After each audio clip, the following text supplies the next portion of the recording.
Hello, everybody, and welcome back to EGAD headquarters. I'm your lovely host, Carmichael, also known as Mikey, also known as Mike, here with 3 players for part 2 of the first hunting party, Tenderfoot Follies. We're going to go down the line and introduce them, and then recap as to why there was a part 2 and not a part 1, starting with May. Ah, shit.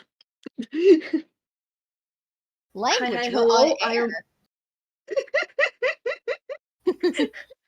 Hi, hello. I am Maybe Hero with 0, May for short. I am playing my wonderful fire bunny, Sunspot.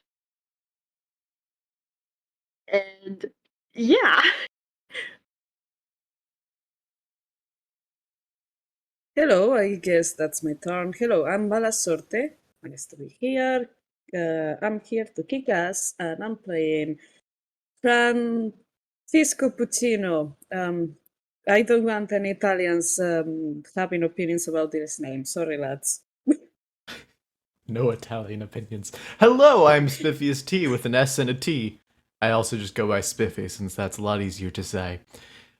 Today I'm reprising my role as Otto Hastings, the bard whose most tragic quality is being cis heterosexual. I mean, I'm pretty sure that's not the most tragic quality. We not canon Listen, yet. we had an entire bit. We had an entire moment that fucking tragically got lost. Again, it's not canon yet, as I'm Spiffy said. passing it over to Mikey. Mikey. Thank you. And I will be playing their NPC guide and leader of the hunt, Monsieur Roguefort, who is a dinner critter fairy of the food court. Now, there isn't a part 1 to this, you'll notice, and that is because we have lost the recording to part 1 to corruption errors. We're not going to go into detail, but you won't need part 1, as I'll recap properly. Our adventure began with the group discussing what they wanted to do individually at the treehouse. Otto Hastings was talking off Fran's non-existent ear, while Sunspot and Roguefort would eventually investigate the board, with Roguefort having investigated it first, showing a selection of listings that have been collected by Roguefort and tacked to the board, whether drawn by him or drawn or written down by others. The group would get into a small tiff regarding which mission to follow before they would be drawn over to the one with snakes drawn on it. And allow me to scroll up and read it properly, because player chat unfortunately went by very much since our last game, so let me scroll all the way up to it real quick. No one believes me. The snakes have come back. Help me find out more, please. See Solomon Watchwand in the town of Innsmeet for more. Whereupon our camera pans over to the Forest of Teivos, to the town of Innsmeet, which is a riverside town in the Forest of Teivos that seems mostly closed off and paranoid, with children once playing in the street avoiding the new adventurers, and people heading into their houses early in the evening and not staying outside longer than necessary. There are 1 or 2 missing persons posters, but their adventure would draw them over to a house that the guards quoted was inhabited by Solomon the Madman. And when next the camera pans over, the group is seated at a ramshackle wooden table with bowls of borscht, which May did speak of with great revile and great disgust, as our resident It wasn't that great. Fuck. You said it in the same tone as Dinkelberg. I'm going to say that's great disgust. Borscht. But when we snap back to the group, the old man is speaking. He's not crawling snakes. He's walking snakes that steal people and head into the woods with them. No one believes me that they walked, but they have been here and they have taken. My apprentice tried to investigate, but he hasn't come back either. I do not want to put his poster on the wall yet, I believe you can help. And as he moves around, he's in a very sketchy, hand-drawn Russian cartoon art style. It moves a lot. It's very rough. And he walks with a wooden, gnarled cane, which he taps along different stones in the wall that one or two members noticed. A bunch of bricks and stones, and even wooden boards had sigils carved into them. And there were dolls overhead, woven from grass, that appeared to have similar marks painted on them. One of the stones would open to reveal a vial of collected water from the well, which Solomon would reveal was poisoned. They tried to poison it 2 weeks ago. As the group would try and figure out what walking snakes meant, Roguefort unfortunately came to the conclusion that the rest of the party would see rather than hear. UNT. Snake people. They have been believed to be extinct in Zitori for thousands upon thousands of years. Due to their parasitic nature on the ruins of another culture, a much longer dead culture, it has unfortunately tarnished the reputation of that one as well. They were believed to be cultists of unknown snake deities, with an unsavory reputation that no proper historian has... I'm sorry, can I help you? Excuse me, can you stop pulling the back of my chair for a moment? Thank you. Thank you. Sassy, if you could go lay down somewhere, that'd be great. Papa's trying to narrate. Oh, don't whine at me. Find a spot. Oh, do you want me to let you out? Give me just a minute. Excuse me, I'll recap in a moment. Come on, dear. Got a break! Do. Commercial break. Are you or a loved one ever been hit by a car? I want to know. Even maybe supports the thing. I am going to hit you so hard. See?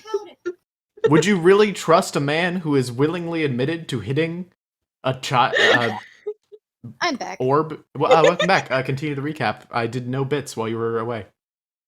Yes, sure! You lying bastard! I'll be certain to hear it in the recording, and if you paw at the door now, Sassy, I'm not letting you out. You made your decision. You're staying in here, and you're going to find somewhere to sit. Thank you. As I was saying, my own court has not had any contact with them, even in Elder Fae. They've been gone for a long, long time. If these aren't imposters, if these are really UNT, this could be a sign of a bigger problem. And so, the group, after collecting some small grass puppets from the old man, would head out into the woods, following the direction he pointed as the direction his apprentice went before. Or at least the direction he would have known he'd went. When next the camera moves over, it's to a bundle of flying snakes crawling through the boughs of trees, their leathery bat-like wings concealed in evergreen needles and pine. Many do blend in, but there are one or two that stand out, including a blue flying snake of a more toony disposition, which tries to flee from the group before the camera pans over to Roguefort, who, instead of bringing his standard traditional musket, instead brought along his longbow. Again, an expert hunter needs to find practice in all his armaments.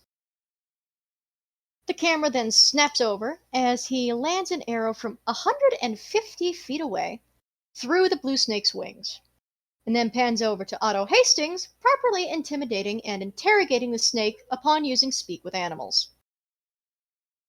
The snake eventually agreed to help, with Otto also making an exchange of, if you help us, we'll help you find a nice, proper tropical place.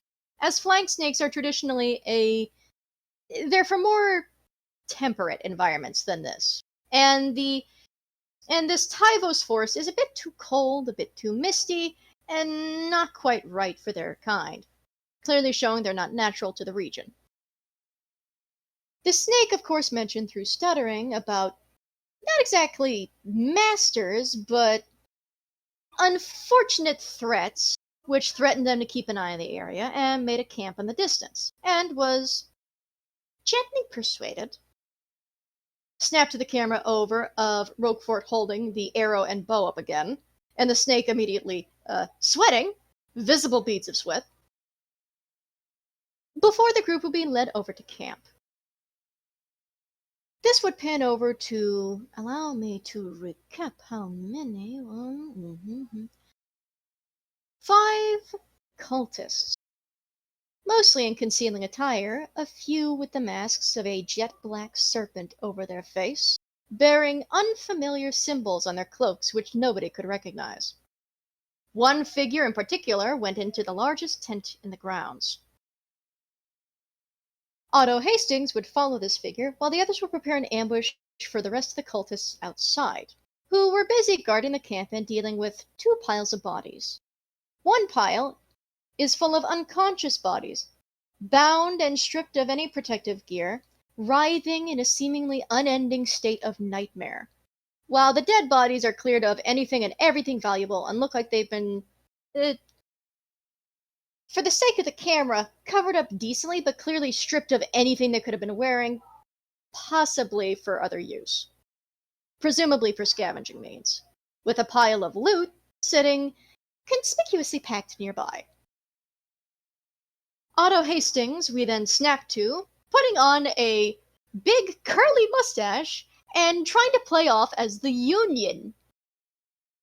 Unfortunately, the gag wouldn't work, if only because the UNT pureblood that was underneath the cloak succeeded the insight check by a single point. In the tent, the camera shows 3 figures: a behemoth of a man bound by chain, a 16-year-old animated-looking toon-kind lad who appears to be bound in rope, and a drowsy, older-looking Luthbian toon, mostly human-looking in nature, with just the slight point to his ears showing some other heritage, looking rather drowsy. When the fight would begin, the UNT pureblood under the cloak would feed this man a concoction crushed from a handful of jet black, oddly inky snakes, and then would cover the man's mouth, prompting him to seize, convulse, and choke as his body started to change. The fight outside would begin, though it would start with a stealthy assassination on Roguefort's part that only one of the cultists noticed and busted their cover. Most of the rest of the fighting was passable, except for a few highlights. Fran, as a robotic head without a body, managed to use a complex and fascinatingly descriptive series of magic spells to propel... what are Fran's pronouns? They, them. To propel themselves directly into the family fortunes of one of the cultists and knocking them to 1 hit point. Sunspot would scorch some of the others, with Roguefort landing and missing a few shots, and Otto trying to fend off the UNT pureblood, and just as well also trying to snap the struggling, transforming man out of whatever was happening. And with a timely casting of Tasha's hideous laughter, tells a joke so hideously funny that the man would vomit up all the inky blackness as a result,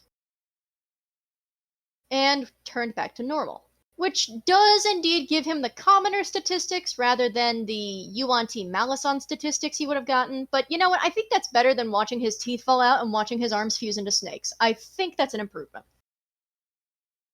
Not entirely sure, we'll get back to that in a minute. However, a series of successful spells from the camera panning over to a few newcomers sneaking onto the field, including a taller, broader-shouldered cloaked figure with writhing shapes under his arms, and a timely placed suggestion from the UNT pureblood to Otto to surrender, would almost take out the party. Almost. The cloaked figure would reveal as a UNT pitmaster, which is a humanoid figure with both arms having been replaced by swarms of writhing snakes. And casting something known as Mershulk's Slumber put Sunspot and Roguefort to sleep, with Roguefort falling from his place midair to land on the ground, sleeping like a baby. Otto would fail to save against suggestion, and even though the young teenage lad would try and kick him to give him some form of advantage to get out of it, it would take a moment for things to actually brighten up, as 2 other UNT purebloods made it onto the scene, along with the pitmaster.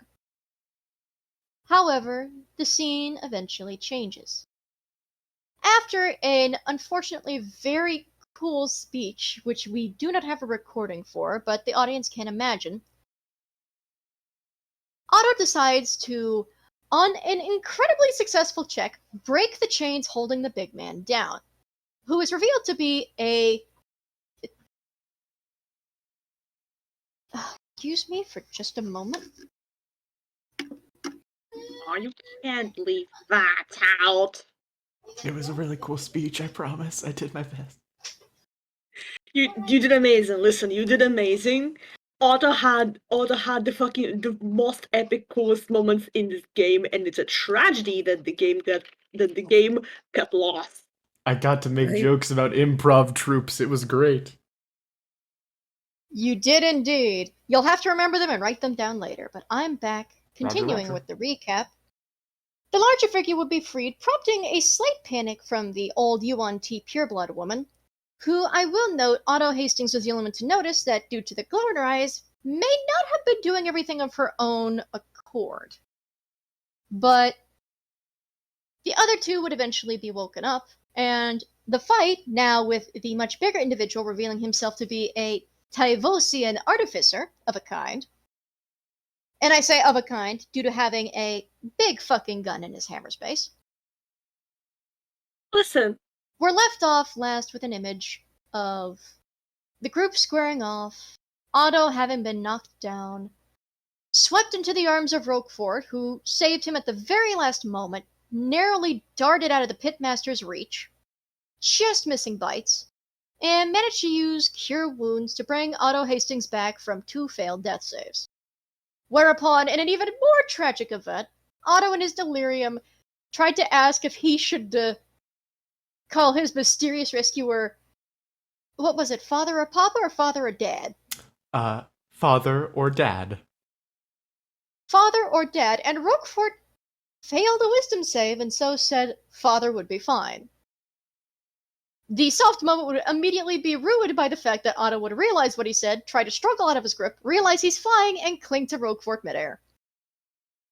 This is where we left off. The other cultists, 4 out of 5, have been knocked out, while one of them has been properly killed. One of the UNT purebloods is prone. Let me check these things just to make sure. Can we also mention the fucking moment of the awakening conga line of Fran awakening Sunspot awakening just in time to see his friend Otto basically on a deathbed, realizing they're nowhere near to his save.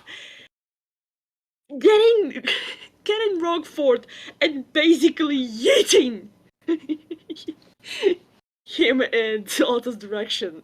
Roguefort was turned into a projectile, thrown at the big guy, stabbed the big guy, and it worked really well. And it worked. And it also knocked the big guy prone, as another note.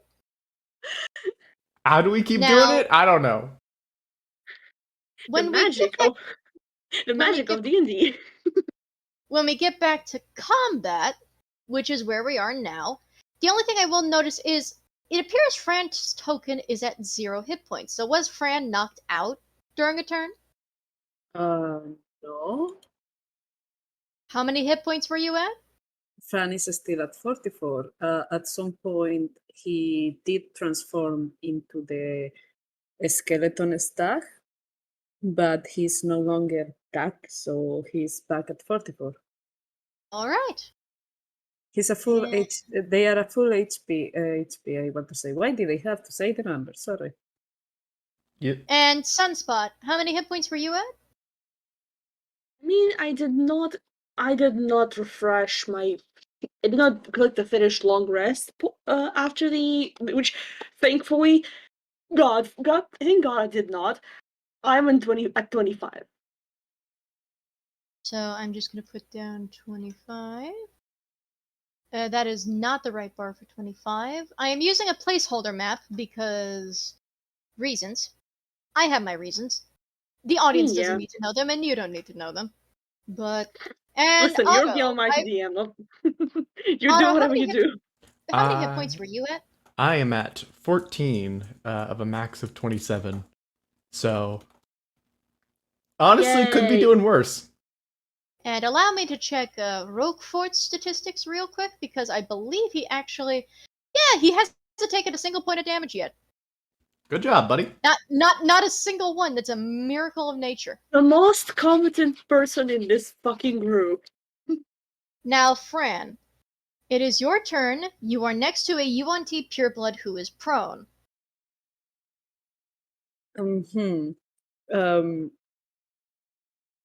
Gods, I'm out of it. I am next to a GNT that is prone. Are you still a stag? Or... No, Oh fuck. I think I had to drop it, and I don't remember this well, but I think I had to drop it to cast something. You do indeed have to drop it to cast things. Unless you Yeah. are a moon druid, in which case you can cast spells in wild shape anyway, but you have to be a specific level for that. Not even if you're a Mondroid, you can't, I think. No, I believe there is specifically one where you can, but continue. I actually cannot remember if he dropped it. Did anybody need healing? First thing first. I mean, I'm 2 points off of the max, so I think I'm good. Now, Otto. I feel great. So Otto in the air. They are at the moment fine. Okay. Well, I'm at half, but that's fine. It's acceptable. You are in the air at the moment. I'm in the air. I'm running circles around you. I'm fine. You just got healed for 14 hit points. I feel great. My death saves have never been better. Now, Fran, what would you like to do? Yeah, I was trying to remember if I had dropped it or not. I'm gonna assume I believe you did drop it. I'm gonna assume I dropped it. Well, if I am next you to are no longer a stag, unfortunately. I am gonna again throw myself against it and hit. I'm sorry, I'm starting slow this. We have all the time in the world. Yeah, I'm just gonna hit. Alright, roll to hit. That was playing how we were rolling that. Playing D20, was it? Or it was with my proficiency? Done 20 damage to the UNT, yes. It took me a moment to figure out what you said. Sorry? Yeah. The UNT is at 20 hit points, yes. Is that what you were asking? No, I wanted to ask what did I add to hit as a hit? Because I don't remember if we were going through something, if we were doing something different, or I was just rolling the usual. Sorry, you're going to have to be a little more specific. Your words are not making a lot of sense to me at the moment. To hit, right? Oh, okay, so what are you hitting with? I am a hit. I am just a hit. I am just throwing myself against this person. Okay, well, I'll say it's not proficiency, so I will say you will add strength to it. Okay, thank you. Considering you are made of metal. And you are heavy. All right.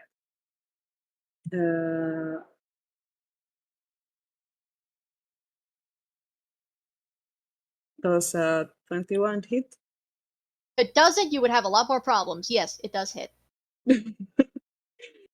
I believe we agreed to a D6 of bludgeoning damage. Yeah. I mean, listen, we literally had a game yesterday with when we have found out that Space Nomad has an obscenely high AC. To be fair, that was a level 20 fun birthday game. Don't worry about it. And just a single point, this UNT is trying to recover from being on the ground, and you just hit her for a single point. You just bonk her knee, and she just holds it for a moment and hisses in pain. Vent. God. Is that your turn? I don't have much else to do, so yeah, at the moment it's just my turn. That's just Otto, you are currently clinging onto Roguefort for dear life in the middle of the air. What would you like to do? Scream as a free action. You are allowed, and Roguefort visibly flinches. You see the way his ears flatten at that. Otto zips his mouth with one hand, quite literally. Looks a bit sketchy given his existence. Looks down and Spiffy thinks about casting a fucking vicious mockery, but chooses against it.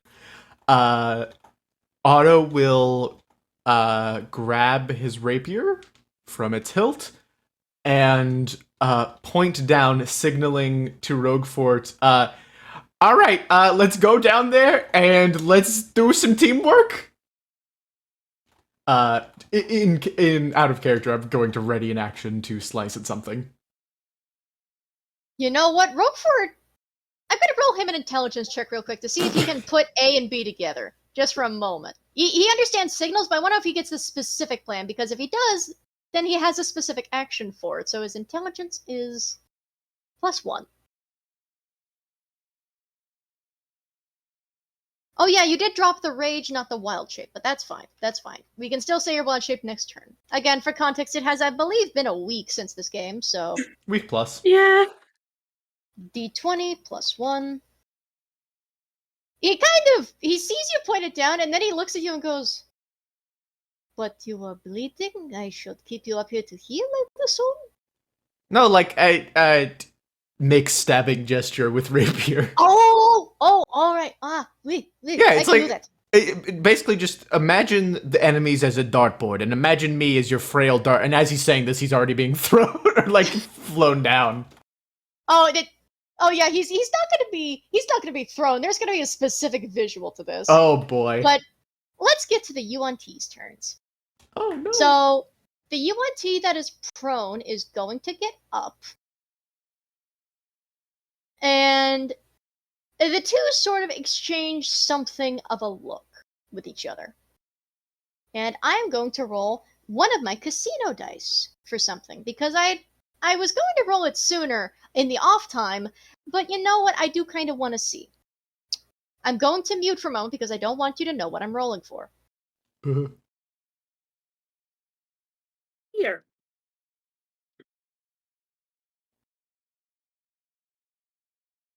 So why am I the most productive in terms of art when I'm literally in a voice call with someone? What is it about human speech that makes I would like to say, for the record, I thank the casino dice for giving me a nat 20. It did not need a nat 20, but I appreciate that. Thank you. And luckily for you, they do not have a specific item on their person, so the fight is not any more rough than it needs to be. Allow me to pull up their stat sheet real quick. And what are you doing? The UNT that is in front of you, Fran, is going to make 2 scimitar attacks. Because the UNT get multi-attack.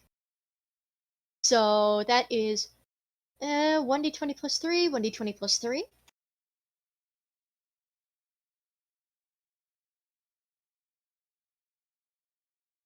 I assume 9 and 11 do not hit the bulk shape?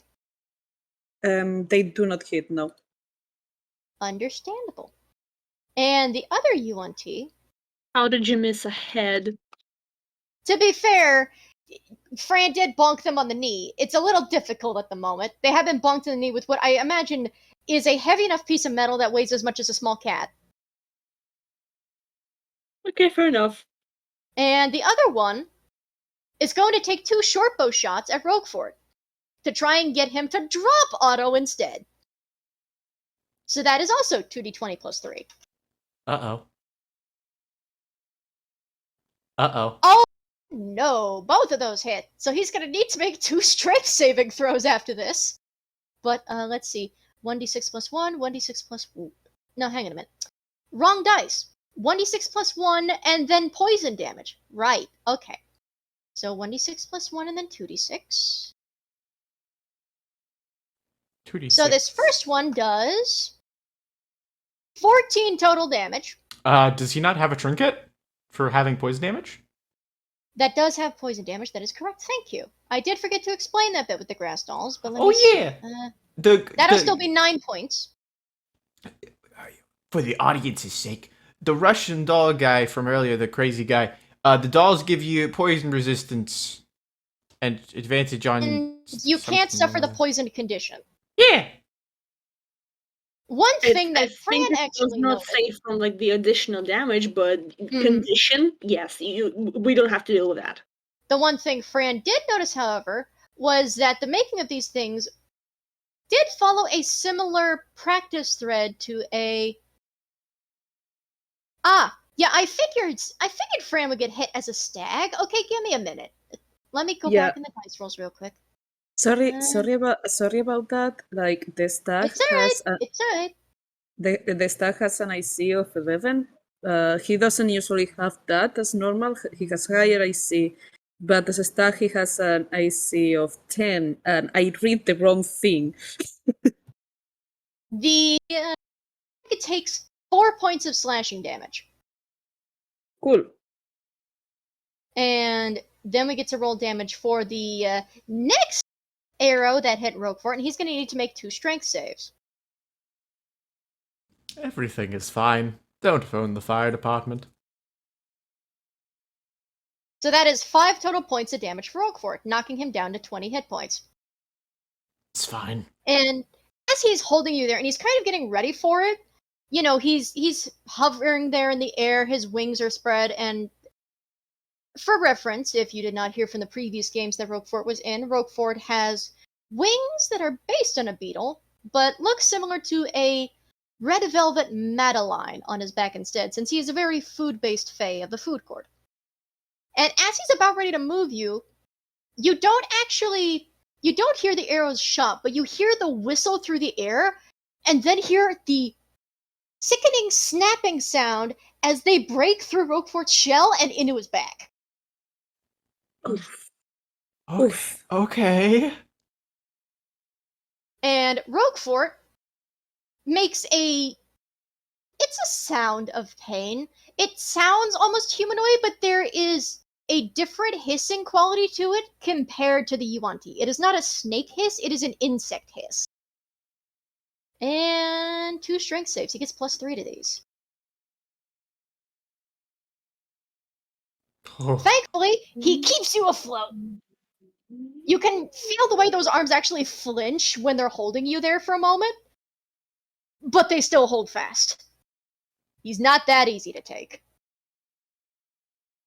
However, the pitmaster might have something different to say about it. So the pitmaster stands up from his spot, glancing up at the scene of Roguefort getting shot at the others, and then he glances over to the big guy who's getting ready to, have a fun little shooting competition with him. And allow me to pull up the pitmaster for a moment.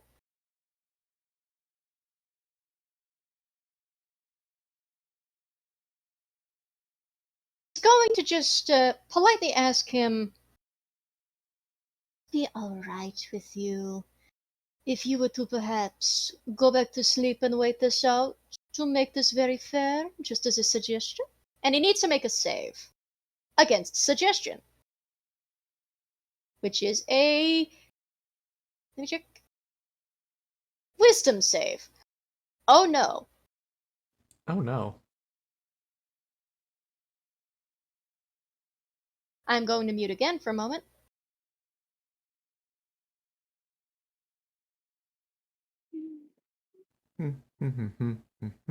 Which is a d20 minus 2. Ah! The big guy looks at him for a moment and then goes, "Ah, but of course, just wake me up when you're done." And walks right back out of initiative to the table he was strapped to and goes right back to sleep. The pitmaster then turns to the two in the air. This is a tragic moment.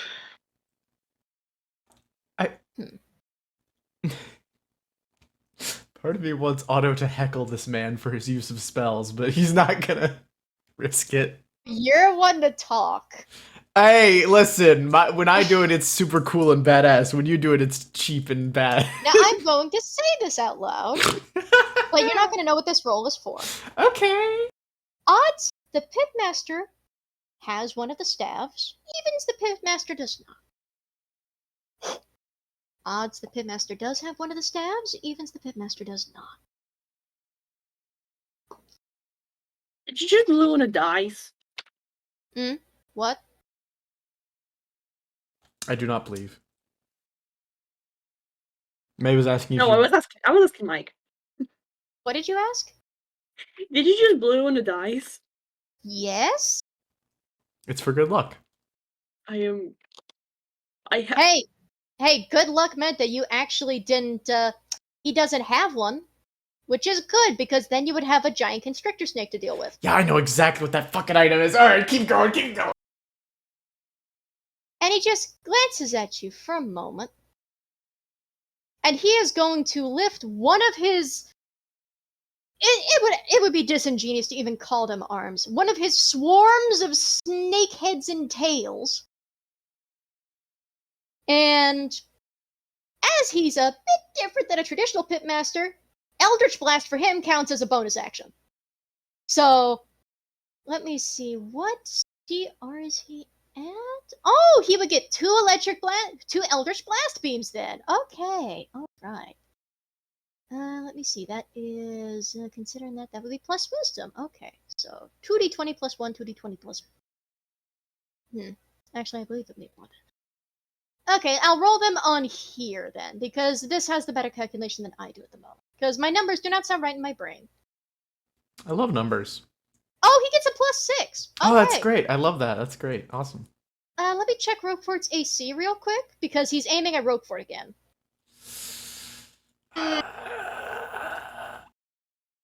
Don't like that!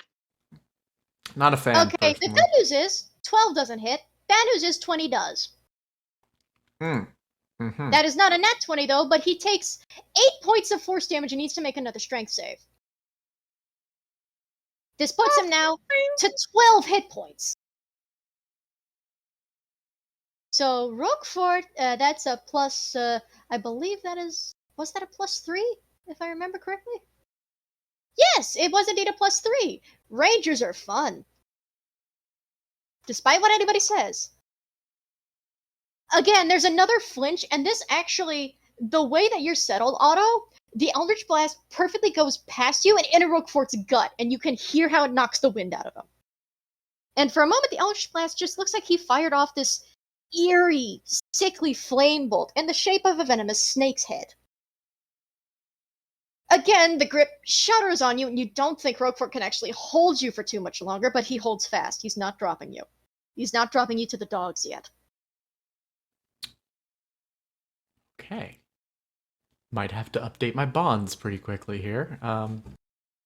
Continue. And then the pitmaster is going to look down to the commoner, who is looking up at him, by the way, with a look of abject horror and fear at what body horror he's seeing. By the way, sorry, audience, this episode is full of body horror. The UNT are not fun in that department.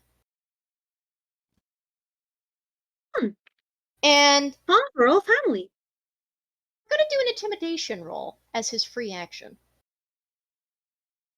And what are you looking at exactly? Going to do something about that? And allow me to roll the pitmaster's intimidation. Because originally you had inspired this commoner to try and fight after you made him, heave up the poison that they tried to. Yes, sir. So that is a +3 to intimidation. Alright. Ah, crap baskets. The commoner for description's sake, this is a wirier-looking older gentleman, but while he tried to go for a nearby dagger that had been discarded, his hand freezes and he looks up for a moment. And then he just holds his hands up like, oh no, absolutely, not at all. You do what you need to. I'm fine down here. Thank you. And just kind of crawls back on the ground a bit. And the pitmaster just smiles and looks back at you with a calm confidence. Sunspot, you're up! Okay, what do I have in front of me? Nothing. Nothing? The nearest UNT pureblood is about 25 feet away from you. The pureblood that is in front of Fran is even farther away. And then there's, of course, the two flyboys that are in the air, currently being harassed and assaulted by the pitmaster and his goons.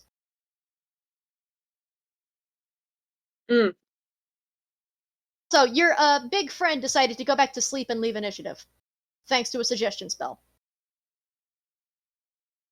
I am assuming we can't shake the boy. Nope. Not until combat's over. Suggestion's having him sleep for all of initiative, unfortunately. So, unfortunately, you do not have friendly big Russian with gun as assistance.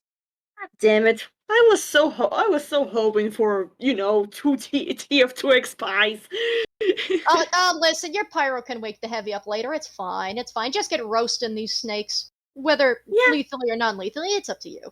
Otto's the only one at the moment that knows that at least one of the UNT is under magical influence. I have a fun thought. I have a fun idea.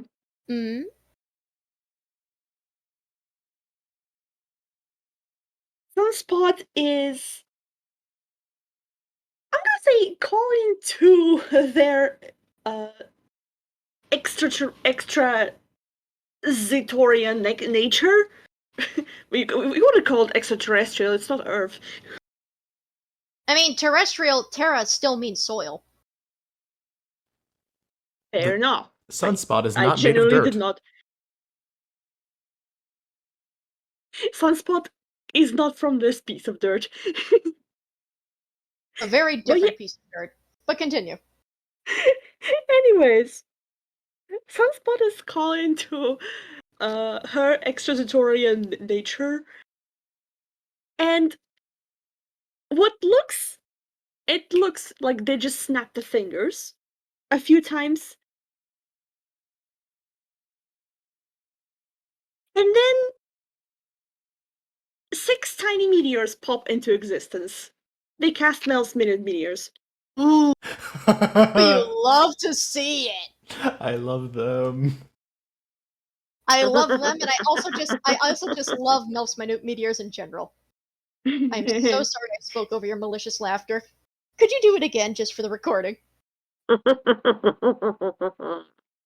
Delightful. Thank you. Okay, unfortunately I can't cast it at level 4, which I would love, but whatever.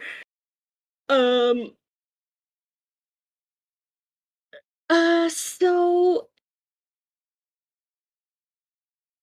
I can't really use them immediately, can I? Let me double check. It says when they cast a spell and as a bonus action. Oh no, when you cast a spell and as a bonus action on each of your turn day after. Never mind, I am stupid. It's just a brain fart. You're not stupid. It's You fine. are learning, bitch.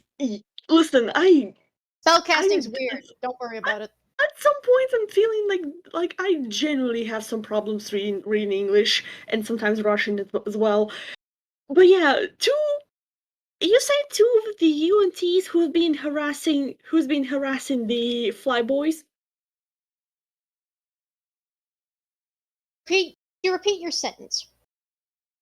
You say that the 2 UNTs have been harassing the flyboys?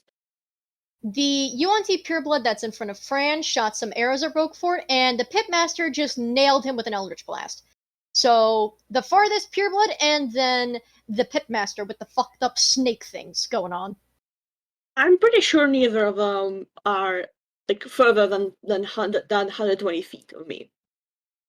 They are indeed not. Okay, both of them receive a meteor. Alright, is that a roll to hit or is that just plain damage? Once a meteor reaches its destination or impacts against a solid surface, the meteor explodes. Each creature within 5 feet of the point where the meteor exploded must make a dexterity saving throw. Okay, I will say for the sake of that then, at least make a roll to hit to see if you actually hit your target. Okay, fair enough. Since you're not hitting an inanimate object. Alright. I have completely forgotten how to make a ranged attack throw. It should be on your spell sheet. Because it is a ranged spell attack. It is not a ranged melee weapon attack. It is a ranged spell. Yeah. It isn't? It doesn't say anything. Oh wait, it does say an attack? For some reason it gives me a +7. Then that would have added some. Yeah, just 2d20 plus 7. Okay. So d20 plus 7, I'm d20 not plus 7. argue. +7 is a good bonus. Yes, sir. 17 It's a very good bonus. I'm looking at my 10 that I rolled here, just like, you what, mate? Yeah, that'll hit the pure blood first. So roll your damage. Don't you need a dex saving? Oh, dex save. That's right. My mistake. Oh, that's right. They're UNT. The fun part comes in. They have advantage on these things. Shit. That's the fun little quirk to UNT. They have advantage on all saving throws against any and all magic. Even Dex? I'm just Even sitting there Dex. like can't have fun in this household. It's not just one specific saving throw skill, Spiffy. It's against all spells and all saves of spells. Well, there goes my strategy. Motherfucker. Makes it, I think. Yeah. Although, does that say like needs to meet the DC on of a spell, right? What's the DC on the spell? 15. Then Thankfully, both of them fail. Does not clear. Narrowly fails. God, Roll I was damage about on to the be pure so blood. mad. Roll damage on that pure blood. Hey, 2d6 fire damage, come at you live. Motherfucker, why are you? Why?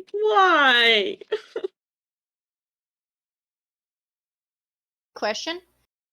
When meteors do damage and hit an object, they explode and hit things around them, right? 5 feet. Yeah, 5 feet. Hey, Fran! Dex save. Fuck me. Do I see it coming? No.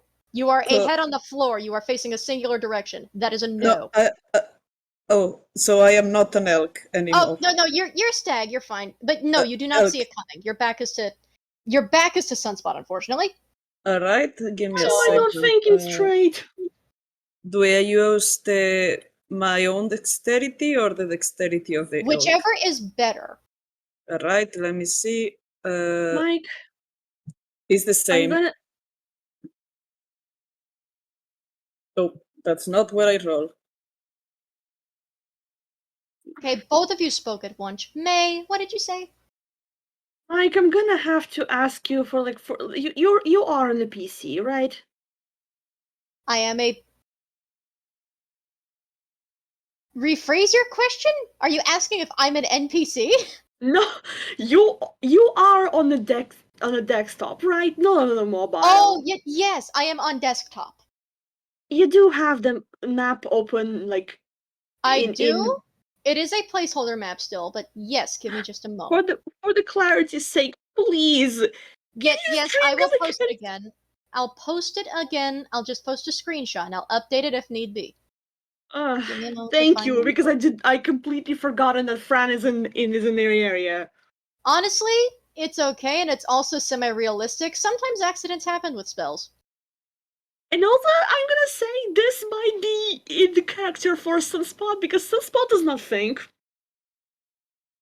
But it's just a burning matchstick at all points.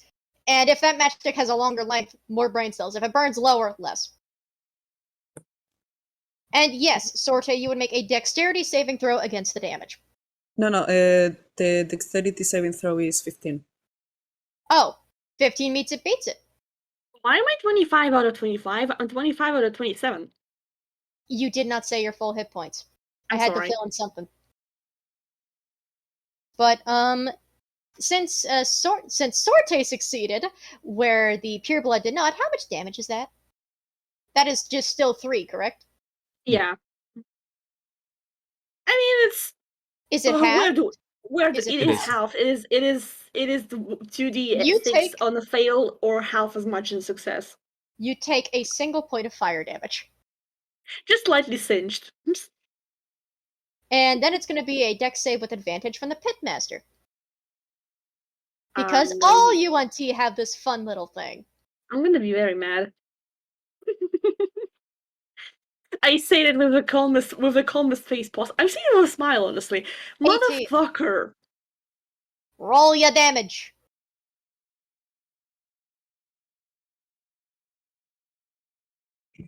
I pray to dice gods to give me higher than a 3. Thankfully. Say that is a solid 4 points of fire damage. That unfortunately knocks him down from the funny number of 69, though. Boo! Boo! Oh. Boo. And will that be your turn?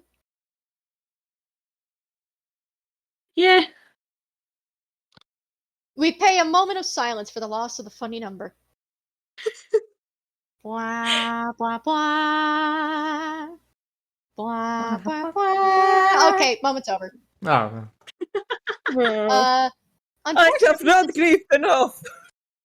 Unfortunately, since Mr. Pitmaster did succeed on intimidating this poor captive, he's just gonna back the fuck away, and he's just staying against the back of one of the crates in there. He's just cowering, kind of not very close to the teenage boy, who's just looking and going, "Oh, come the beep on!" Listen, I'm not messing with you see how he looks. I'm not touching that. I'm fine. And that is going to be his turn. He passes it. He passes his turn. Does nothing. It's Roguefort's turn. And Roguefort's going to take a deep breath, since Otto put faith in him to ready an action, and that means he'll have to go into melee again. He takes proper hold of you. One set of arms is under your arms, and the other set is holding you around the waist, and dives down in a similar position to how Woody was being carried by Buzz, and vice versa. That's cute. We're falling with style. Roll to hit, by the way, since you're making your ready action now. Sure thing. Rapier. That is a natural 20. Roll me a D100. Let me bring up the crit table. Yeehaw! Whee! 85. Today's a good day for Spiffy ST. That's right, I have a middle initial now. If you guess it correctly, you get a special prize. I kill you. This is your respect, because you can't give out money prizes on here. What number was that again? 85. You get to roll an additional set of damage dice above and beyond your normal crit, so just click the crit twice. Wait, so that's 3d8? Yep. Okay. Dice Parser? Let's go, Dice Parser! Let's go! And he's not resistant to getting fucking stabbed! And as you fly down, and Roguefort makes a very quick pass by, you do manage to actually cut a few of the snakes off of one of his shoulders. It's not enough to actually remove whatever that godforsaken Lovecraftian nightmare is. Also, in this house, we hate Lovecraft. I'm just mentioning it in terms of Eldritch horror. We have to mention it every episode. We just have to mention every episode. But that is 16, so... Disclaimer, in this household, we despise Lovecraft. Remember, Lovecraft's grave was the first ever all-gender bathroom. Also, Otto, since Roguefort actually can't leave that melee range now because he doesn't have the flyby ability, and he would provoke an attack of opportunity if he did, he's gonna put you down. Okay. So that he can make an attack with his own. So that will be short sword. Do you still have... Okay, you get 2 attacks with a short sword. Cool. So, d20 plus 7, d20 plus 7. I forget who I have Bardic Inspiration on. I think no one. Okay, Dice Parser. All right. Is she being Okay. nice? She's being. I mean, that's not bad. It's not bad. I'm just surprised it's the exact same number. Let me pull up the Pitmaster again. Please I be. believe 15 should hit. It hits by a single point. Yes! It says 14. Let's go. So, Roguefort gets to roll that a sweet. Sneak It'll attack? be, we'll say, 2d6 plus 8. Oh right, it's not sneak. Because attack. it's 1d6 plus 4. 2d6 plus 8.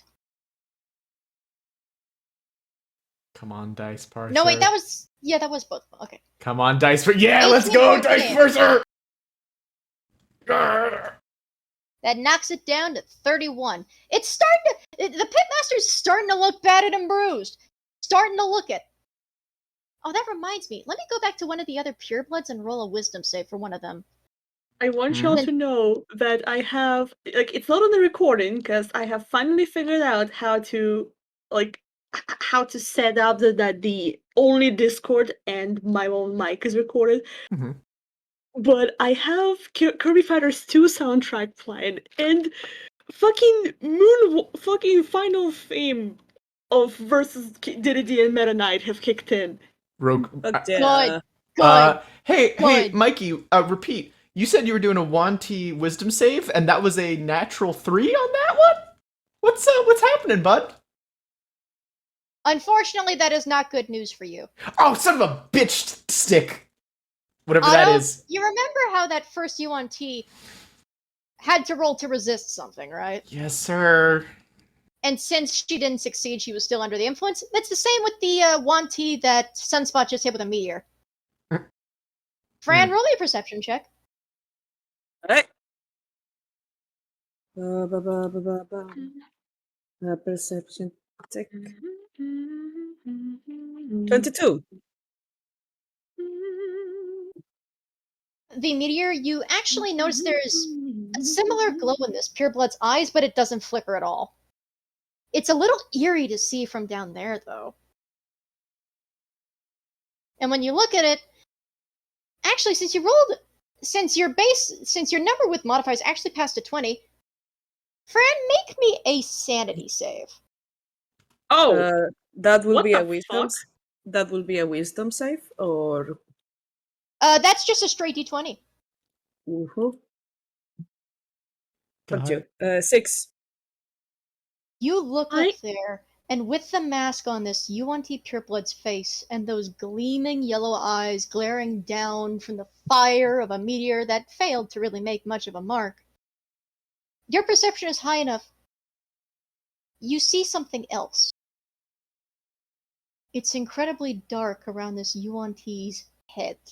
Stylistically so, as if shrouding the whole head in shadow, like a black, coiled snake that absorbs the light around it. And through the UNT pureblood's glowing yellow eyes are the glowing harvest moon eyes of something older and something full of much more hate. Allow me to pull up the Dungeon Master's Guide. Because since you failed a sanity save,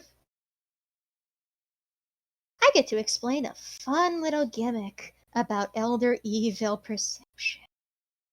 Let me see if I can find it. There it is, page 258, Madness. Mike, what the fuck? Give me a minute. I didn't know this was a thing. I just said it there like, Mike, what the fuck?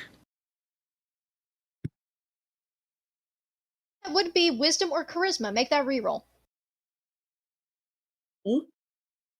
That is a Wisdom or Charisma save. Pick one.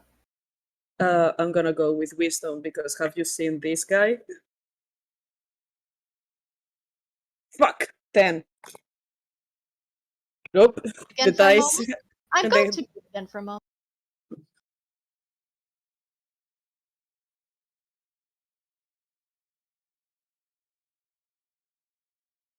Guys, what's going on? How do I put this? I'm scared. You know when you see something you shouldn't have seen, like your, I don't know, grandparent or You know- something changing clothes?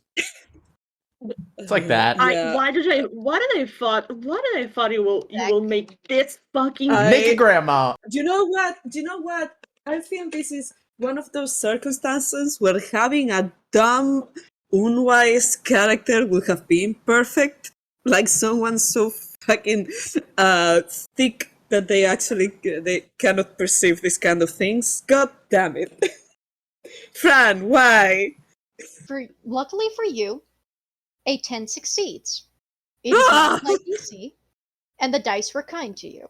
So while you do see this, and it is a moment, it's almost, as you're mechanical, it's almost like a visual error. Because the thing is, there is no object physically there, and there is no magical creature around this thing's head. But it's as if it's a natural shadow the body casts, like when the sun is over it, except it's casting it in the direction it's not supposed to, which is up instead of down. And just as quickly as you process it, it's gone, and you're just looking at those golden, dead eyes on the pureblood, full of malice and hate. It is your turn now, by the way. Dead as in glassy, not dead as in corpse. This is very interesting for Fran, because not only he is a little bit of a druid, he has a thing for rules. And you are breaking the rules of... I feel like he will be feeling like you're breaking some basic physical nature kind of thing rule. Like, that's not allowed. So this is what I mean by dead eyes. Just vacant. Only full of this unusual supernatural wickedness. Okay. That's not allowed. Alright. You guys chose the snakes! I wasn't gonna tell you what you were in for. I'm gonna say, when I picked the snakes, I was thinking about something funny like the snakes on the plane meme. I know, that's the best part. I knew you guys were thinking that, so it's like, oh, this will be fun to surprise them with. Sweet summer children. Anyway, Fran, your turn. Alright, is anybody near Fran still prone? No. The UNT in front of you is no longer prone. There is the unconscious cultist about 10 feet behind you. 5 feet and then another square. Okay, they kind of they're unconscious, so. Yeah, Fran is not going for a kill. That's a good question. What do I do? Okay, I think I'm just gonna go for the guy in front of me. Then that makes sense. Statistics, let's see it. I wanna ram the guy in front of me. I believe you can do that. Let me check the. It's elk, right? Yes. Let me show. Well, I also have an elk stat block here. I'm okay on that. Yeah. Sorry. Yeah. You can do ram. It's fine. +5 to hit and okay.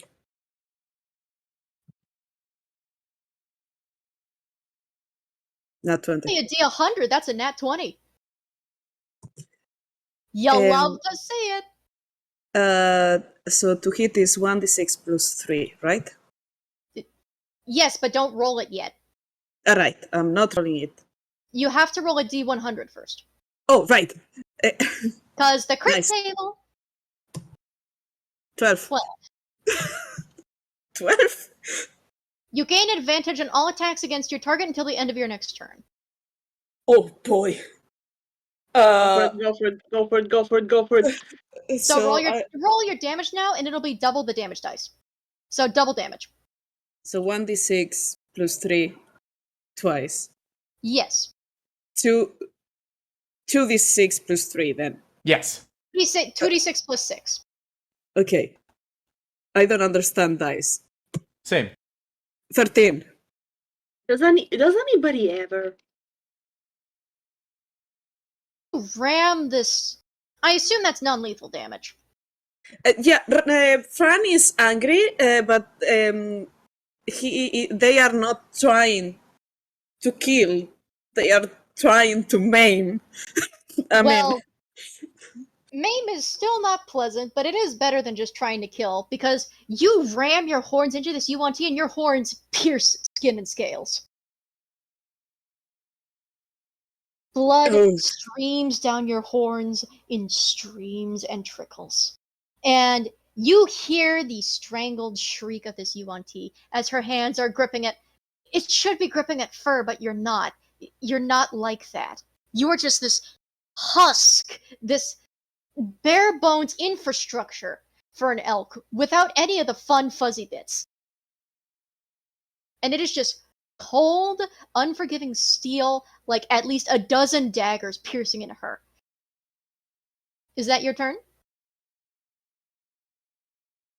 Gods, I love that. Yes. Yeah, that's... is this UNT still... is this UNT going down right now, or do they still have... She has 3 hit points left. Alright. She's close, though. You think when you let her off your antlers, she looks like she's barely standing. Do you have a second attack? If I remember correctly, you are multi-classing, right? It's an elk. It is an elk. The elk does not get multiple attacks. Never mind. Forgive me. Forget I said anything. But elks do not get the benefits of the class. Sorry to tell you. God damn it. Yeah. Otto! It's your turn, and both you and Roguefort are looking bad, but Roguefort is now looking worse than you. Oh boy. Is he in touch range? He's in touch range, as is the pitmaster, who is standing in front of you, calmly. Boy.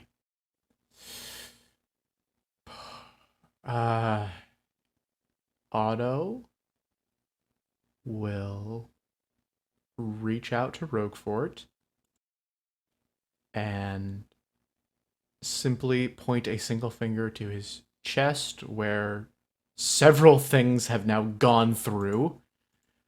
Yeah. Yeah, there is an arrowhead sticking out of his shoulder. It does not look good. Maybe when we make out of this, maybe we can talk a little calmer. I don't know. I'm fine with people being transparent with me. I'm just not used to seeing through people. And he's going to cast Cure Wounds at 2nd level. Did you really cast Cure Wounds on a fucking pun? Yes, sir. Motherfucker. Roll Roguefort a wisdom save not to laugh against that. Don't laugh! You don't have lungs right now! But listen, he failed the wisdom save feeling fatherly already. Let's just...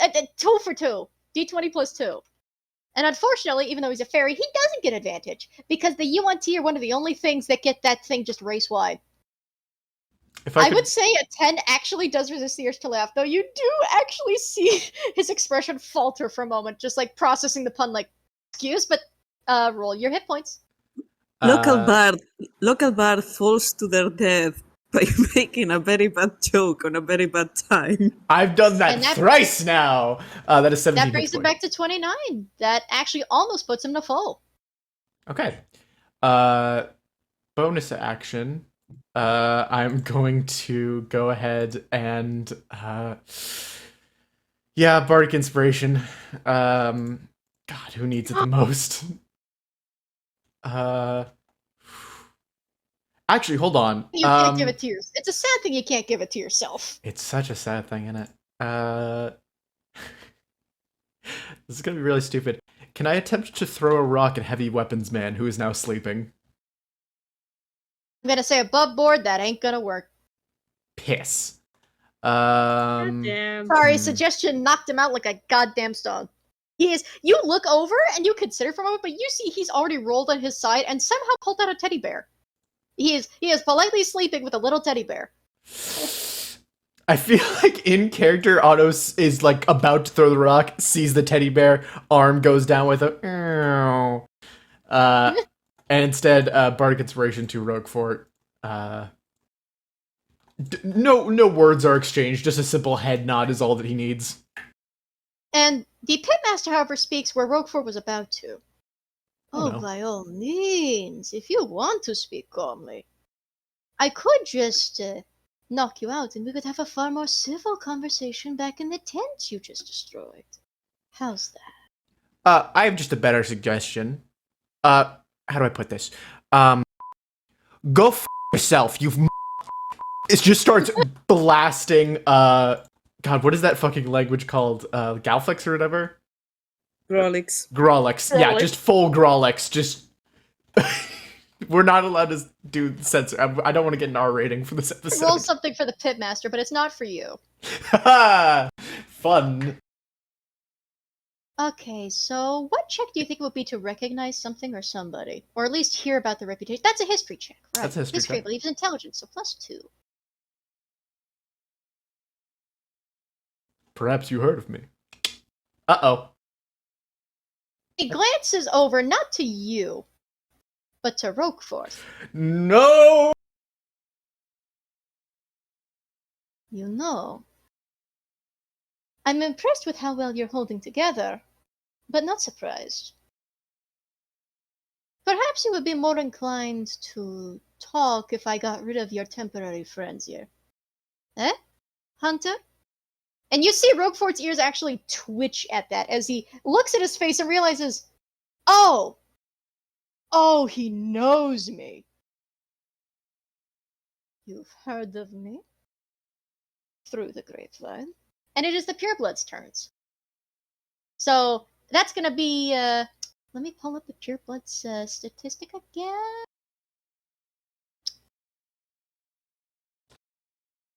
For one of the attacks, well, not an attack, to sacrifice an attack, the pureblood near you, Fran, is going to say, I suggest you even the playing field by taking out one of your friends.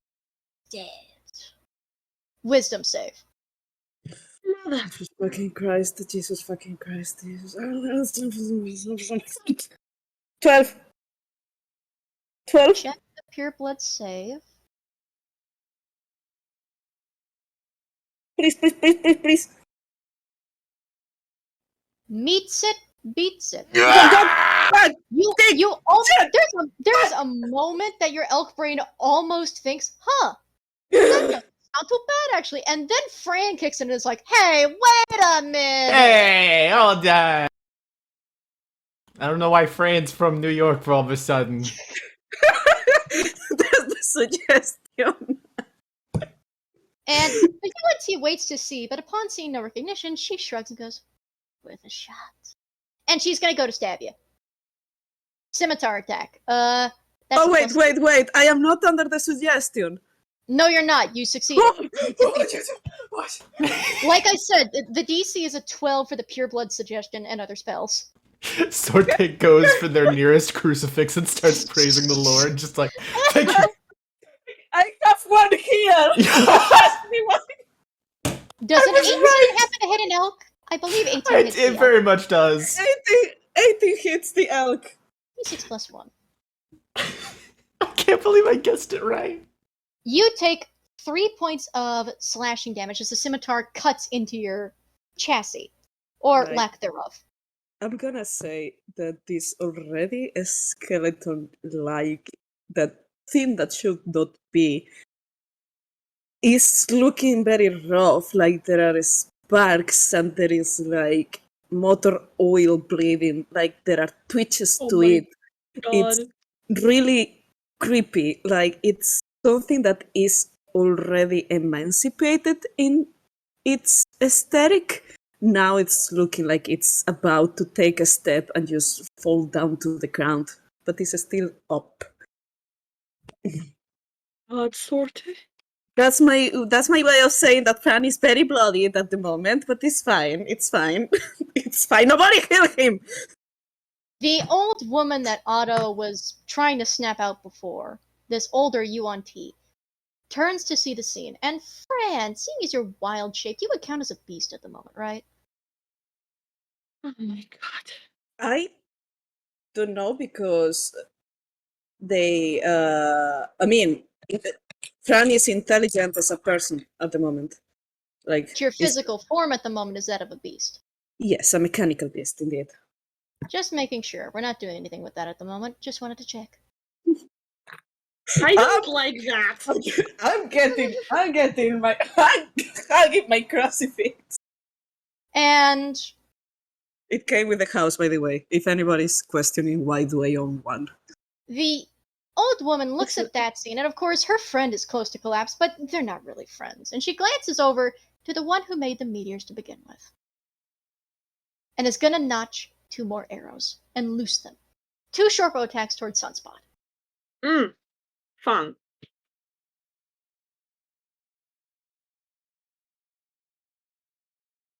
$12 and $22. I mean, guess which one hits? Is it Actually, just both one or of them. No! Okay, so we're gonna roll damage for the first attack. The good news is you still only take half of the poison damage, but you're still gonna take poison damage. So that is a grand total of 6 damage.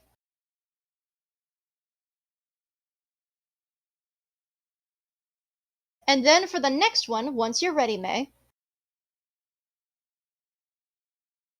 Excuse me a moment. Yes, dear.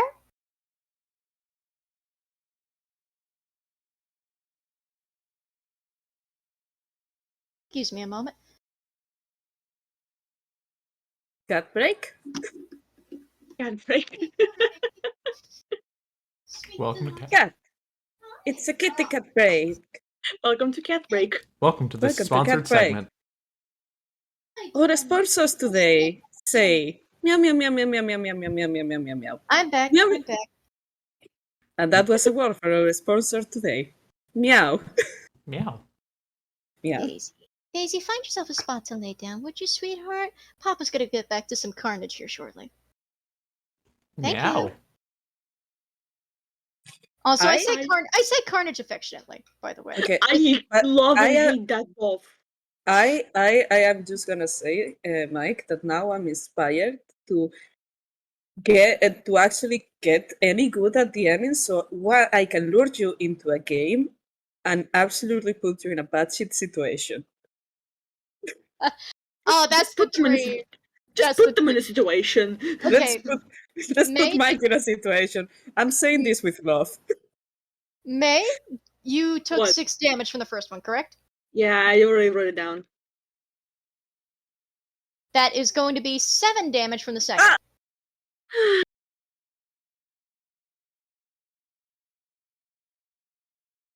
Ow!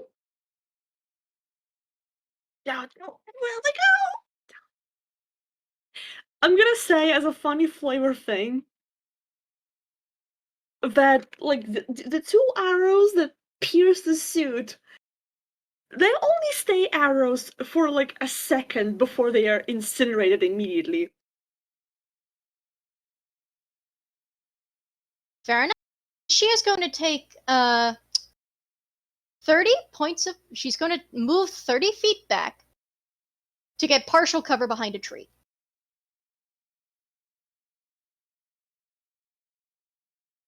And allow me to double check partial cover to see that I have the rule correct.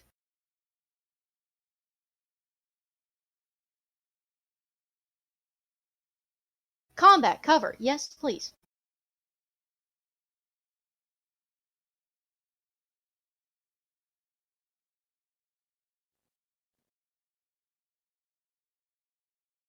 That's what I'm looking for. I'm cover. Oh god, let me look it up real quick. Roll20 is not being kind to me. I found it. Half cover. Would you consider this half cover or 3/4? It's a tree. Which do you think makes more sense? I would consider it 3/4 cover. Well, I mean, it's if we're going by XCOM rules, it's a full cover, but it's a destructible cover. Yes. You know what? Sure. The- So I believe if full cover is correct, does that give disadvantage or is it just AC? What does it do? can't be targeted directly because it is literally behind something that cannot be hit. Like you Cool. can't shoot someone behind a tree. Why did I say that? Next up is the Pitmaster, Keep us honest, May. Keep us honest. who is going to look at you, Otto, and Listen, I reaches just out continue. Sorry. and reaches out one of those bundles of snakes. Otto is still swearing at this point. And we're going to make a roll to hit a vampiric touch. Okay. Armor class is 14. So that is d20 plus 6.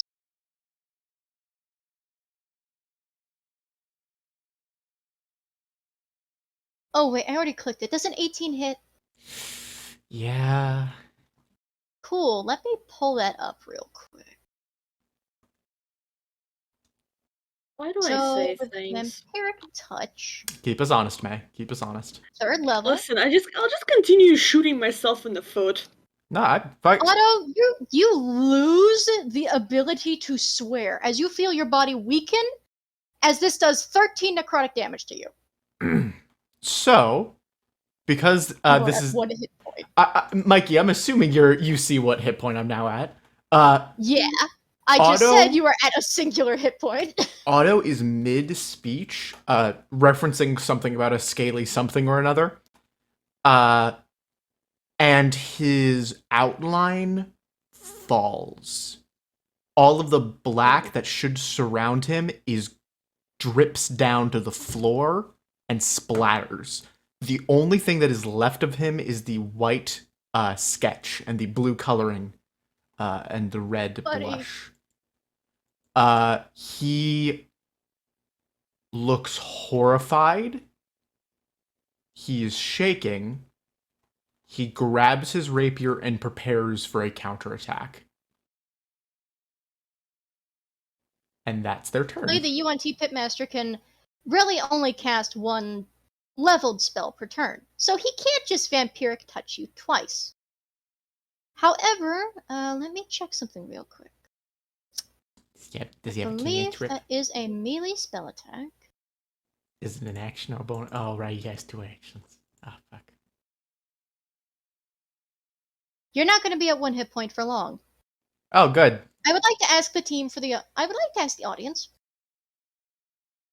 Should this count as a melee attack since it is a melee spell? Yeah, it would. 3d10 poison, which you take only half of. Let me read to quote. Poison's Disciple kicks in. It is a twice-a-day ability. The first time the UNT hits with a melee attack on its turn, it can deal an extra 16 or 3d10 poison damage to the target. Hey, You go take for 13. this. Okay. Otto starts to get the last word out. He starts to tell a joke. And he falls. He is down again. Twice now.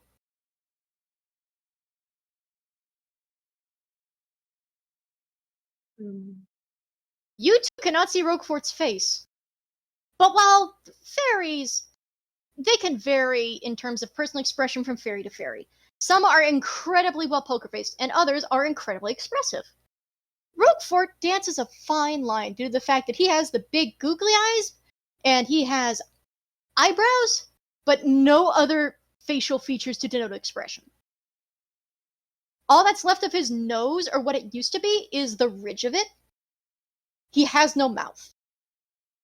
And there is nothing else there. Even his cheekbones aren't defined. It's just like a flat doll's face. You do not see it. But the way that his googly eyes go from the cartoonishly round pupils to narrowing to multiple pupils in the same irises, with a look of silent, seething rage. I did just heal that little boy, monsieur. Oh, well, that's just too bad. I guess you'll have to heal him again. Sunspot, you're up, and you just saw Otto go down for the second time. Sunspot was considering to hit the lady that just had the incredible rudeness to shoot him.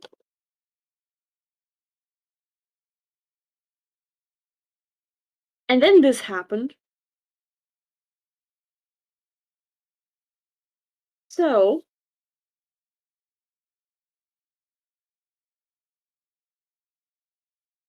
remind me, which one is the pet master on this screenshot? Is the oh, the screenshot. Yeah, the pitmaster is the fucked up looking one that is underneath the guy with the blue and white beard.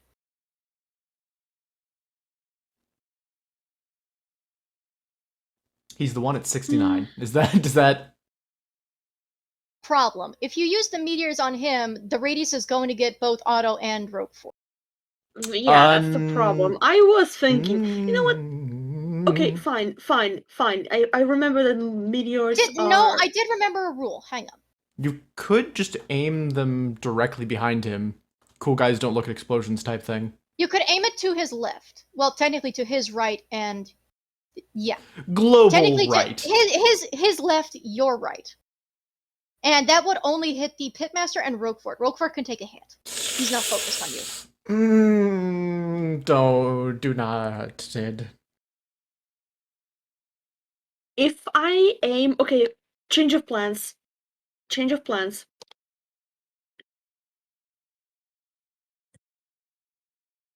Change of plans. And the change of plans is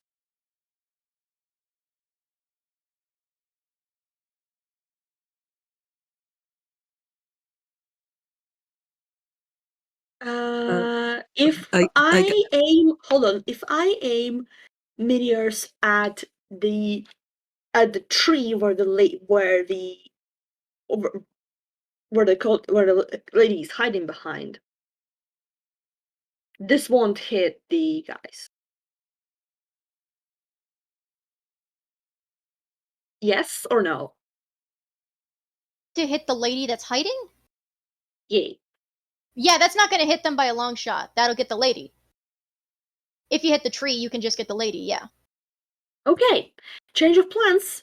I remember that it's a bonus action. So Sunspot, with an angry expression that you have not seen before on them, and it's not mask. like on their mask. On the mask. It's not like the that is completely inappropriate track that is just not playing. Can I have back my, and it probably loop it as well. Anyways, back to thing. It's cold anger. It's not the burning rage or anything. It's a cold anger of, oh no you don't. They made a kind of almost a dismissing gesture, and two more meteors, they fly both in a direction of the tree the lady hiding is behind. That's a Are you bonus trying to action. control these in a non-lethal way or in a lethal way? Good question. I don't know if that is fair. I genuinely do not know if Sunspot is going for a kill. I genuinely do not know. Go ahead and roll then. Let's see if the old snake woman dies. Well, the old snake-faced woman. Because Otto's the only one at the moment that at least, well, Otto and Fran realize there's a magical influence over the purebloods. Yep. Murder! God. No murder, please. Do not tempt me to murder. This is not your grandma's morning cartoons. Hey. So that is 2 dex saves, correct? Yep. Well. And yes, that is a 2 dex save. Okay. So first one's with advantage because again, magic resistance. So Does a 16 make it? 16 unfortunately does. Roll damage. Then we'll get to the second one. Oh, Wow! That'll be 5 damage. I'm about to have to make a dice parser love emote because normally we hate dice parser, but right now I'm feeling the love. Don't say it! Don't say it! Don't say Say it! that immediately. You're on Sorte- death saves. I would not say that out loud. I'm saying it out loud. Confessional on tape this time. Dice parser is my God. friend, and nothing Es- bad ever happens to the Kennedy. Spiffy kiss dice parser in the mouth. Mwah. I kiss you on the lips. Okay, second meteor. Let's see it. Do the scenes. Let's see the second meteor, May. Let's see it. Jesus 25 Christ. will also hit. That's another dex save. That's the same fucking result! Oh, God! 17 will make it. Damn However, it, so she roll damage. keeps stating! Turns out to be a surprisingly sturdy old woman. We're gonna say that's 4 points of damage. That knocks her down to an even 10. The tree, by the way, looks like it is about to fall over due to the fact you have struck it with 2 meteors. She actually needs to make a dexterity saving throw to not be crushed by Yeah, blood. I'd hope so. Can I argue that because these are tune trees, it won't actually kill her? It'll just make the funk Oh noise. no, it won't kill her, yeah. This Yay! is not magical though, so she doesn't get Nerds. advantage on this dex save. I do hope that it falls on her. Let me Does see. 12 Wait, save? guys, should a 12 be enough? Odds, yes it should. Evens, no it's not. The dice say that is enough, and she actually does dodge out of the way as the tree falls over, set ablaze. God damn it. You're gonna have to make sure that doesn't start a forest fire later. But she is out of cover now, so. Priorities. Yeah, no, that's a bonus action. Now for real action. May beloved. Listen, this was just a little fuck you too, buddy, for making two additional holes in his suit. By the way, yeah, the suit is just you just like sometimes you just see little flame flickers Set the forest on from fire. the holes. Set the forest on fire. No, Hogan, people Hogan live in the tree. forest. Hogan tree. Set the forest on fire. Sorta. Above Sorta, board, if you please. set the forest on fire, you will invoke something a lot more powerful and a lot angrier. I know. I know. God. And it will not see you as friendly. God. Okay. So once again, raising the finger guns, raising the finger gun, and pointing directly at the pitmaster, who is a bitch, and will not be spared. Huh?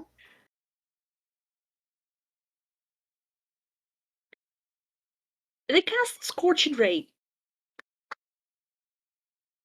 All 3 rays pointed at the bitch. Oh, I believe those are roll to hit, so roll to hit, roll to hit, roll to hit. Yep. That's a 1. No, that's a nat. No, hang on a minute. Roll me a d100. That's a crit. Oopsies. I'm loving the crit thing. Yeah, when it benefits us, it's 17? great, huh? For your turn, you will move to the top of the initiative order. By the way, just for that one, again, just roll double the dice, and, you know.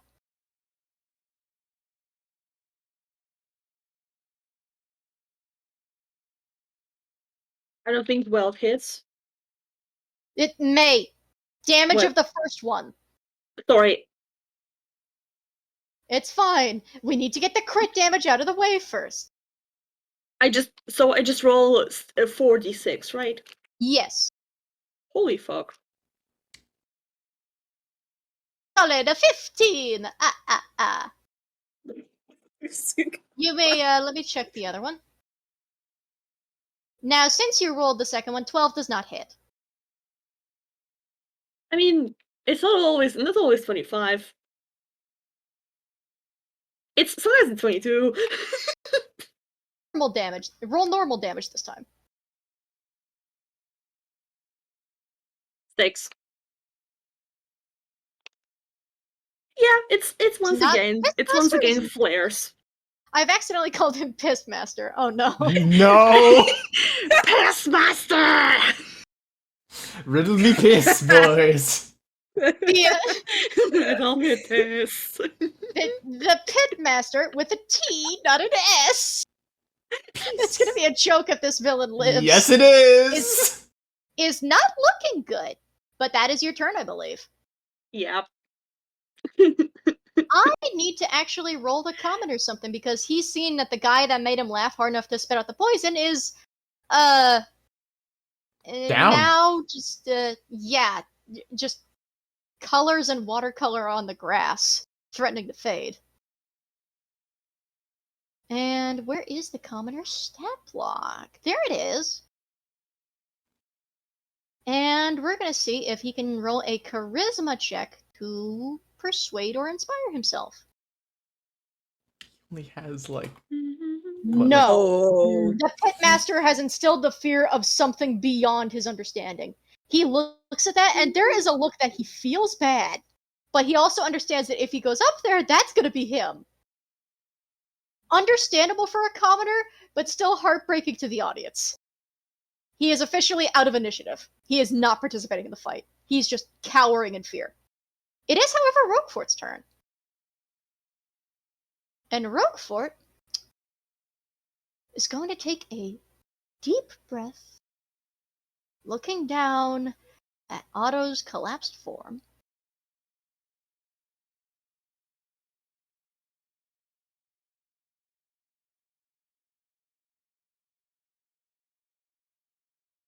And he has an option here.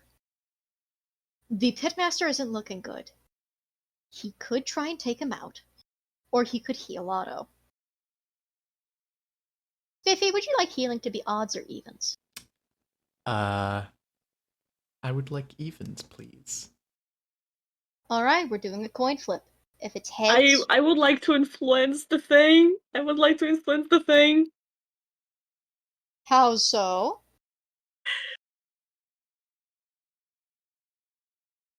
Sunspot is just... I don't, like... Sunspot just turns head to Roguefort and just points at the Pissmaster. That's just gonna be the thing I see It now. sure If he is. survives this encounter, that's just gonna be his Typo in the group chat. Typo in the group chat. Now you're fucked up. Alright, that'll be 2d2 Points at the then. Pissmaster and just points at himself and then just draws a finger across the throat. Just, I take him. Moment. This is And personal.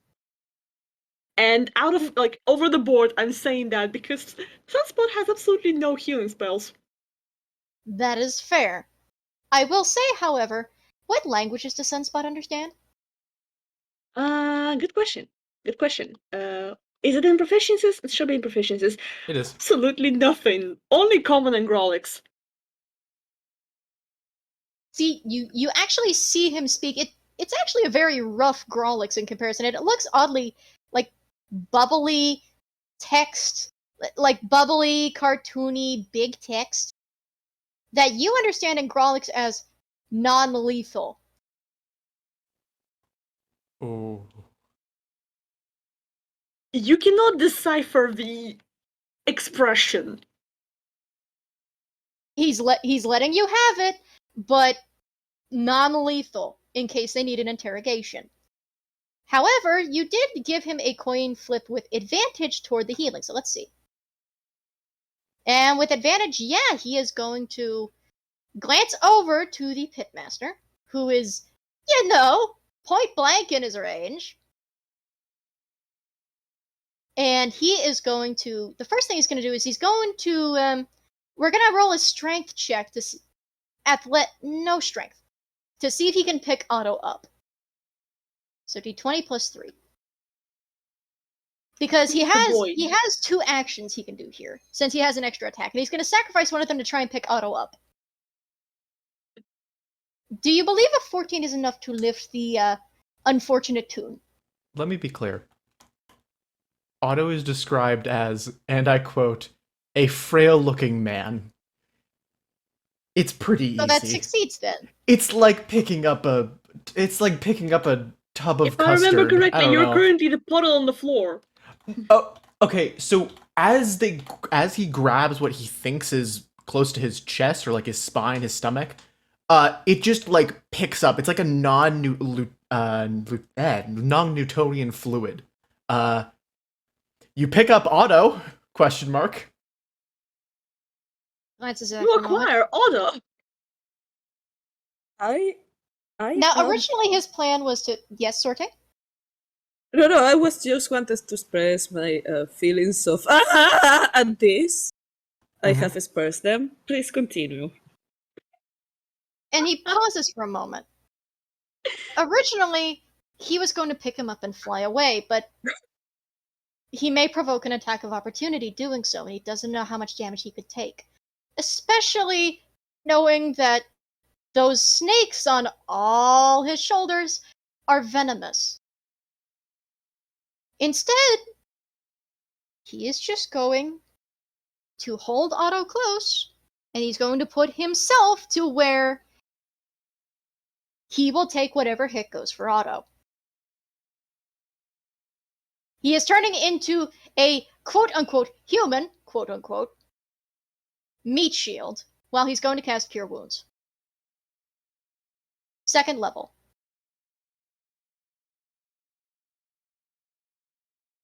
So you gain 14 hit points.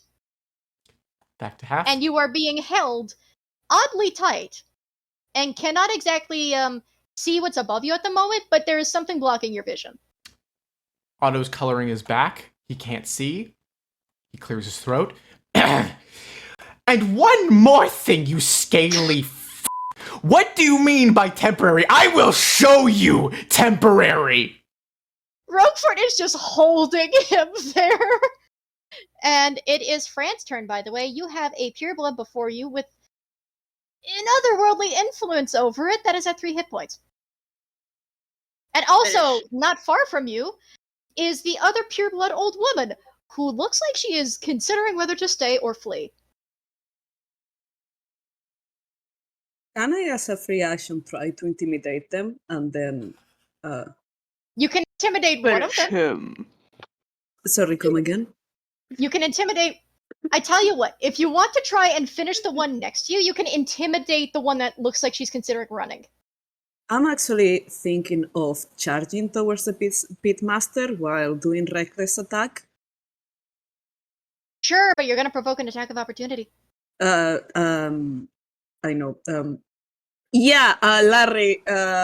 Sorry, Larry in the audience. Type on the chat.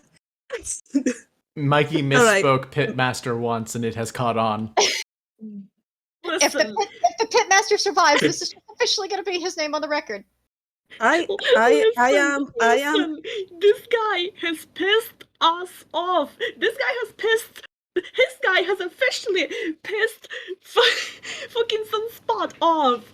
He's officially pissed. This is fucked up. And Sorte, you were saying?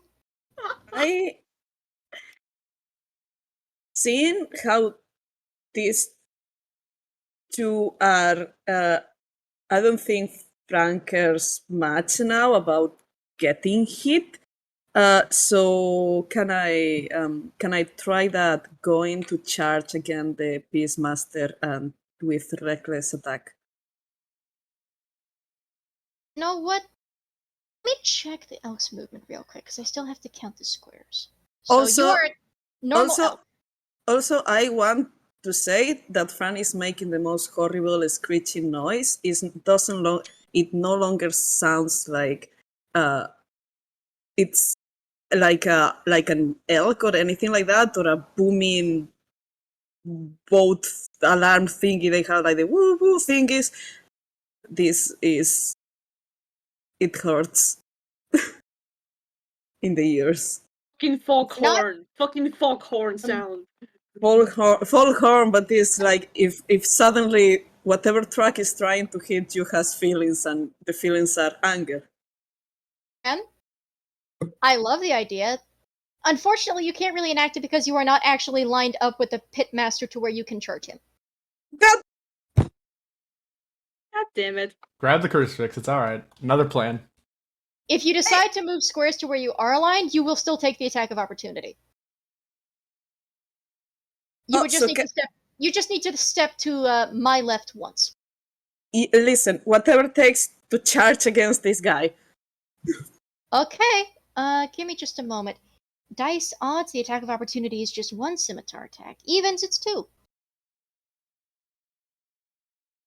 That's gonna be 2 scimitar attacks towards you. Wait, attack of opportunity always hits? No. No, I'm rolling to hit. I am rolling to hit. Oh, fuck, I forgot I was an elk, so I have less armor. God damn it! Yeah, that is unfortunate, and unfortunately it's now too late to speak. Yeah, no, that's fine. 9 does not hit, but a nat 20 does, unfortunately, so I need to roll the D100 Yeah. table for the pure blood. 54! Oh, by the way, yes, Sunspot is going to move to the top of the initiative. I need to remember that, so give me a moment. I'm just gonna say that the fact that I complain doesn't mean that I'm asking for something to not happen.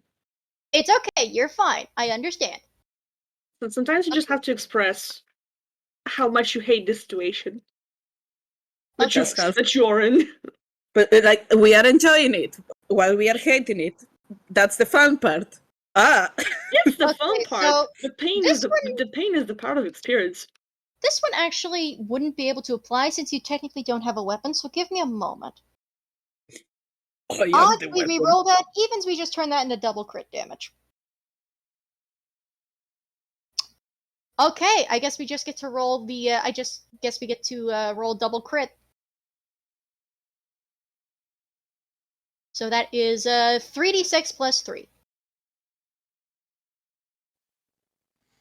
Dice parser. As this mechanical elk, blinded by rage and fury over the loss of one of their friends, tries to march with all the force of a locomotive.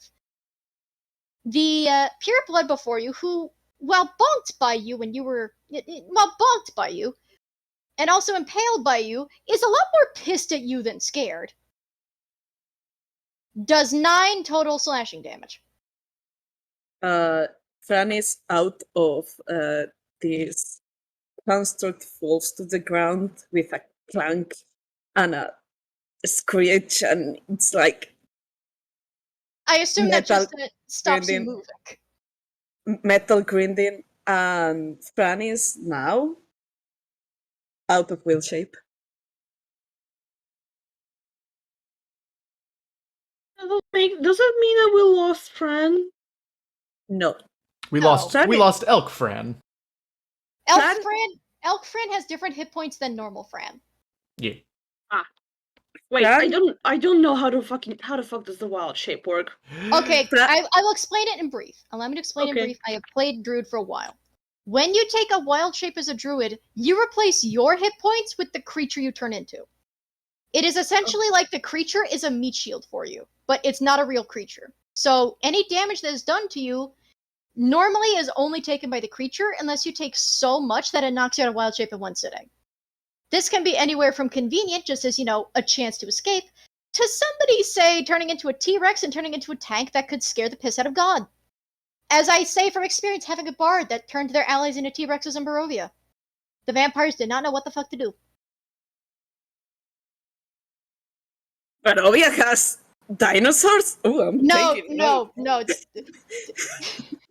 I get the joke, but no, just like, imagine, if you will, this rock gnome, country rock star looking bard, just possessed by a ghost from the Amber Temple, wearing this black leather vest and this black cowboy hat, riffing on a guitar, turning one of their friends into a goddamn T-Rex that they're standing on. Just imagine, if you will. Oh, let me imagine. Country roads. Take me home. This video will get copyright owned. I'm not taking the bit. I'm sorry.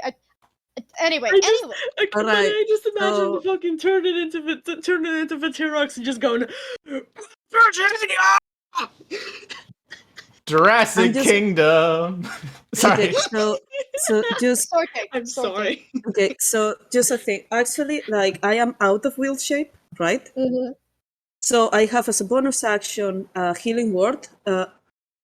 Who needs it the most right now?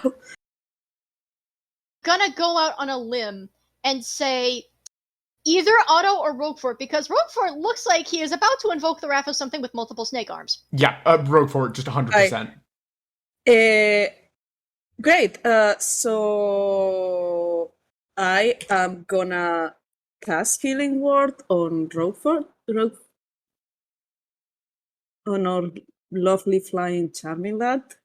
And how do I do this? 1d4 plus spellcaster modifier, which was wisdom, which is a 5. Yeah. All right. Wait, is your wisdom modifier 5? No, hang on a minute. No, my wisdom modifier is +3, but my modifier in the spells, it says it's a +5. Okay, you know what? Go with it. No, you do have to use wisdom. Your spell attack modifier does not qualify for healing word. Okay, I got it. How the fuck does that? Okay, what is this plus whatever is made of? Like my plus seven. I would not be able to tell you the math. I have just known it for long enough that I know it instinctively. Okay, And 9 is still enough to restore him to full hit points. I need to check why is It might be your spell casting modifier plus proficiency. Because I'm looking at my spellcaster is charisma and proficiency, which is +4, and proficiency is +3, Okay, which results to +7. Give me just a moment. Your So- ability modifier, yeah, it's just the ability modifier. Okay, According to the description, it says so 1d4 plus your ability mod. So that is just your ability score modifier.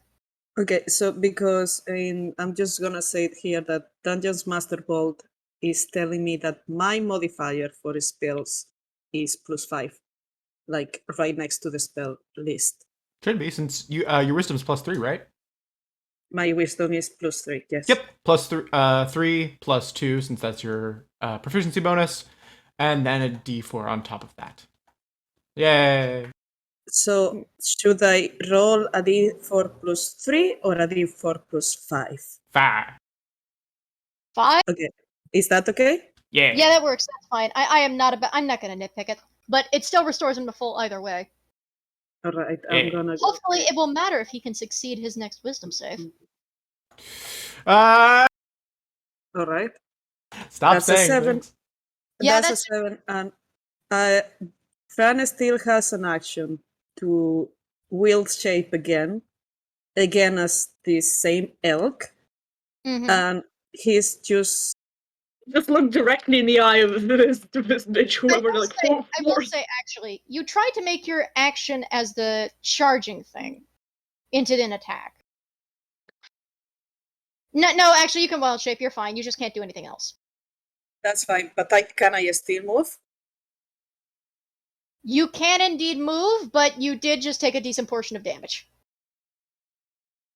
You are, however, out of opportunity attack range now. Okay. Then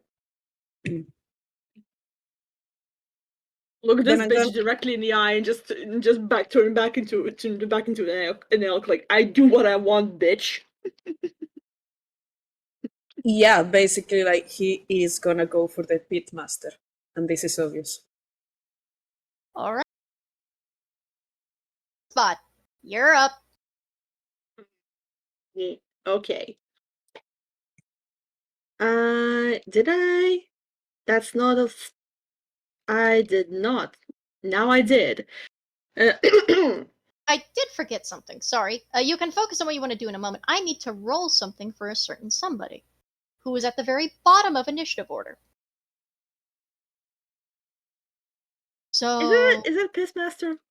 no, It's not. And it is not our big Russian friend either. Oh, I have a feeling. Maybe. I have a feeling. Okay. It's like listening to our math teacher. I still have meteors. I'm assuming that that Pitmaster did not like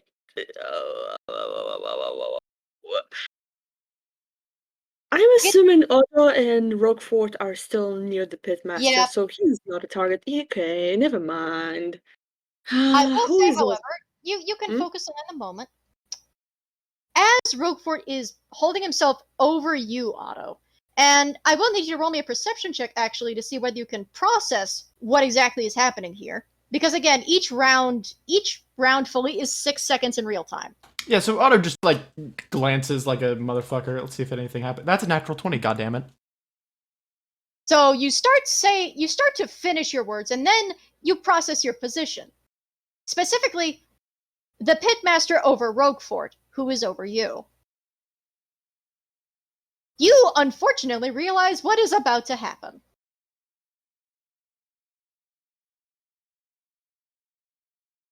So whatever happens this next round, for Otto, probably feels like it happens in slow motion.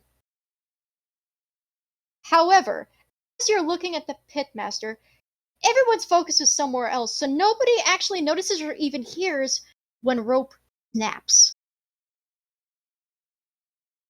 And the boy stumbles off of the table, rubbing his wrists, and unsteadily pushes himself to his feet, looking over to collapsed Otto, to crouched Roguefort, to the Pitmaster and his looming, unfriendly-looking snakes. And he is going to make a strength check real quick. Just one more. I'm going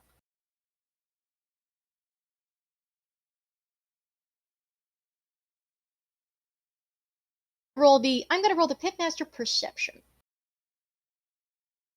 And Perception is Wisdom. By the way, Otto, could you also roll me Perception real quick? Oh, A different perception. I love perception Did I- so much. That's a nine. Sorry, May, there is another turn going on. Someone else is in initiative. I'm sorry. Okay.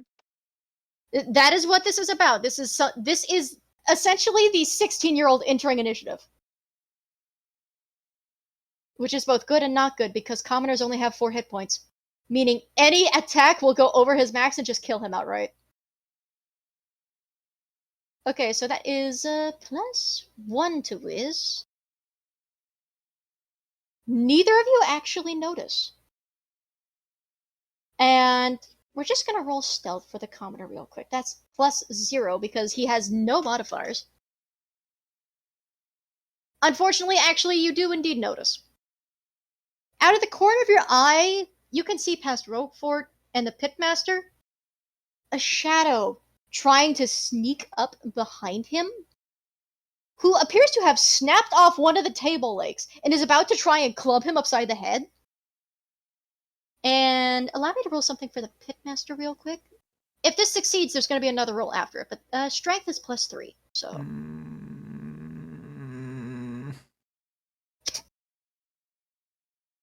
As he goes in for the swing, this scrawny, young, inexperienced and scruffy-looking boy just trying to help, you watch as 3 of those snakes in one of his shoulders, without any effort, snaps out and catches the club and snaps it.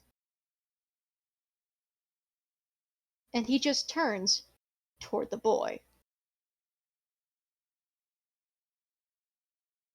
And the boy glances at that, and he goes, I did notice you have a good fighting spirit. It would be a shame for you to waste it. Oh, to hells with your shame! And he's gonna try and punch him.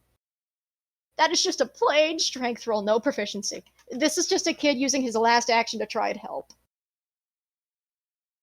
11, however, is not gonna work. And I do have to roll something since the pitmaster does not actually have a hand to catch it with, but a bunch of snake mouths. D20 plus 5. Otto, you watch with horror as the boy tries to get a swing in, and the snakes that originally snapped the club instead snap out and catch his wrist and sink in. So that is 1d4 plus 3 and 2d6.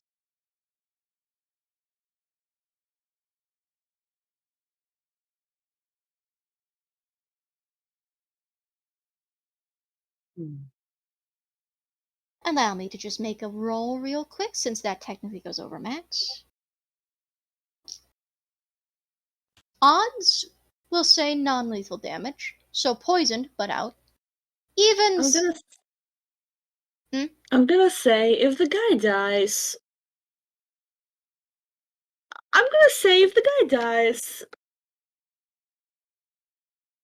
Sunspot is not gonna go no lethal. Allow me to make 2 dice rolls. Odds, the boy lives, but he's unconscious and unfortunately real fucking sick. Evens, you're bringing back a body. Odds, the boy lives and it's non-lethal because the pitmaster admires his fighting spirit and just thinks he's being foolish. Evens, he dies as an example of mortal foolishness.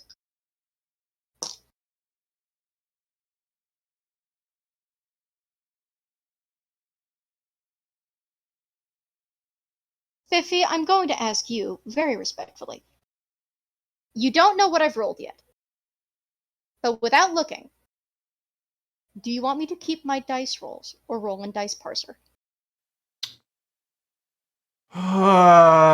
Fucking Monty Hall problem. Okay. For those who don't know, the Monty Hall problem is it doesn't matter.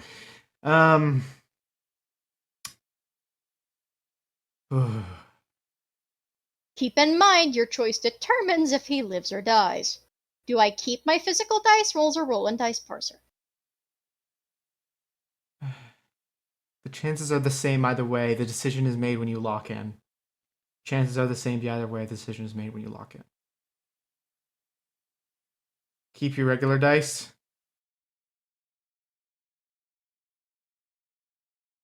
Snakes sink in, catching shoulder and neck and arm. And the boy shudders. Wheezes. He doesn't look scared, but he does look hurt for a moment. And the pitmaster just slowly tilts his head as the boy's body falls limp.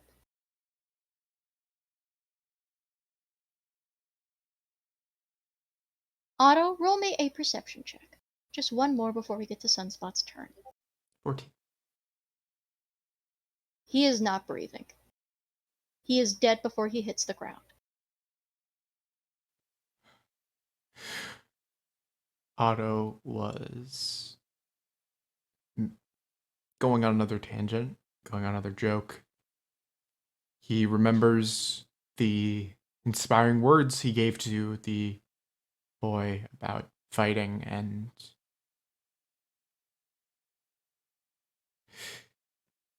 it's hard to tell from the distance. Otto, in that moment, in that split-second moment, can't know for sure if maybe there's a chance he's still around. Maybe he saw wrong, but deep down, I think Otto knows that he just caused someone to die.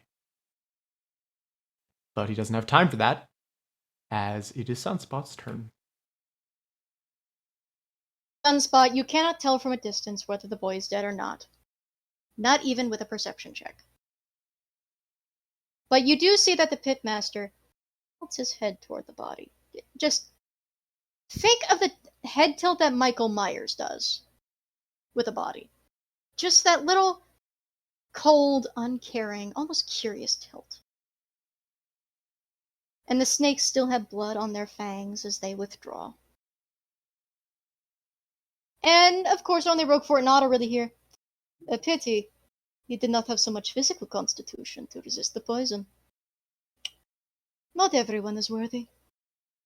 Sunspot, you're up, Buttercup. Let me real quick change the theme.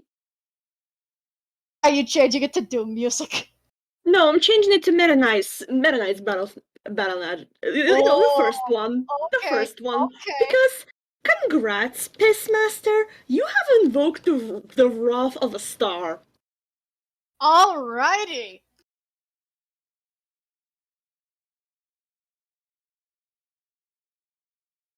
It's Scorching Ray number 2. I gain all 3 on you. May, real quick, what level spell is it? Unfortunately, I cannot cast the level 3 because I'm out of third level slots. I could yeet minute meteors at him as well, but there's 2 people next He to him. counterspells it. Counterspells it. His other set of snakeheads do have functioning eyes, and they see the scorching rays coming. They say something in a hissing language you don't recognize, and the scorching rays just fizzle, swallowed by darkness. That does use his reaction, however, so no attacks of opportunity. And that is his last counterspell, so no more reactions for counterspell. Can't have fun around.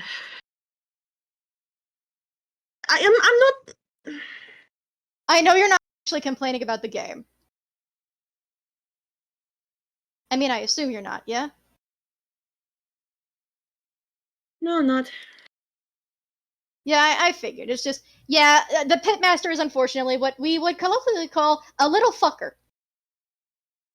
But he no longer has counterspells. So, It's kind of sad that you basically talk up, hype up, to just do something cool shit, and you just say no, thank you.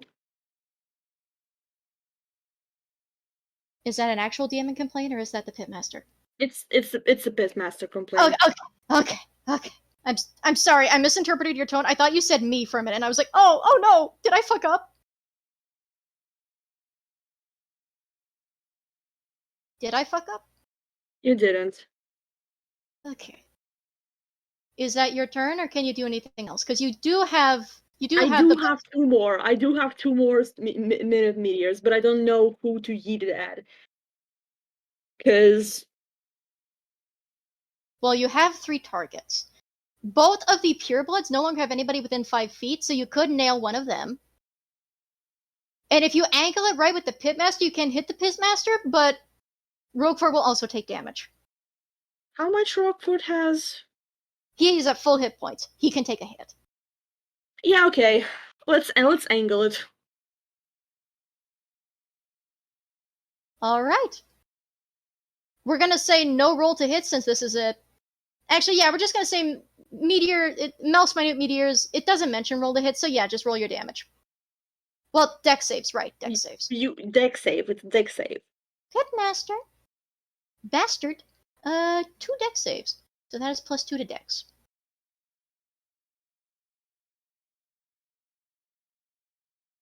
An 18, I assume, saves. Yeah. Roll your damage.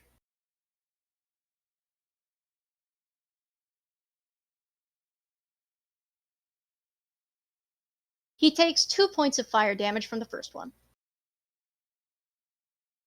And he's going to roll another dex save.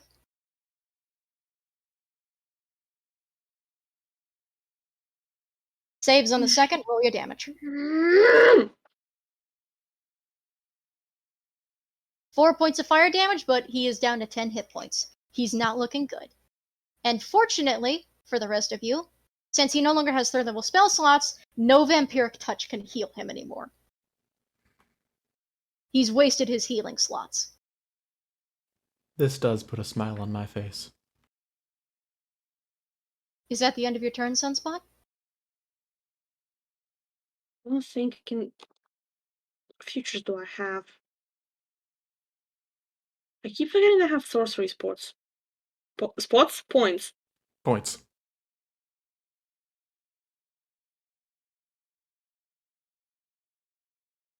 Hmm.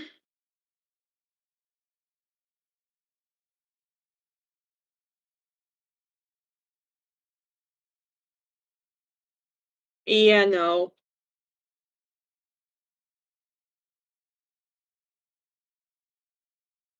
Roll dex saves Oh, for hold on. Right.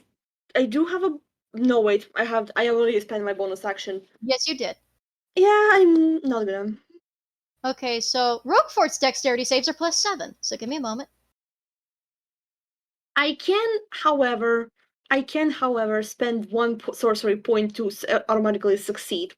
So I'm gonna do that. Succeed on what? I have careful spell. When you cast a spell Okay. that requires a save, spend one sorcery point to allow up to 4 creatures to automatically succeed. Okay, so let me just look over. Then that is 4. Then he just takes 6 total fire damage. It barely sears him.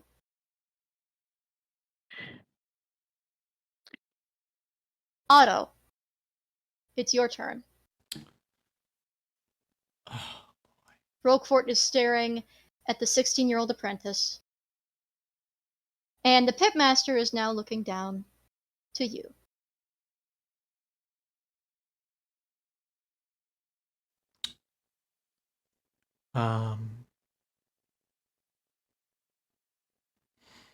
Does Otto know in his heart of hearts that the apprentice is gone?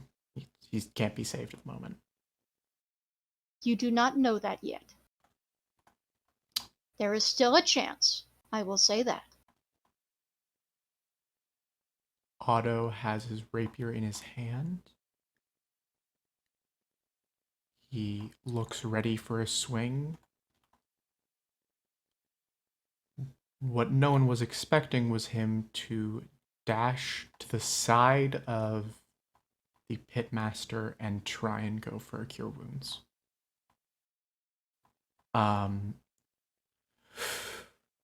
Bardic magic works on melodies and poetry and the creativity that runs with everyone.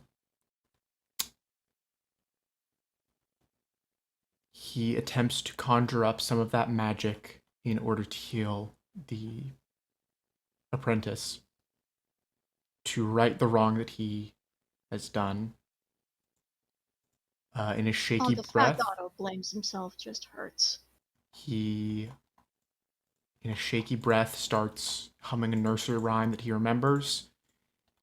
The magic sigils begin to align. He feels he's ready to cast the spell, and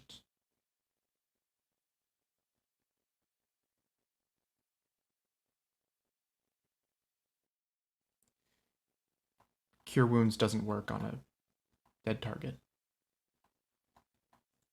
You can rule whether or not the spell slot is wasted or not. In this case, I think Actually, Spiffy, Uh-oh. roll the healing points anyway. Okay. D8 plus 7. 11.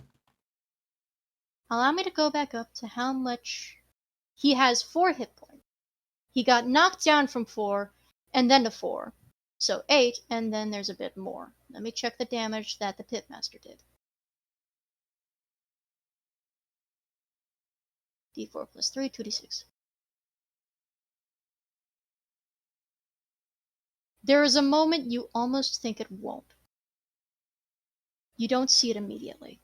It's long, terrible seconds of a boy whose body is still warm, but whose pulse you can't feel, who just feels thin and wiry, and it's not because of the poison or the wound. He's a scrappy lad.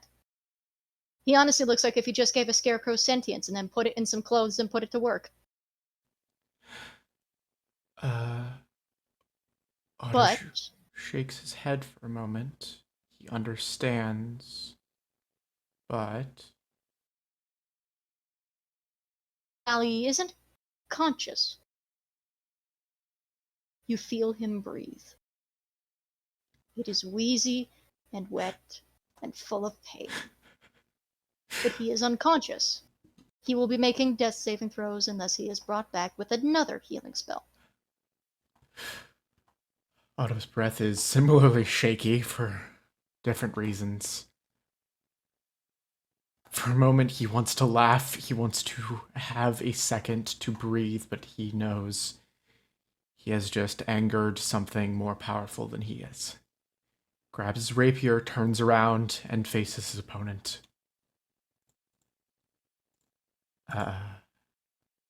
Biffy, would you do me a favor before the next turn? Sure.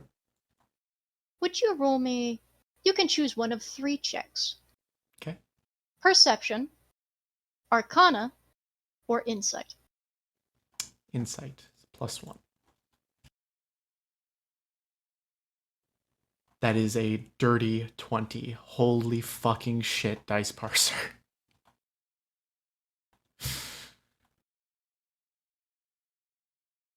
What do I see? In healing the boy, there was a secondary effect that was not usually visually present. The grass around the boy grows a little longer. Flowers that aren't meant to bloom, that have already passed their season because it's the dead of summer and they're done and gone, rebloom again. Some with little flowery faces. You're not sure if those were ever present or not. And as you turn, your focus is on the Pipmaster, who looks impressed. But you are the only one. He does not see it because his focus has turned between you and Sunspot. The snakes are distracted 2 ways. He cannot look a 3rd direction. Roguefort put something that was glowing back in his pocket. With a dirty 20 on Insight, you believe he's assisted somehow, but you're not immediately sure how.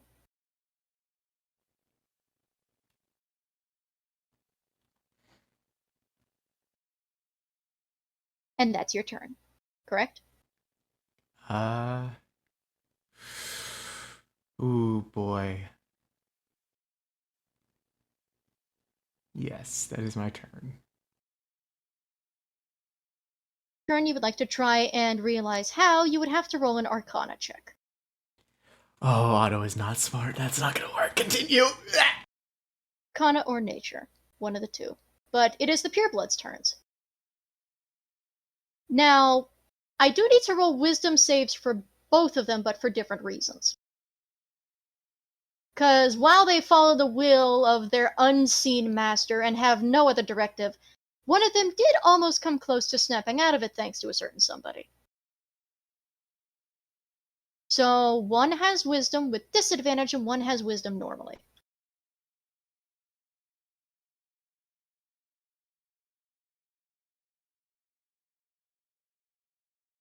Even though the pureblood that is nearest to Fran is bloodied on death or the unconscious doorstep, whichever comes first. The will of that thing from beyond says, stay. To the end. Now on to the roll without disadvantage.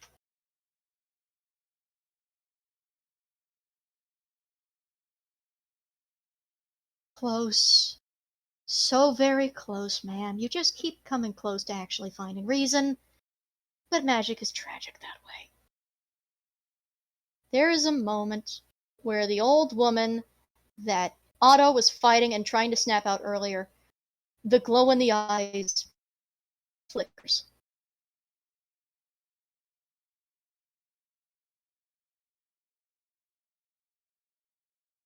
A 16-year-old healed. A tune brought down and brought back.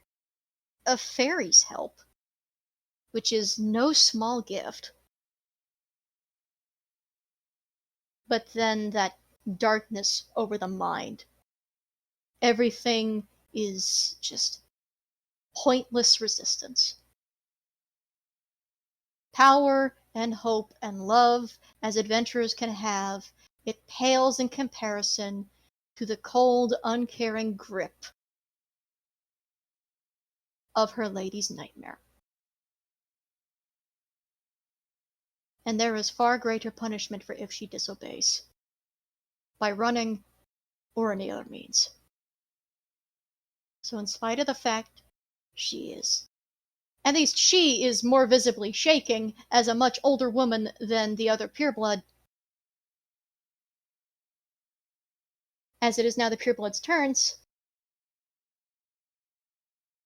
we are going to roll d3s.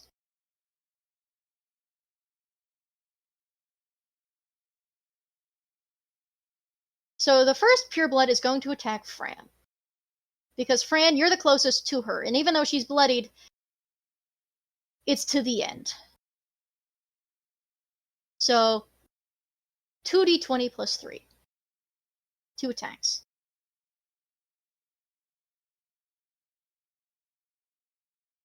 Dirty 20 and 6. I assume the 6 misses. Yep. Alright, the d20 hits, however, so that'll be 1d6 plus 1. As you have wild shaped again, you just take 2 points of slashing damage as the Yuan-Ti continues the fight. Her nightmare continues.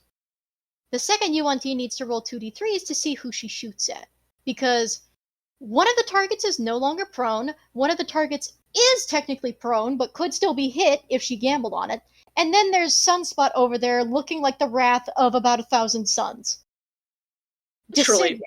Decisions. Actually, yeah, it would be a d4, wouldn't it? Because of Fran, right? But the other 3 are also an immediate issue, so 2d4. Who's getting shot? Fran and Roguefort. Alright. That is a d20 plus 3 to Fran. A dirty 20 will hit, I'm assuming. 1d6 plus 1, and then 2d6.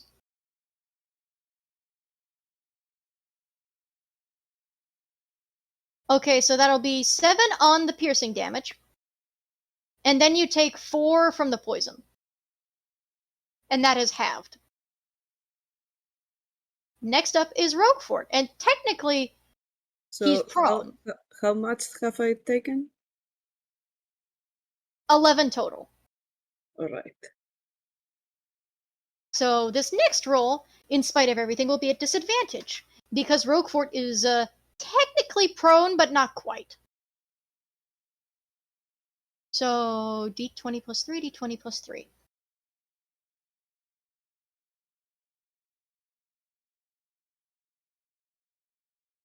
Why do you... Okay. Even at disadvantage, she unfortunately hits. 1d6 plus 1, 2d6.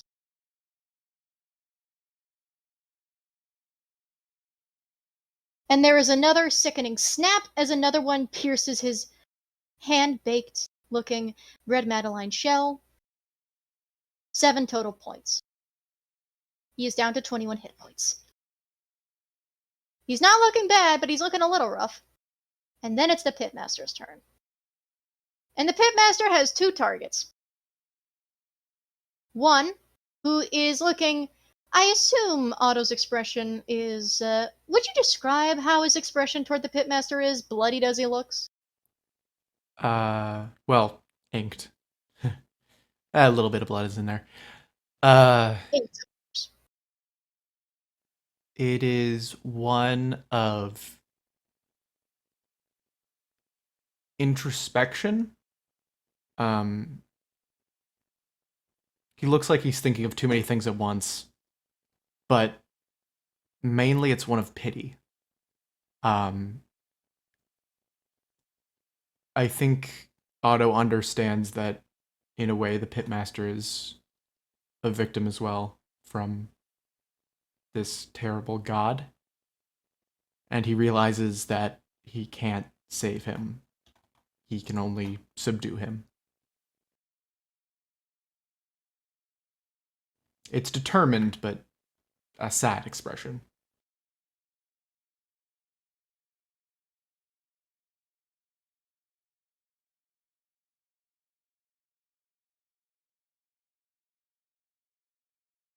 and pity and sadness to him and his blessed condition and his interruptions and his business and his existence is an insult.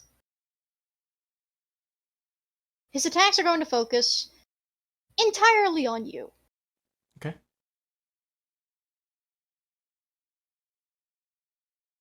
I believe he has, of course, he's got poison spray. This is the pure blood. My mistake. Let me pull up the pitmaster's sheet again. Oh yeah, no, the pitmaster's much worse than poison spray. Come on, what are you talking about? I was gonna say, yeah, like, oh, right, okay.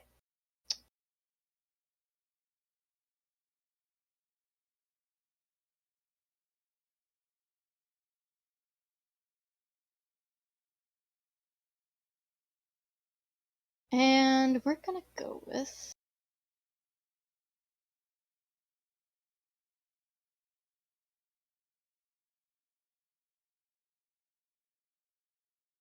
something else first.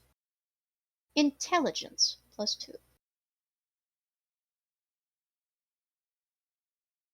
Pitmaster, make the smart decision here, or seal his fate.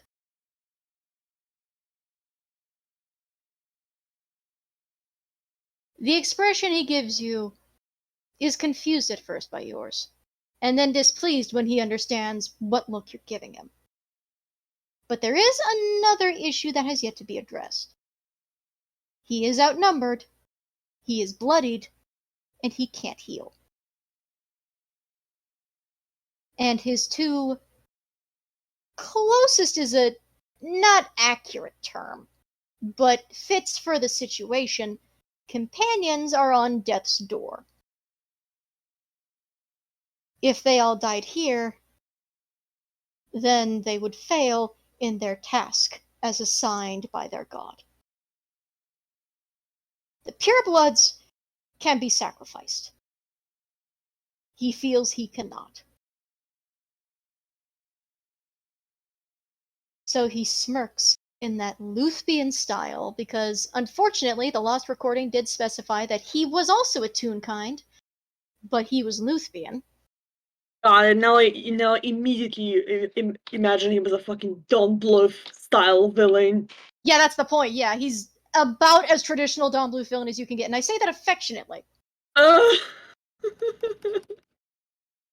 And he smirked in this sly, smooth fashion. And you see the sigils, those mixture of fiendish and otherworldly, on his skin and clothes, glow. I opened the wrong stat block again. I have it over here. Why do I keep clicking that? This is not a nightmare speaker. A nightmare speaker would probably be a little worse. Let me check CR rating, actually. Just given by the name, I would assume much worse, yeah. No, actually, down by a challenge rating. Huh. Oh, more you know. Nightmare speaker. You give me an idea. And the snakes, of course, are looking worn. They still follow his own will. They are extensions of him. They are not sentient in any way.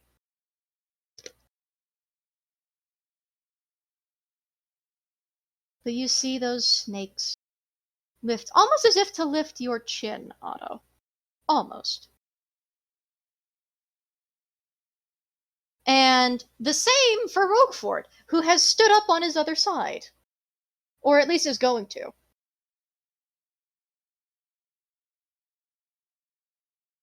I will be looking forward to seeing you under more fortuitous circumstances.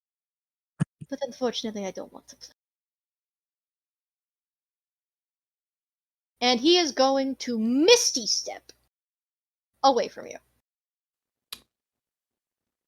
Oh, I know. Allow me to check the distance on Misty Step. 30 feet? Surrounded by silvery mist, which you note smells briefly of sulfur, and you would need to check for something else.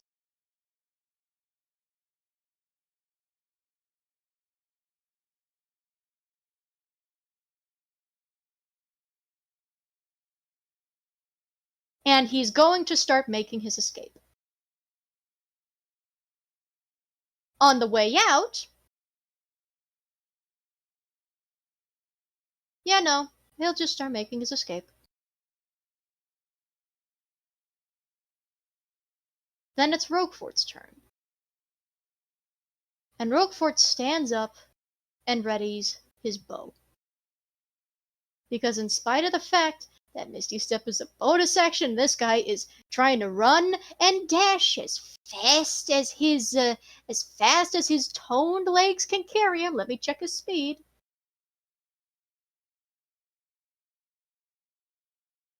So he Misty Steps 30 feet away, then runs 30 feet and dashes another 30. So he is technically 90 feet into the woods.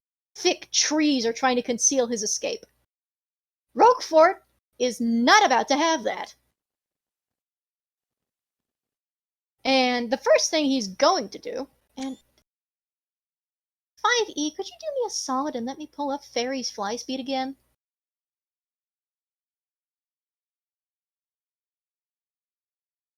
Yes, the Wild Beyond the Witchlight version. Thank you.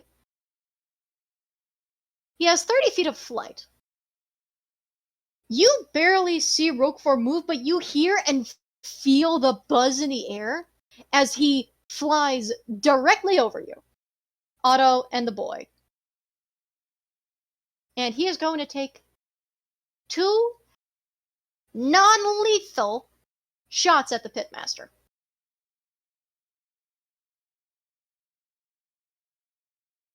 In spite of the fact he would love to kill the guy, he's going to try to make it non-lethal.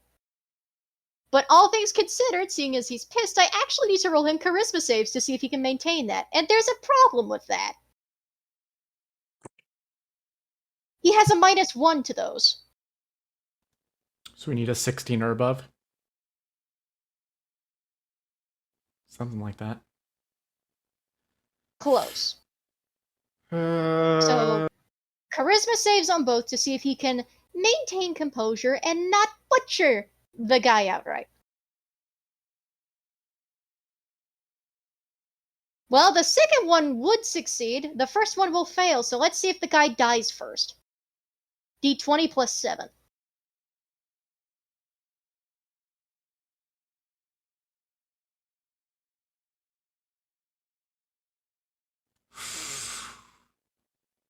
Quartermain takes the shot, so to speak, and just hits. Damage is... why did I click on the Pitmaster stat? Look like the Pitmaster had the bow. No, look at the big game hunter. D8 plus 4. Because there is a moment on the... It's instinctive, really. You're not used to... Roguefort normally tends to mind his surroundings, but he flew by you, Otto, like for a moment, you weren't even there. But to be fair, you didn't really exactly see it, but the others did see how pissed he got when you fell again. And then there was the boy that, for a moment, kicked the bucket. He got better. Is that maximum damage?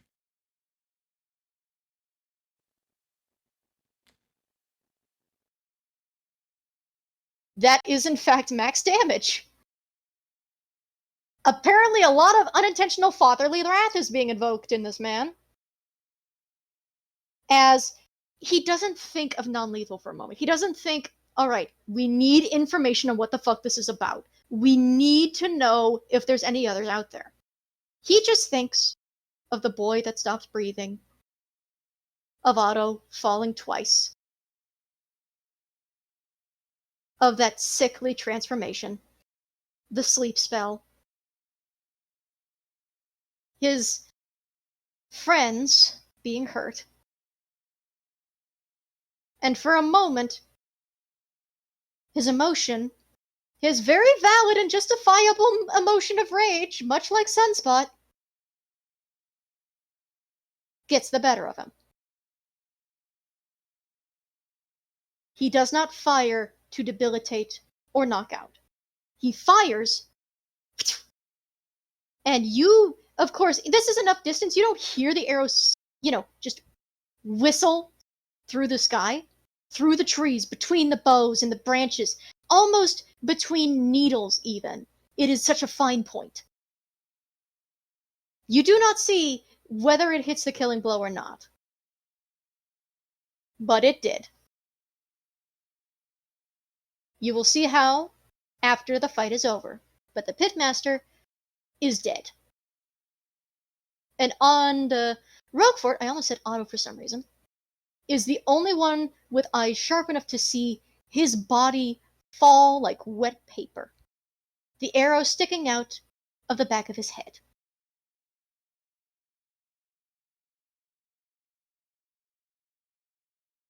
Since he is now a good distance from combat, he can't really attack the others, unless I move him in a way that, you know. He can try, though. Let me actually roll real quick. Physical dice. Can he get an ankle on one of the other 1T? Let me see.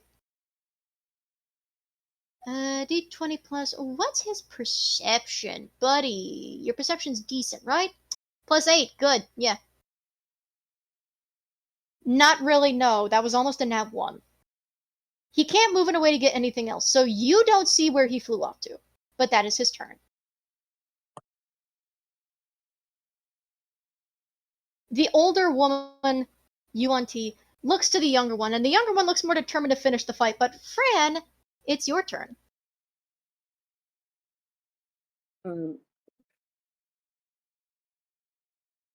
Yeah, sure. I hit the guy closest to me with, well, I hit whomever looks like still wants to fight, but with non-lethal intention.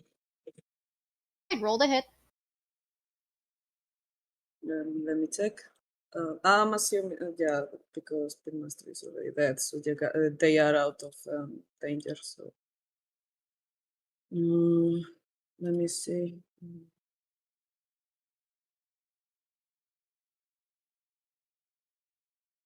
It's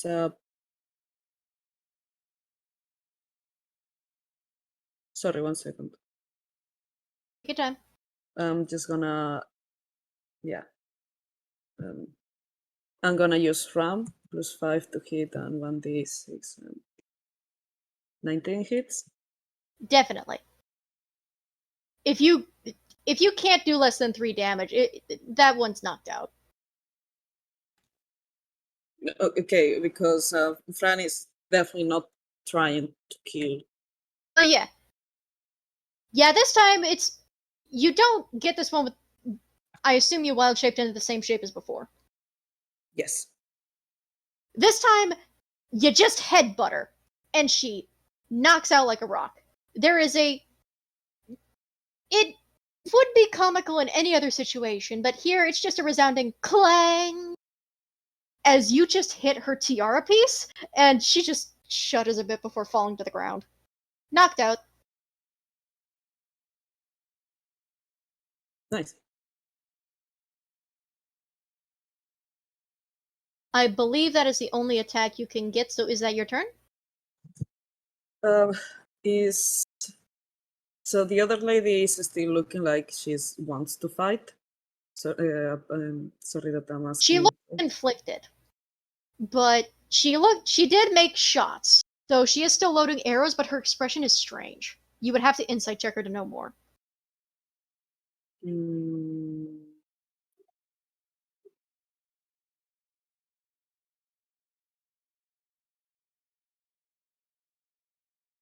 Actually,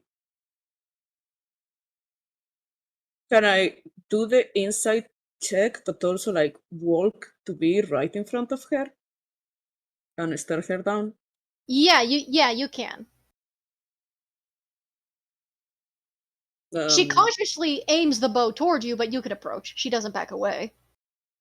And you can see that the same as the one you just knocked out is the same yellow serpentine glow in her eyes.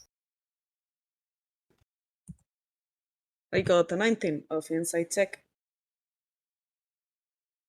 It's difficult to say at first. Because she's aimed at you like clearly she's participating in the fight. She just made 2 shots. But at the same time, you're not sure how to describe it. there's an inconsistency in body language versus intent. Body language physically shows fight. The look in her eyes almost says flight. But that glow makes it so difficult to read. It doesn't look as dead-eyed as the other Yuan Ti, but it doesn't look much better. Fran is gonna stop right in front of her at a distance that will make it difficult enough for her to try to aim at anybody else. That would be right in front of her. That works. And he's just there once again, a mangled form of machine that should not be walking. She is processing that. She is definitely perceiving that, whether she wants to or not. She has this red glowing eye that, in a way, tries in a very material way to contest whatever glow she has in her eyes in intensity.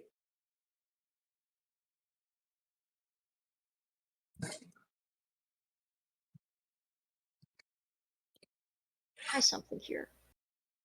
The pureblood is going to make a wisdom save. No disadvantage and no advantage. If she fails the wisdom save DC, and it's not low, I will say that, then you need to make a wisdom save. If she succeeds, we'll see.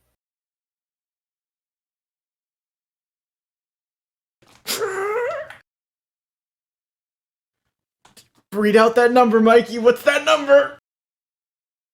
That is 2 points above a success. 17 meets it?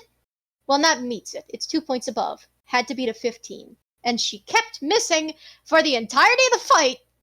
But as you stand there, dead silent, staring, this old woman, and she is old, 60s, almost 70s at best. This could be somebody's grandmother. Just staring. Basically, Yzma. That would be slightly rude because she's not. She looks like a normal old humanoid woman. It's just the issue of her face has scales on it. And she stares at that. And Fran, you can feel it for a moment. You saw it before, so this is the only way you recognize it. You feel that dark, unfamiliar influence. This is not fiendish. It is not fey. It is not celestial nor undead.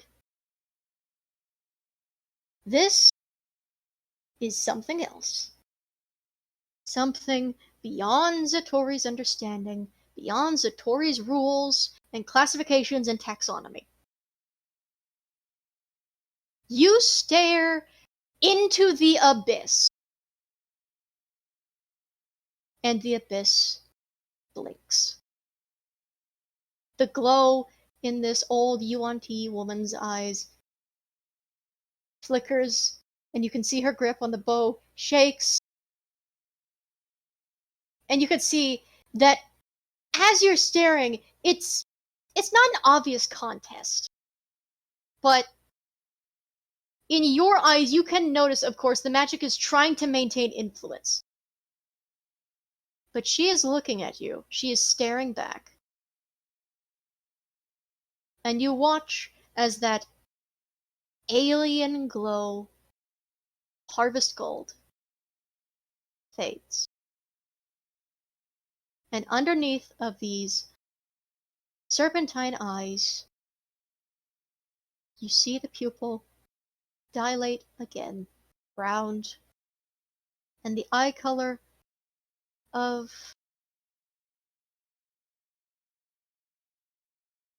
you think steel gray, but it's between gray and blue. Returns.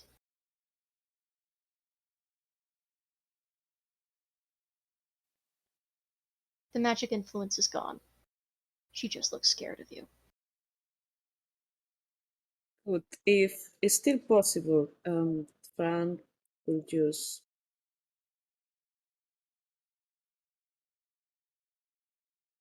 will she attack? Does Fran get the impression that No. Fran is gonna You get do... you get the impression if you do not do something, you think she's going to run instead.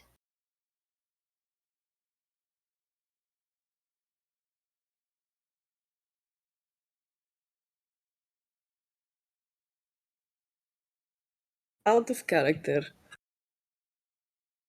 Do we want... Out of character. Congratulations, by the way, on staring down an elder evil and winning for now. Because holy fucking shit. Do we want to keep this lady around, or is it okay if we let her go? She does not look like she poses any threat to you. She does not look like she wants to harm you in any way, and her grip on the bow looks like it's about to drop it. If she runs away, she's not going to be safe. We need to actually... recruit. I think if we try and, like, let her leave, she's just going to get lost in the forest and likely end up with a very certain large forest spirit that wouldn't treat her well. Right. I'm just gonna say that since Fran is still, and there is reasons why I want to keep him as an elk. Also, look at him. He's a he, him, they, them now. He's just delightful looking. I saw the art you drew of the elk shape. It's very nice and surreal and spooky. This is a kind gesture that shouldn't fit a shape like this. They are gonna try to tiptoe gently and slow around her and just nudge her in the direction of the group. Nothing is too fast as to look like an aggressive attack. A persuasion check. Fran is not a persuasive motherfucker. Roll perception check. Perception. No, persuasion. My mistake. I said persuasion before and then got the word wrong. Roll persuasion. Yeah, no. Spiffy, please send me your persuasive energy. I do need it. Baba booey, baba booey, baba booey, baba booey, baba. 16. Yes! It worked! It takes a moment. When you go around, you can see how she's barely moving. She is physically shaking, but her eyes follow your movement. When you bump her in the back, she nearly jumps. There's a visible flinch. And you can feel, even through her clothes, that she is wire thin. She has not eaten well in a while. But she moves, stumbles a bit, but she moves. Uncertainly. Combat is officially over. Permission for collective players, Spiffy May Sorte, to scream in anguish and sigh in relief. Permission granted.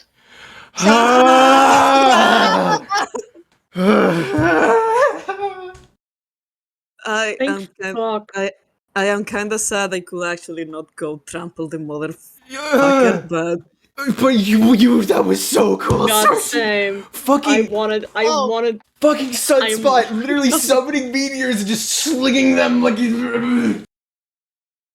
But congrats, you have Otto, Fran, everybody did so well, but here's the only problem. The boy is still making death saves. Yeah, I was gonna say, in the background as this beautiful scene is happening, can I have it that Otto is... shit! Okay, Fran is going, oh shit. Ken in the background... Question. Mikey. I'm still counting, but yes? Can Otto have been trying to resuscitate him with CPR, doing a medicine check to stabilize him. CPR or cure wounds, either one will work. You're out of combat, you can cast again. I am sadly... I still Yeah, have medicine healing check, spells. medicine check. I still still have spells? healing spells. You don't need to. May I narrate for a second? Yes, you can. Have the floor.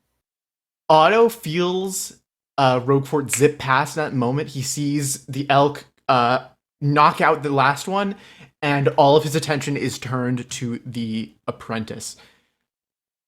In a crueler sense, in the back of his mind, he would be saving the apprentice because that was the job. The job was to rescue the apprentice, and he wants to get paid.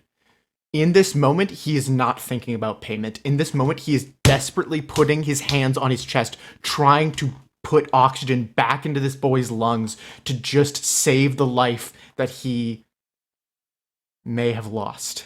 And what happens? He starts to cough. And it is also ink, but it is colored ink in the way that it looks like blood. Because this is above board a Soviet tune that's not really censored. But it is still ink nonetheless. And just groans very sorely.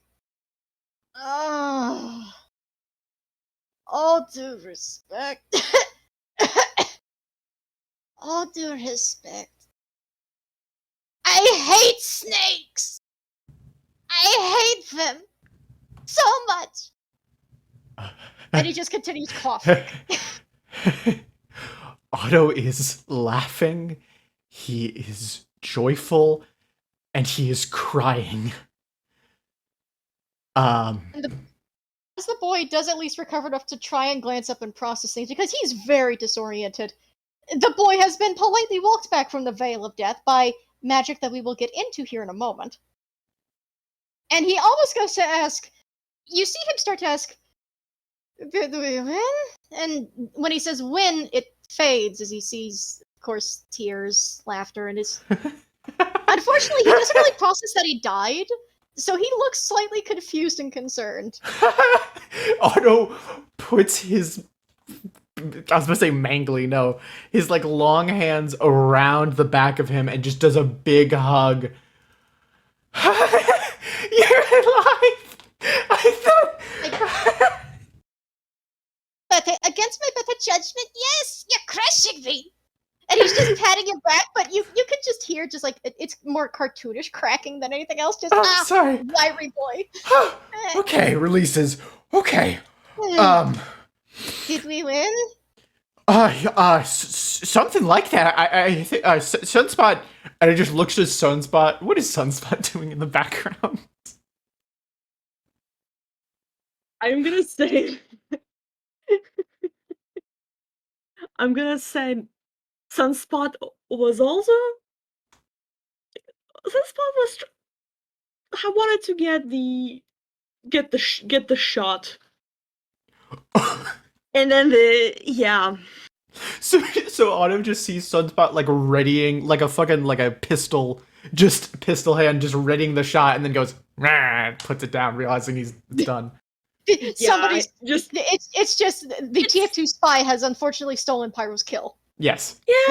Backstab, no less. Though I guess he's more like a sniper spy combination, but it continue what you're It's a saying. sniper. I would say sniper more. I would say more sniper, Huh. but yeah.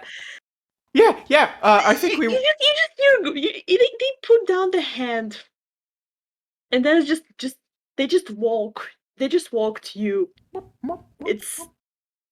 They are like uncommonly for Sunspot grim.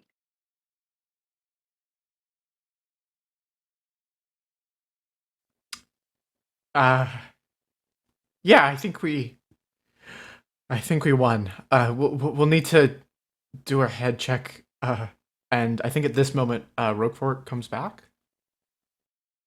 Actually, he actually does not.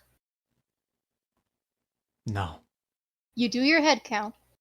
You count Sunspot, there's Fran as the elk. What's Fran doing, by the way? I assume still walking the old pureblood lady over?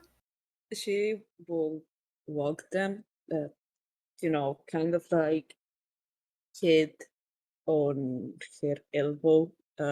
If they had hands, they will try to walk her over there, but this is the closest he can in this proximity.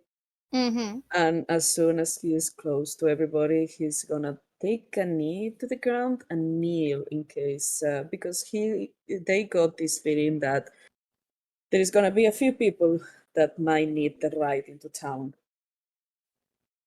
And you count Fran.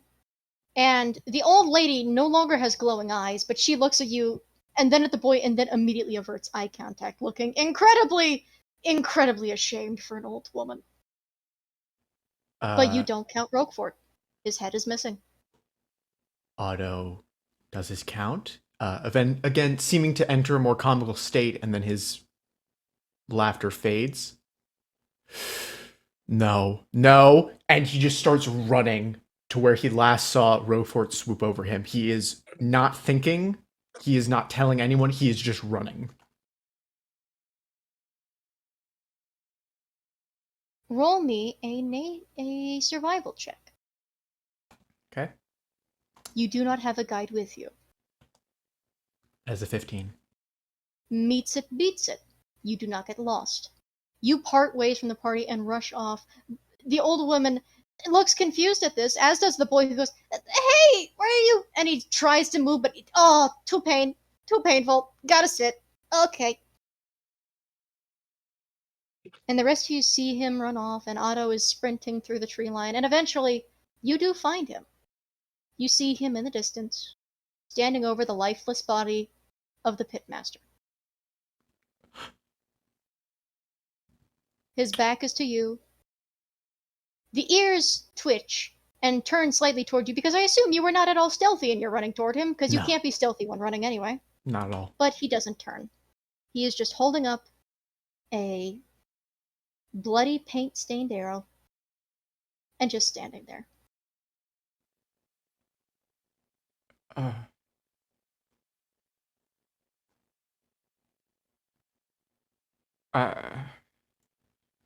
Normally I would have a joke to come along with this. I would have a punchline. Jesus.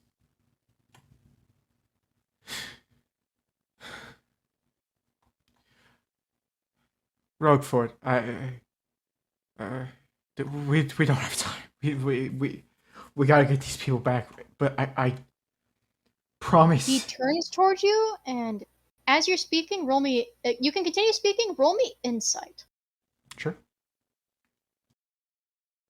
That's just a 6. You cannot read his expression. There's Listen, something there, but he's just staring at you. Listen, I know. It's not censored, as he says. I know I fucked this up. I know that I need to fix this, but I managed. The boy's alive, all right? He's gonna be okay. The old lady, remember He actually does. You see the ears perk up when you mention the boy and you fucking up, and then one of his insect hand raises up. Stop, cease. But Who said you messed any of this up?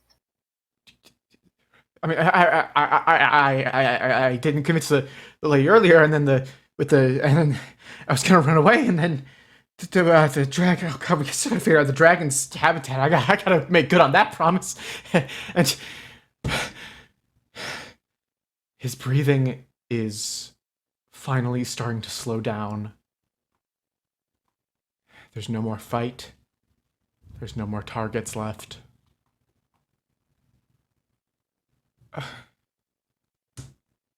Otto slumps over onto one of the trees, putting his knees to his chest. Okay. I need to roll him a wisdom save. Well, actually, Spiffy, Mm-hmm. you get to decide what roll he makes. Let me pull up his sheet. Either persuasion or wisdom. wisdom, as that is what that Otto lacks.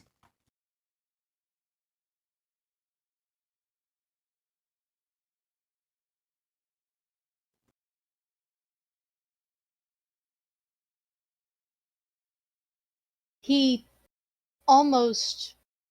starts to approach as Otto is on the ground, just recovering. But he stops. About 5 feet away. And stands there. He doesn't say anything yet.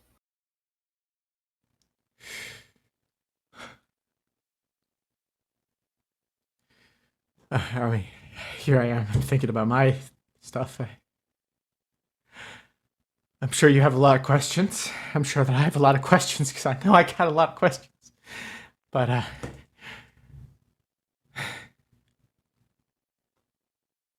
I'm not fucking temporary, okay? Just, that's not what I am. I'm not. No, of course you're not. And I'm gonna make him another roll. That was worse! He almost gets within at least 1 foot and kneels down, but he still doesn't actually make physical contact. The hand reaches out, but it hesitates for some reason. You're not temporary. No, you're not.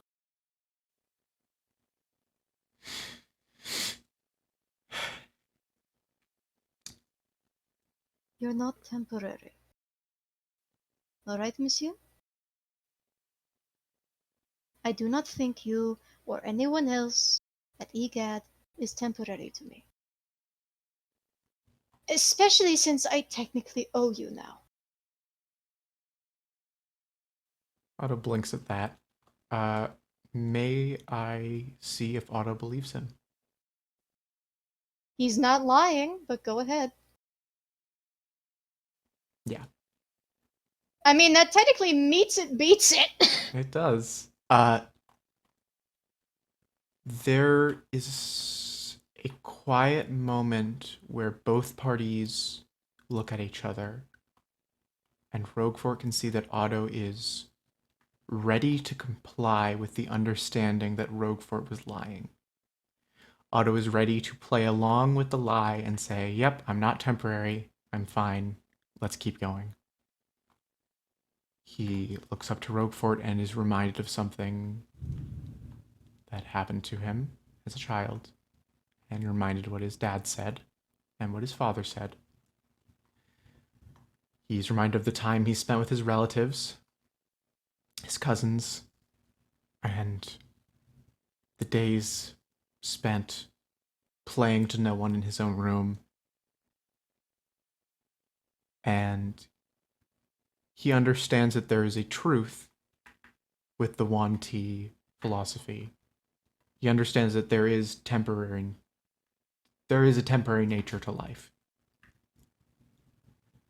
He chooses not to believe it as a lie, but believe it as a truth.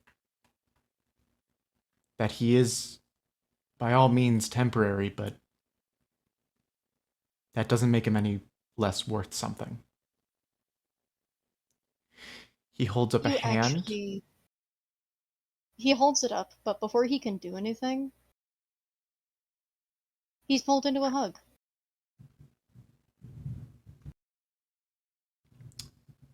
It's a stiff, weird hug. Obviously given by someone who is clearly not used to the concept of giving hugs. Physically or emotionally, the idea is there. He's seen hugs. There were times he foolishly desired hugs or yearned for them, and they've been growing with more frequency, and that's annoying. But his family, at least his closer relatives, were not the hugging type. And so he was not raised as the hugging type. But 2 of those arms reach out and pull him in, and the other 2 reach up and around, and he's just pulled into a hug. Otto hesitates, then laughs slightly, It's off kilter, but it's a laugh. You look like you're hugging like a mannequin. Come on, man. And Otto hugs back and shows the proper form. A tight hug that symbolizes I won't let go. And that can be the new truth. Let me roll to see if he successfully takes to it. Charisma, which unfortunately is a -1. Oh dear. Of all the statistics Roguefort has, he's not a people person. His charisma, unfortunately, is 8. It is his lowest stat by far. Hey, listen. Oh and my yet, god. There's a moment he sits there, and you could feel how the hand sort of twitched when Otto said the part about mannequin. Not in an insulting way, but in the back of his mind, he went back to his family, to grandmother, and to her guards, when they saw what he'd become after joining his dinner critter swarm. When they saw him as a ranger, as a him, and as a dinner critter. Fairy, specifically.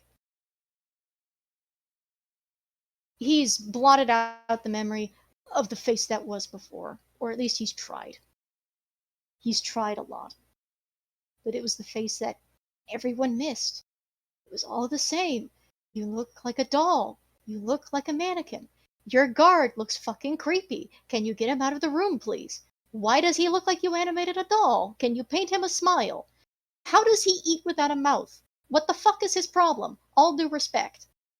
And one in particular, did somebody not finish rendering his model? He looks incomplete. And the commentary hasn't just been from outside. It's the family has a certain perspective of him that is not known to others. He is seen as the family's best hunter. But he's not really seen as a proper family member anymore. He is still seen as this living, breathing thing, but he is seen as family in the way one sees a dog. Not a child, not a grandchild, not a sibling. A pet. A pet that can't smile, a pet with no tail to wag, no way to express except these googly, goofy, immature, stupid-looking eyes. And then Otto hugs him tighter, and it processes less as insult, more as affection. You gotta kind of like hug tighter your arms. And he does. It takes a moment. Again, it feels stiff, but it improves. Eventually, it is actually tight enough. You can feel the insectoid digits that are just digging ever so slightly into the back.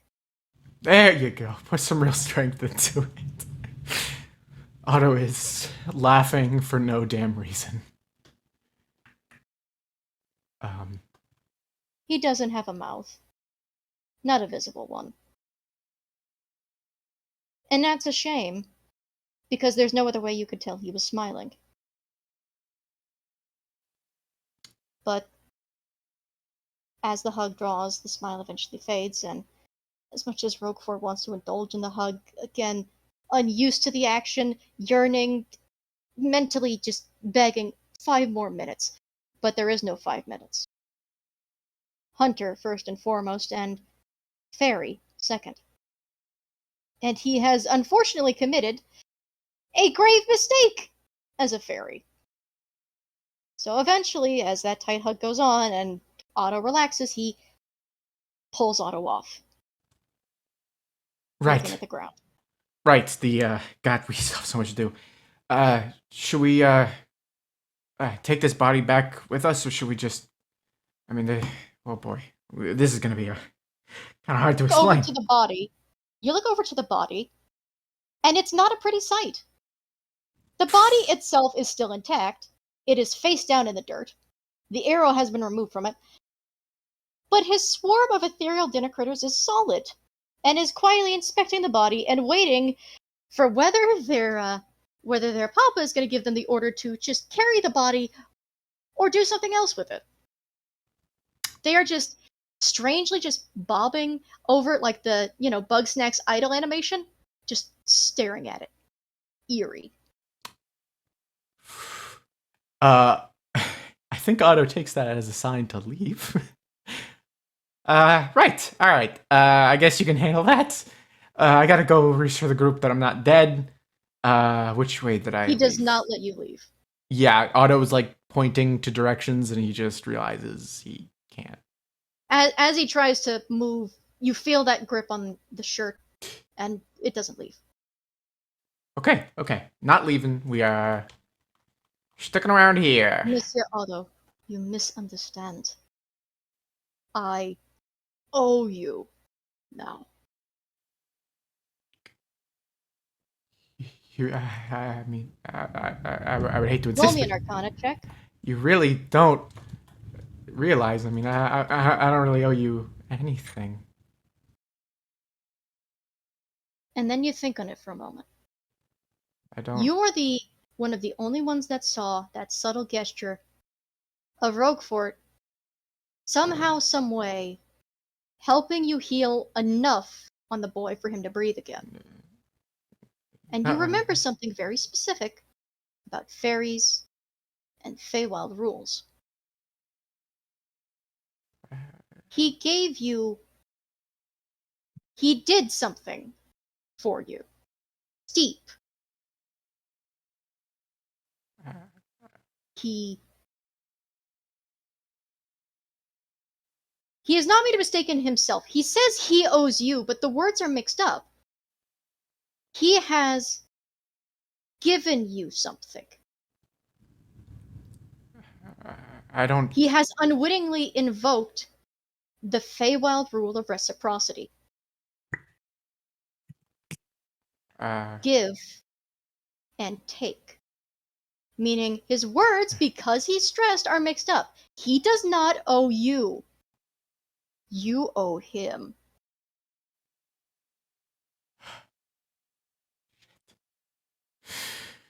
Shit. Otto used the gloved hand that's covered by this point to wipe off some sweat. I shouldn't have helped. I'm sorry. I saw the boy. I saw you were upset. Not the first time I've gotten in a bad deal. We'll figure it out. Just, I don't want to do any handshakes or, whatever, but... He actually does remove his hands at that. And he almost seems like he wouldn't want to for a moment, but he snaps them back a little too quick.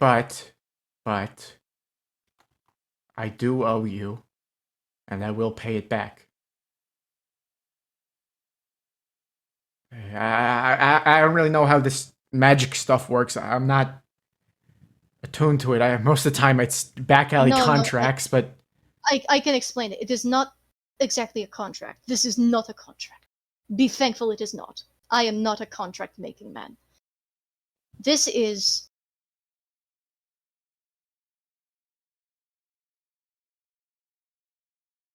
I gave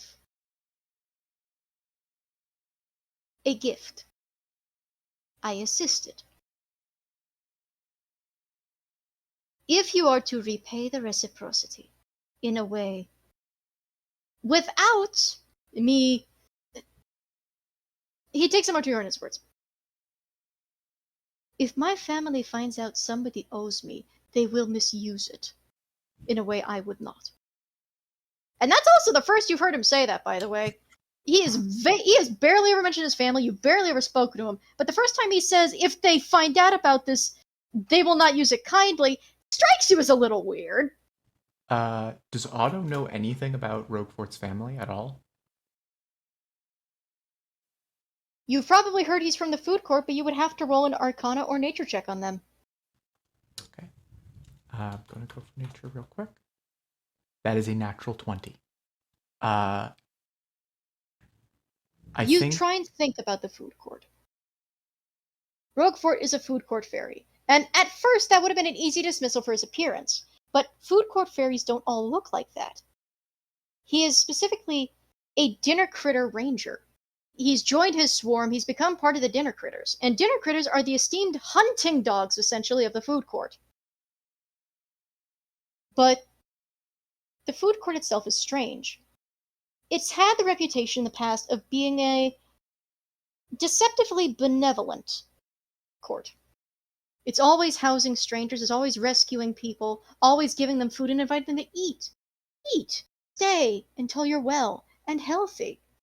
And people that continue to eat will find that other food doesn't taste as good as theirs. They contain and protect their recipes better than they protect anything else, as the recipes are to them as children are to families. There is a known repertoire in certain selfish adventurers you have heard of people wanting to steal those, for whatever purposes they have, and also the horror stories of those that failed. But there is, of course, that thought, that one inconsistency. The food court is bakers, cooks, it's patisseries and barbecues and bakeries. It's food. But why would a food-based court have any interest in EGAD? Why send Roguefort to scout it out in the first place? To consider them for sponsorship? Why any of that? It doesn't make sense. Their theming, when they go after a culinary school, a band of bards, something. Why a guild of explorers? Why EGAD? And why Roguefort? You don't have the answers, but in the back of your mind, you think of different fairy tales belonging to different courts. And of course, there's no set reputation for any of them. There's themes, but stories can either be accurate or inaccurate to how the Feywild works. It depends, really. But the food court has been a source of uncertainty for a while. Most older folks would have agreed that it was kind, to a fault. Kind, whether deceptive or genuine. But some people don't know if it's the same. There's not a specific rumor to it, there's just an inconsistency in the mood of the food court as to whether it is as unironically fully helpful to a fault, or if it's something else. But Roguefort doesn't talk about his family. Everyone else does. Everyone and their mother may talk about good family, bad family, or they may say, hey, I don't want to talk about it. Roguefort doesn't say a word. Ever. About his family. Not a single one. This is one of the first times he has mentioned it directly to you, let alone anyone else. And he looks, for the first time you've seen him, nervous. No, we'll keep it hush hush. You just need to find a gift to pay it back. Something you feel is equal value to what I gave you. It could be anything so long as you feel it's equal value. Anything at all. You're asking me to find a gift worth a life. Unfortunately, not exactly. Worth the magic spent. Magic. I gave a gift to give you assistance in bringing the boy back. Your magic still would have helped, but he would have been unstable and sickly if I had not assisted. We have a knack for purifying poisons, believe it or not, so I do believe that helped. Otto But nods. something magical of equal value. Not something equal to a life. Equal to the gift I gave you. In your mind could be anything at all. And that will repay it.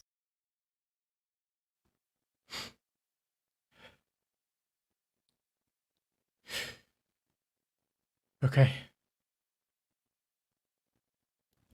I'll find something.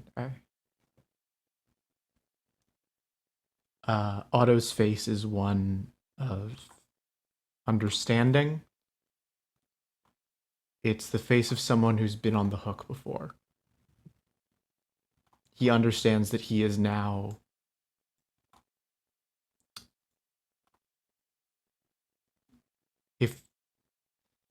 If it was not for the hug or the fatherly gestures, he understands he's now something to use, and he's accepted that. And from earlier insight and arcana checks, a look at Roguefort's face says, unfortunately, he has been in his exact position before.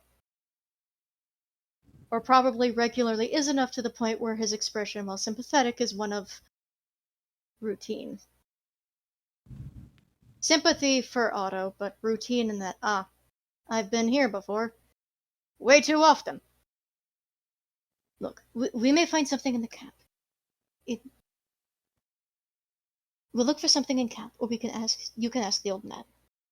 Just something of equal magical value to that. But Otto, we cannot bring this debt back to EGAD headquarters. Understood? Let me mute for just a...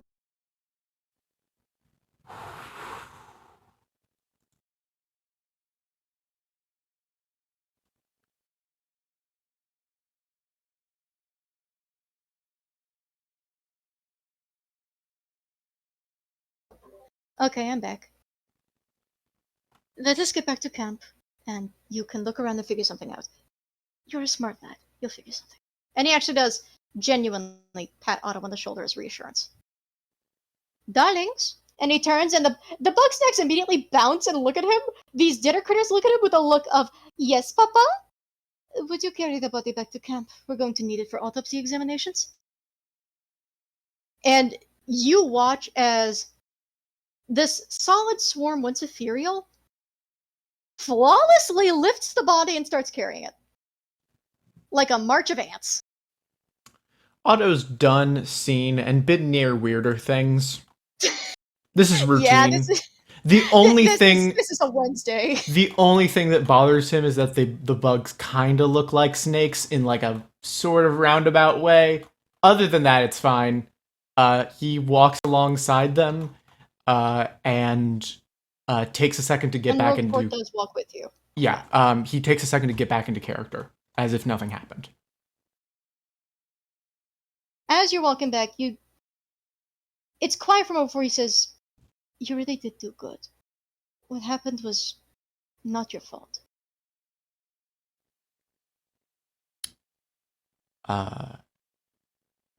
Yeah, I understand. I apologize that I did not move you to stab the UNT sooner. I should have been able to dodge those arrows more easily, but I must be a bit rusty. No, you were fine. It was heat of the moment. I mean, let's just save blaming for the wrap-up party, yeah?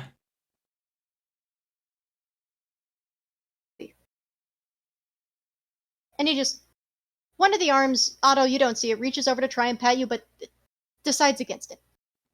Goes back to his side. And he tries to maintain a professional face, but...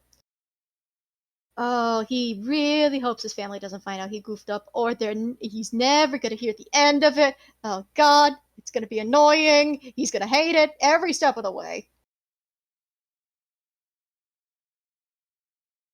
When we get back to camp, what is everyone else doing?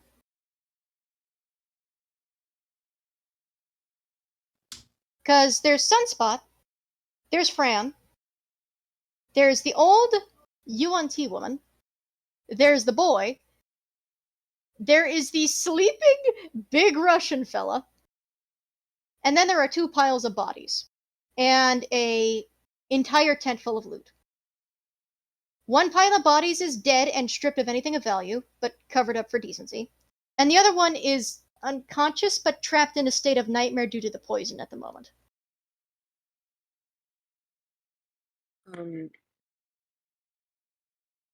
Fran, at the moment, I guess, they will have been staying with keeping an eye on the kid and the old lady.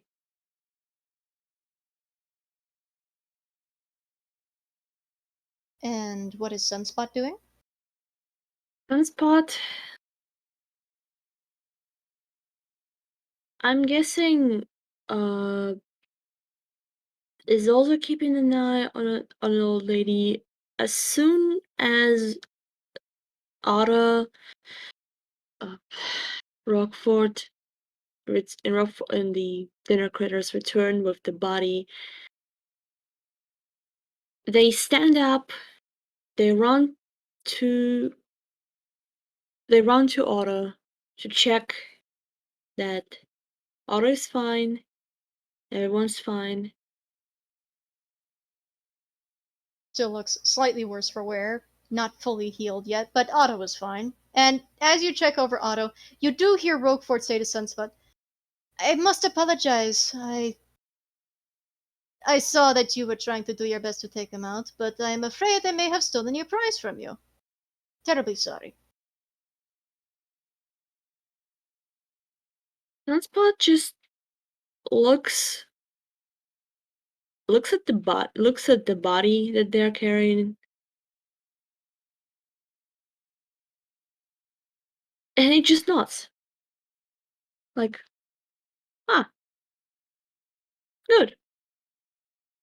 I was trying to just knock him out, but I let the heat get to my head in the moment, and he tries not to glance at the conspicuous arrow point right at the back of the guy's head, but yeah, that's not a non-lethal shot.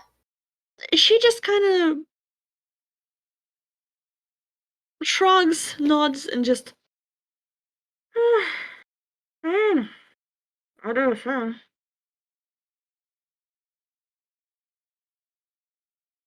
Say that, by the way. The group of you hear a big yawn, as the suggestion magic that was once keeping the guy asleep had worn off a while ago, but he didn't properly wake up until more voices.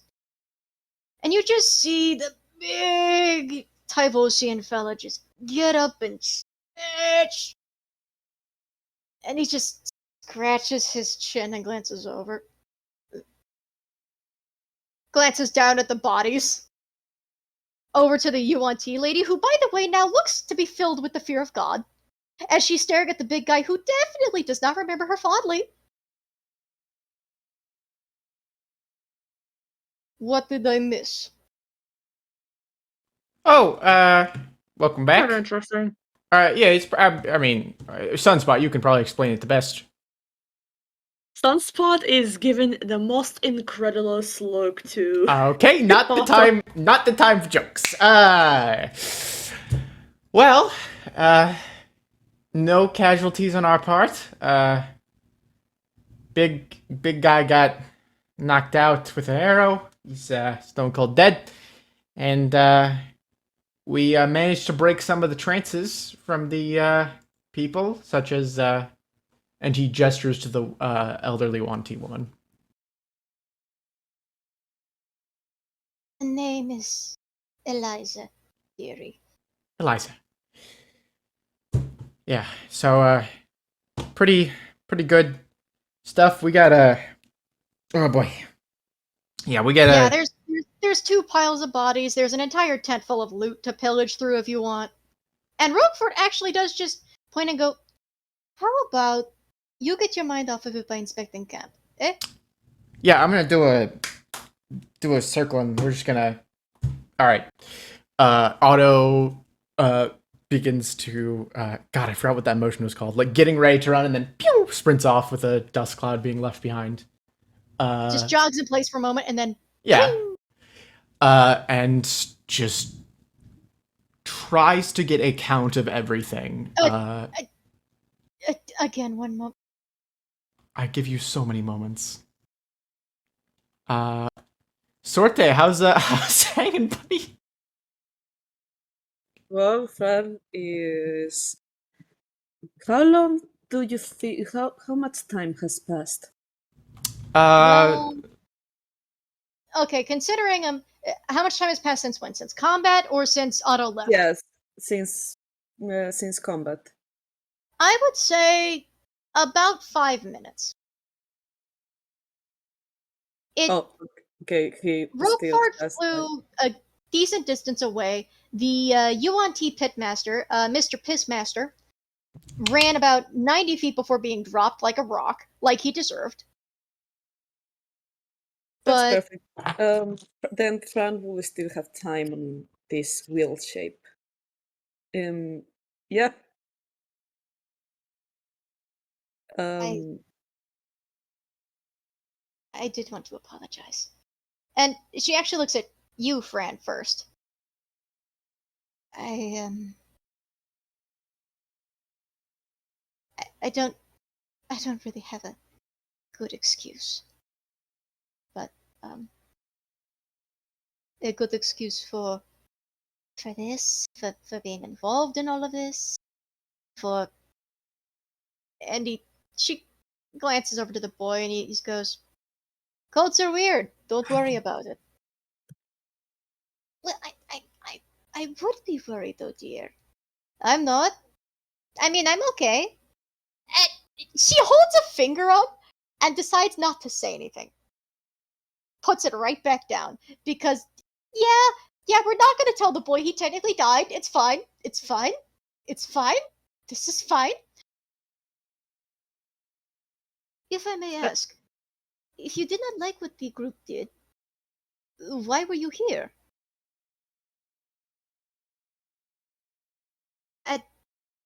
Well, and she kind of glances toward you, Sunspot, because you did launch 2 meteors toward her, so you can speak. You can speak.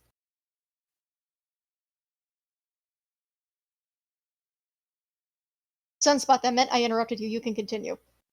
I didn't say anything. Oh. It was me. I was going. Oh. But never mind. My apologies. But see, I'm not from here. I'm not from Innsmead. I remember being called Innsmead at least. I am actually from about and she tries to glance around. I live in a cabin not far from here, but I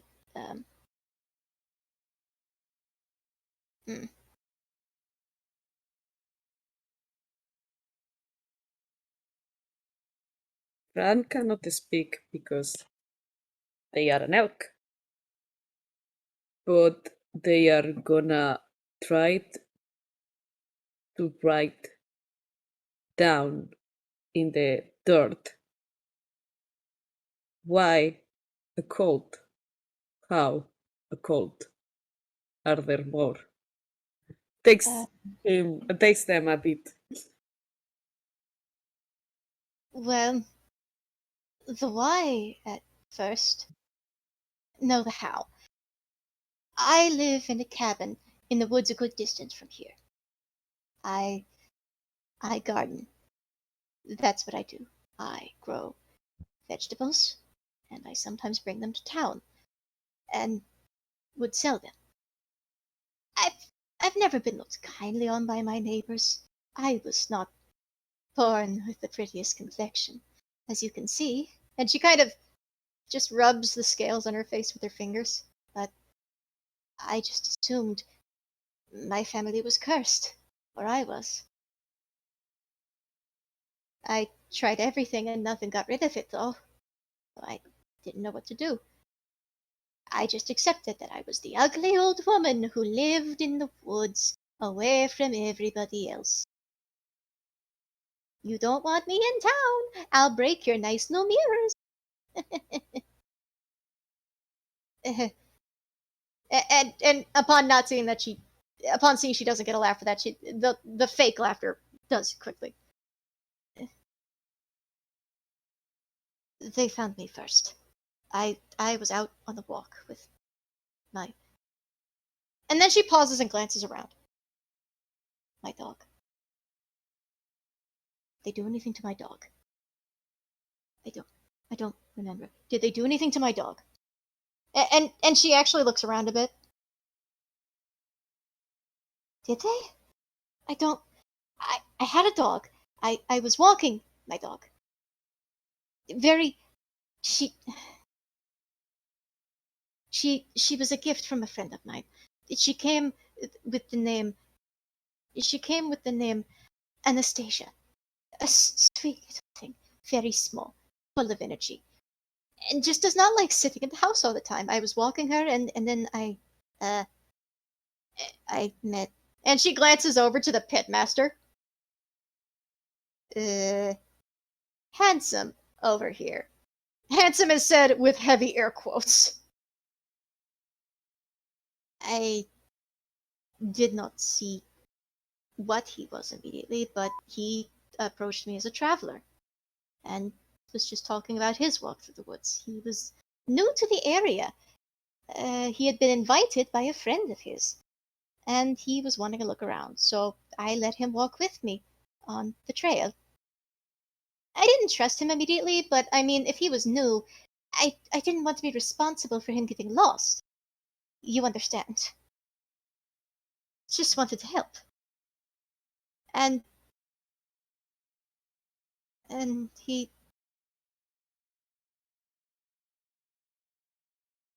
was the first to call my face pretty.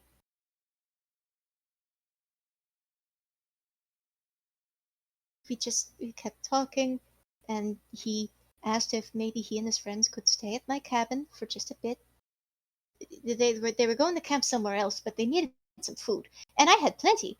So, sure. And then I saw them, and they looked like me. Snake bits, scales, faces. And I'd never heard of that before, so of course I was curious. We talked about it a bit. He made it sound like it was just, they were just a band. Travelers that just accepted people like them. I wasn't really taught about the night serpent until I was properly indoctrinated. The night serpent? Also, Spiffy, would you do me a favor, roll me an investigation while you're checking out, the loot tent? Sure thing. The night serpent. Dendar. Lady of Nightmares. And upon hearing Dendar, anybody that wants to, religion check. Oh boy, guess what I will roll?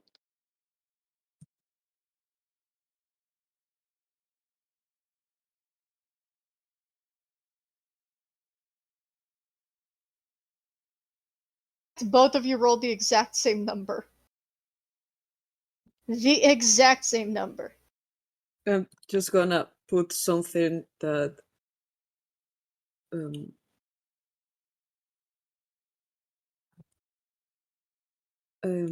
this is one of the Fran's flaws.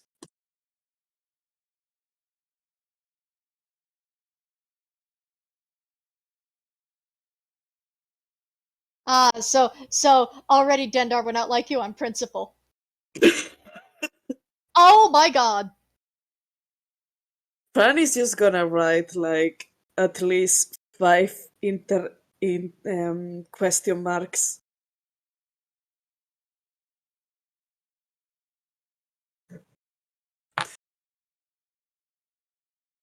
Roguefort also is just kind of staring googly-eyed and just sort of tilts his head.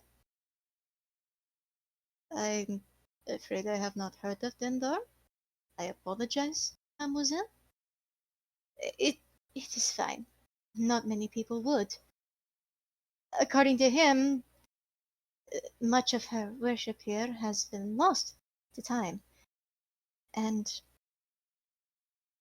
probably with good reason, because if I heard there was a cult around giving people nightmares and turning more people into snakes, I probably wouldn't have joined if they opened with that. Ah, but they did not open with that. No, I was a little in too deep by the time they brought the snakes and that in. The last thing I remembered before today was us having a nice big dinner. And and and Ramon. His name was Ramon. That's what he called himself. I don't know if it was his real name or not, but Ramon here, and he gestures to the pitmaster, he'd brought his own.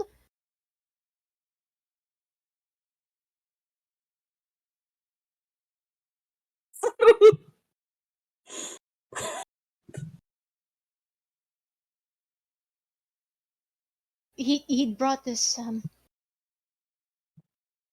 fermented drink. It it smelled like kisel to me, but sour kisel, very very sour kisel, and it just sounded so nice along with everything else we had. I couldn't say no. He was just, it was a hospitality thing. He was being nice. He brought his own drinks. I didn't want to waste any of mine. I was saving it for the winter. How could I say no? And that's when I met her. She told me that everyone who is like us, we all eventually meet her. Even those that are not like us meet her at some point. They just don't remember it. After all, dreams are such fickle things, and not everyone has the mental fortitude to remember their meeting with such a powerful being, let alone withstand the nightmares that are brought up in her wake. She told me that my place in the world was one that would live longer than others, and that as long as I did what was told and played my part, I could ensure that I and those dear to me would sleep peacefully in her new order. That I would never be plagued by any other nightmares from any other creatures, that no one would ever have sway over my mind, that no one else could ever hurt me.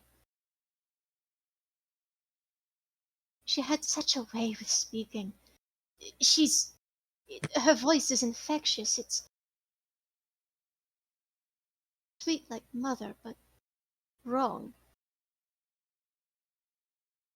It's not mother, but you get confused in the dream, and it's so easy to think she sounds like it, and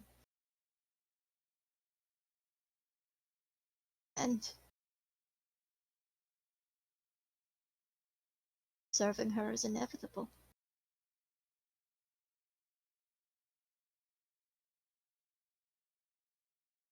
Well, it would seem leaving her is inevitable as well, seeing as you seem to be in your sensible mind and your friends have left her the hard way. And he just kind of nudges one of the bodies with a boot. So it would seem I'm not sure if it will last, but I just want to see my dog. That's all. I just want my dog. I don't want to think about anything else. I just want to see Anastasia. I just want to.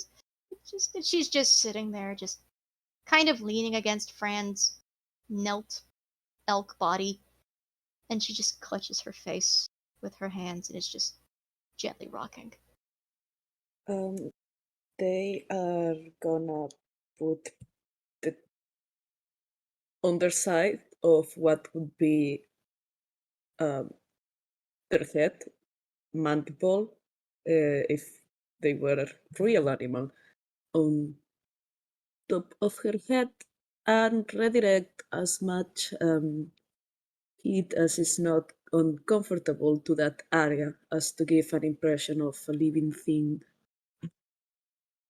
organic thing, living thing. You are given the impression that this is assuring, but she doesn't speak sensibly for a while. It's probably going to take some time, and she's definitely going to need someone else's professional help to get unindoctrinated, but she doesn't seem loyal, she just seems scared. Like, if she disobeys or does anything else, then she won't live.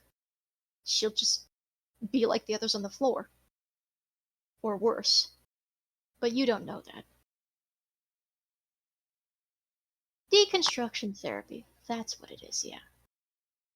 Meanwhile, we'll get back to the group in a moment with Biffy's investigation check. You actually do note the loot, and allow me to read it out to you again. Oh, if paint would load. There is, firstly, of course, there's a decent count of coins, all neatly stacked as if someone took the time to count them out and then sort them. So there is, and remember to write this down, Doing so. 60 platinum, 21,000 gold, 10,000 silver, and 700 copper. Okay. Then we get to the gemstones. Each of them are worth 50 GP, but as there are 8 here, they're worth 400 in total. So you don't have to do the math. There are 2 pieces of bloodstone.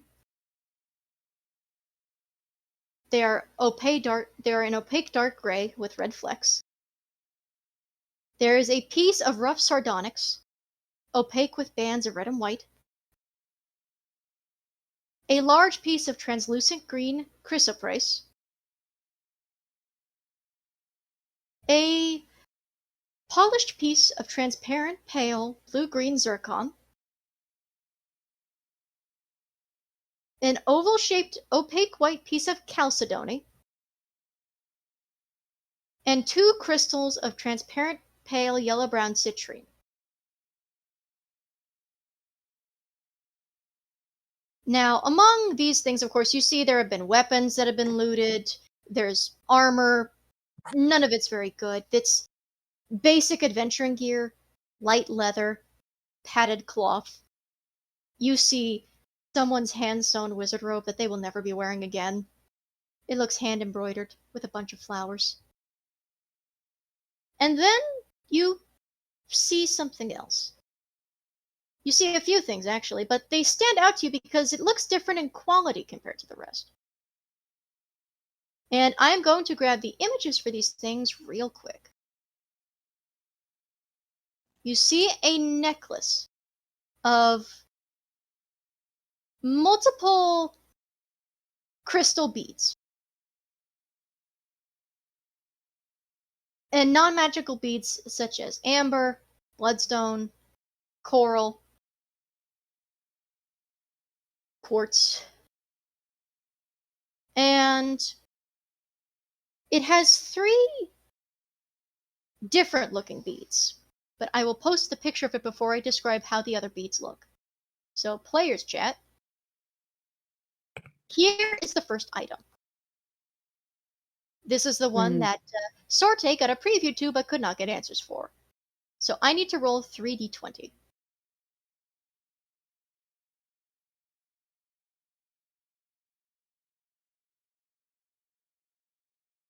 9, 18, 10.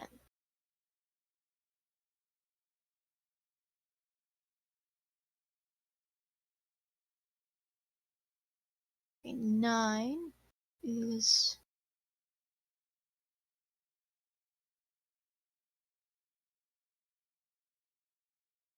Ten is... And... 18 is... Ooh. Ooh, okay.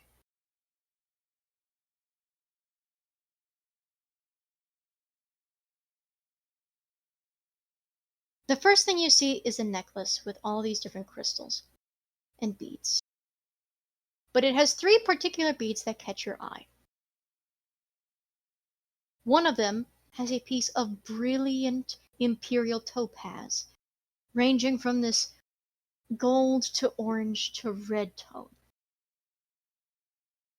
Another is clear topaz with just slight variations of rose in it. And then one of them is a black pearl. And these 3 magic beads are attached by means of these little crystalline pendants. Their symbols are vague, but they're pretty. That is the first thing you see. Then, give me just a moment. Gonna duplicate that real quick.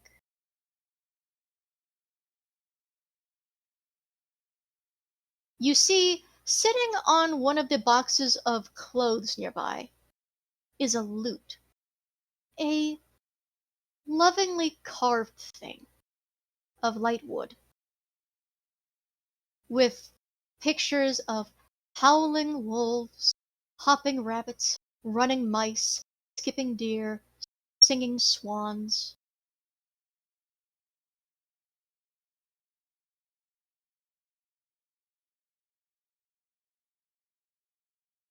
And also set aside on the edge of this clothing box are a pair of gloves. And these gloves look to be finely made, woven with fine, fine fabric of silk, tinted in tones of burgundy and violet, with this gossamer light thread, making the patterns of cobwebs and arrows on the top.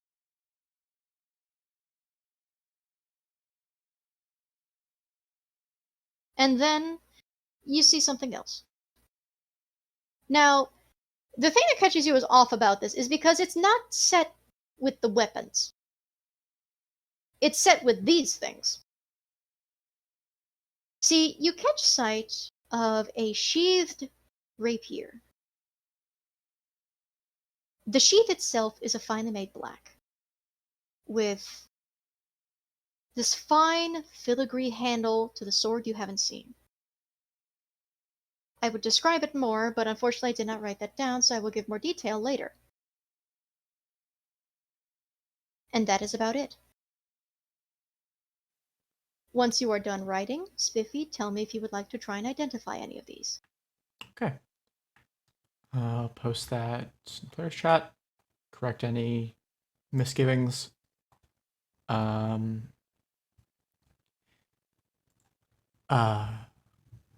Otto is already stunned, and tries to conceive of how they got those things, and then remembers the bodies laid outside.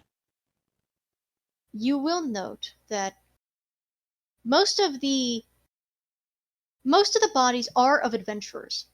Clearly, people have tried to follow that help wanted before, but they do not look like they had the experience you do. They looked novice or even arrogant at best. If they weren't deprived of their loot, if they weren't stripped down, they would just look either lower level than you above board or almost to your level. But whatever level they were, doesn't matter now.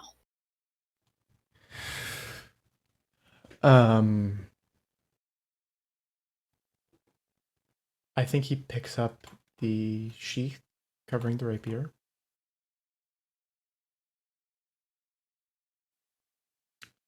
He doesn't try and feel out its magic.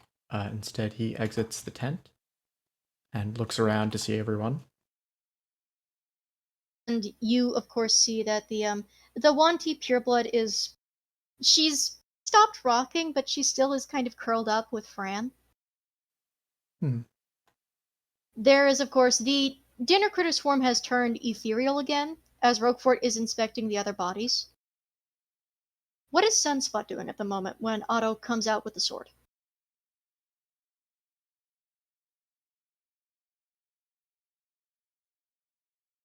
I genuinely don't know. I genuinely do not know. Feel like that's an acceptable answer. Sunspot is staring into the distance.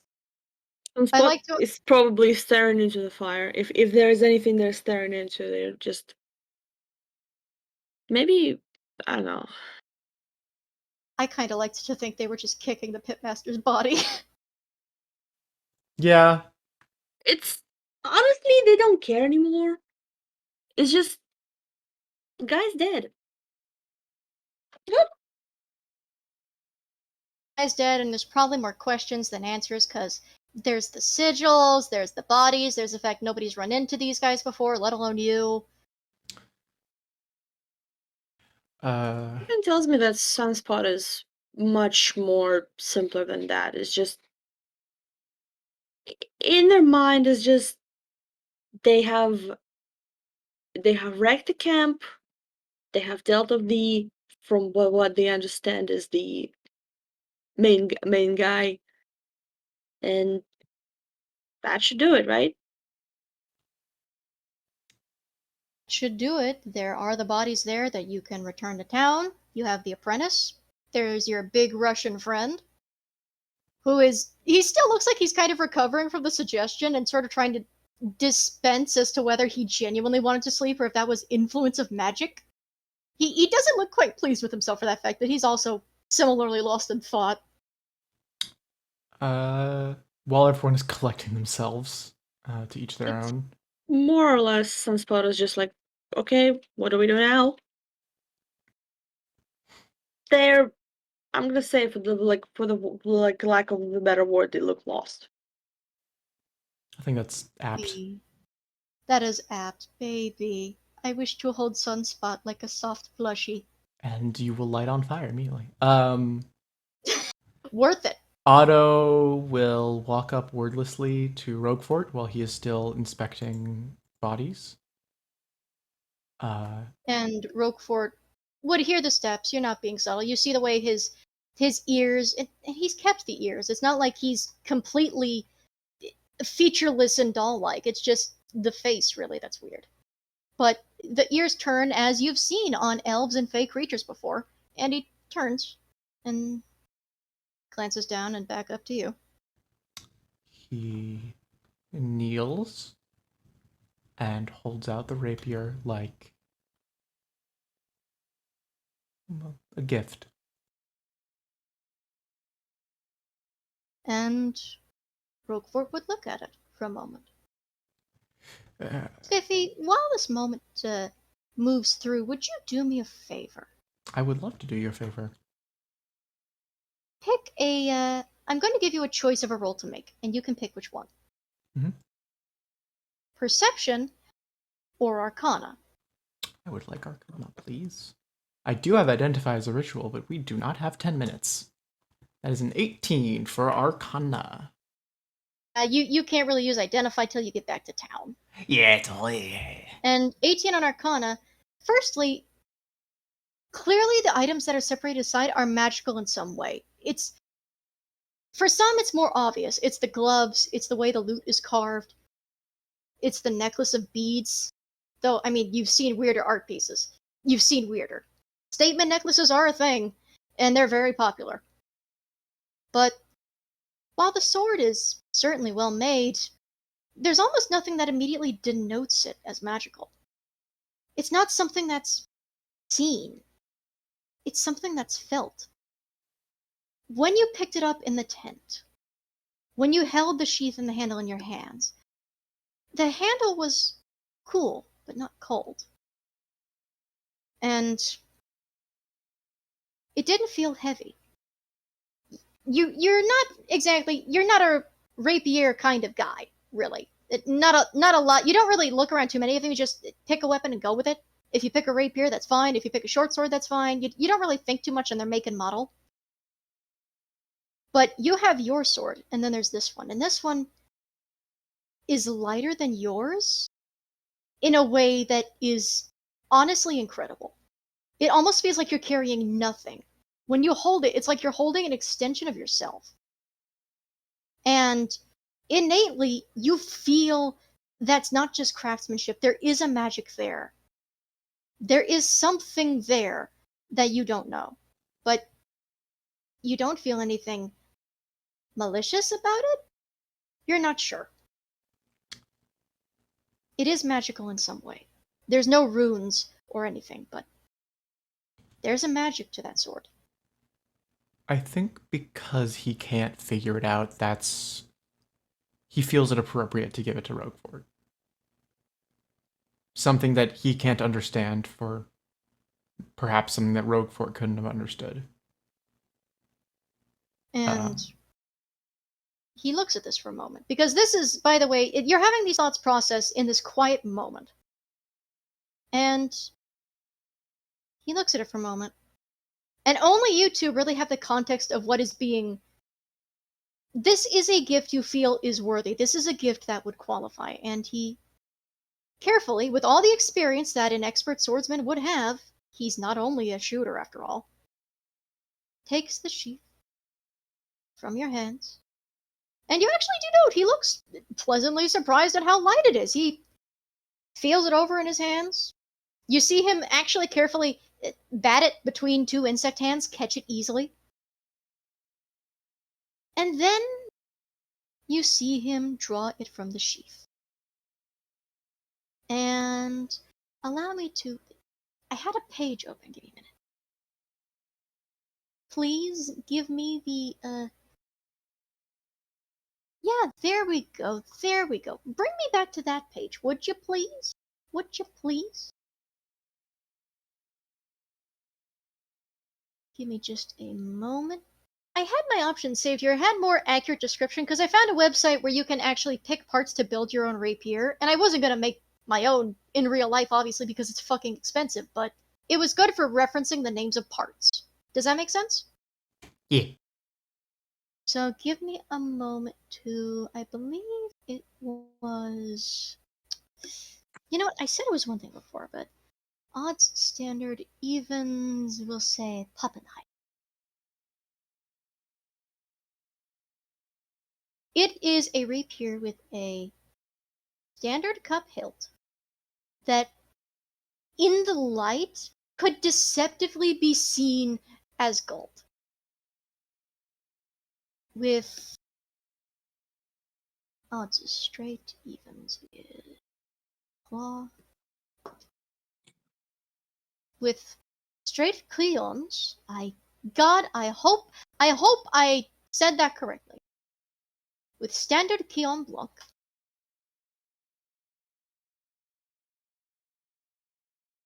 of a knuckle bow and a fine finish.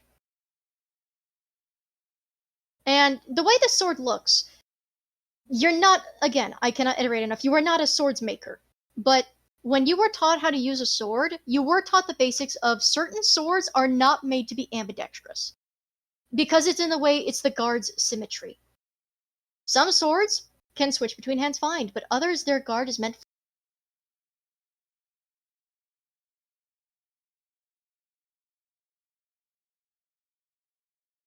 Thanks, Biffy. Thank you, Discord. I was worried a moment. Ambidextrous. I'll repeat because okay, that was one of the audience members. I thought you lost again. We're good. We're good. But certain swords you were taught are made for both hands, while others have a certain symmetry to their hilt. That means they can only be held in a specific hand. This is a left-handed sword. This is where the symmetry is going, and it is of an elite rapier blade, which is about 35 to 36 inches in length. And it shines. Not really shines. It doesn't really there's not an unusual light to it, but it catches this sort of misty, sort of sunny light. And it shines in a way like it hasn't aged a day. And Roguefort looks at that and looks genuinely pleased. He looks it over in the light, feels it over.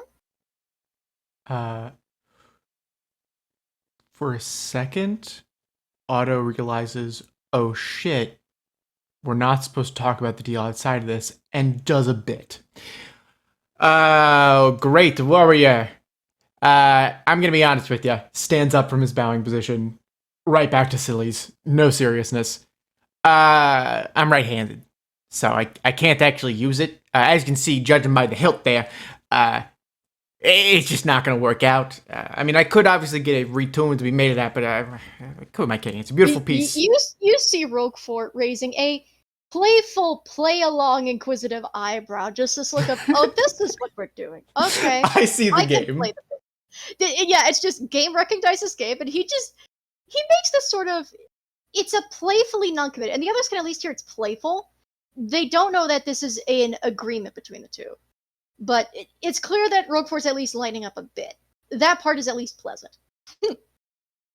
Well, seeing as my weapons tend to be left focused, I will be more than happy to put it to good use, monsieur. Thank you.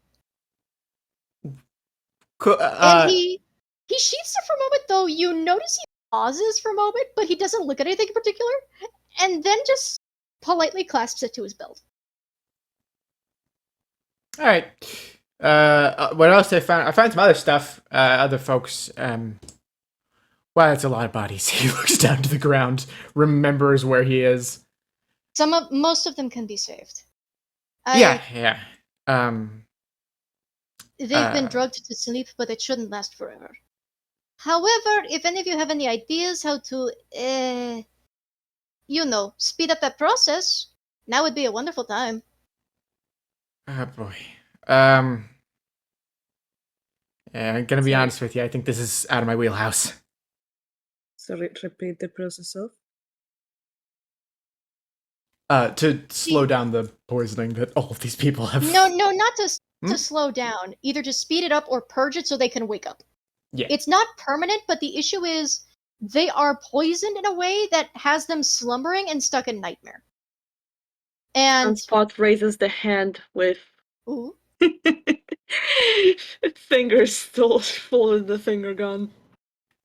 And there's a little fire on the tip of the finger.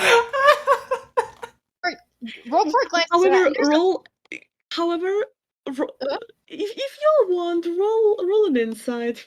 Oh, I'm gonna roll an insight immediately, Yeah. but I'll describe Roguefort's face in a moment. I wanna roll him insight. Come here, boy. Come here, boy. That's a Insight. Oh, your insight's only +2. I forget you. I'm gonna say, Spiffy, you get an advantage because you know Sunspot well by this point. That's so in character for Otto. That is so in character for the audience. I just rolled a natural 9 and then a natural 10. Oh, buddy, bless. Okay, I'm gonna say, Otto